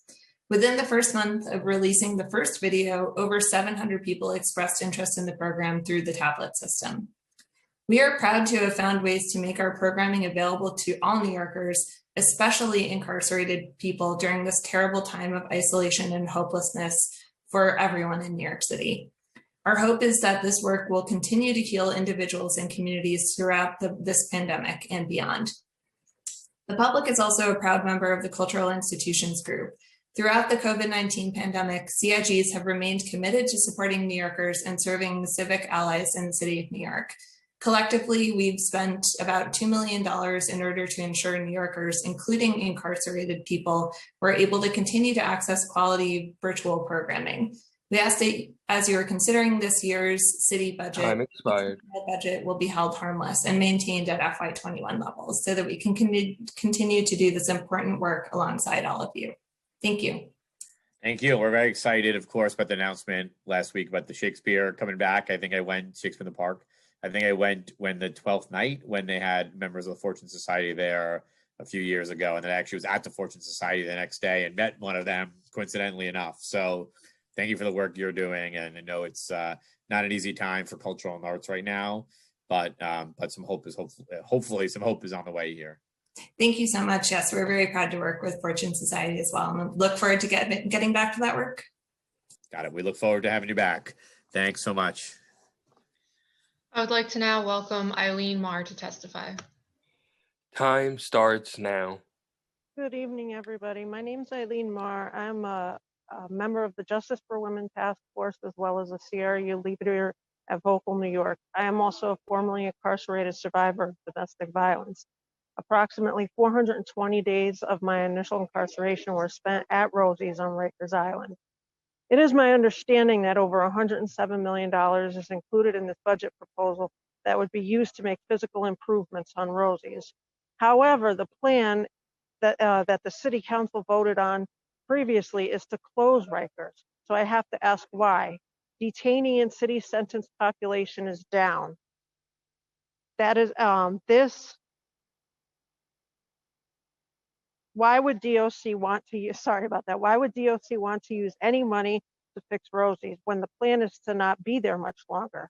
To myself and everyone else who has been fighting tooth and nail to close Rosie's and Rikers Island, this seems to be a means to delay or even stop said closing. Maybe you think that if you slap some paint on Rosie's and make it look real pretty, that the course of fate will change. That that Rosie's and the remaining island will not close. But I see through your budgetary manipulations, as do some of my fellow activists. Rather than worrying about fixing Rosie's or anywhere else on that island up, the budget must focus on moving the women of Rikers in a safe, healthy, and expeditious manner, either to alternative to incarcerations, home, or other facilities off of the island. This seems to be a stall tactic, and it's sad. As I said, I spent well over a year on Rosie's, and I knew then, as I know now, that Rosie's and Rikers is a cancer. It is Time expired. Count your The DOC and the BOC should count your losses, acknowledge the catastrophic mistake that was made when the island was stolen from the indigenous people and turned into a jail all those years ago, and stop procrastinating. Expedite closing Rosie's and Rikers and cancel the paint job. Turn the New York City Department of Corrections into a leader in curbing mass incarceration, not a key catalyst in the cancer of mass incarceration. Thank you. Thank you. Thank you for the testimony. Just want to check with the council. Do we have any other panelists here today? Nope, this concludes public testimony, but if we have inadvertently forgotten to call on someone, if you could please use the Zoom raise hand function now, we will try to hear from you.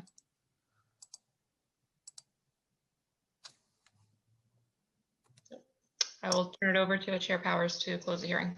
Okay, thank you everybody for your testimony and for all those particularly who waited so long to get to the opportunity to testify, but recognize we'll read through all submitted testimony and of course we'll be taking notes on all the issues raised here today. And you know, unfortunately heard some very concerning issues again today that we're going to have to address. So I want to thank everyone for sticking with us through that and your work and efforts to help highlight the issues here within our criminal justice system in New York City. We'll be having another hearing, I believe in May, for the executive budget, and we'll have another opportunity to hear from the agencies. So thank you everyone today. Thank you to the staff, everybody who helped with this hearing together. We're deeply appreciative of you. And until we all can see each other in person, please stay safe and stay healthy. And with that, I will gavel out. Thanks so much.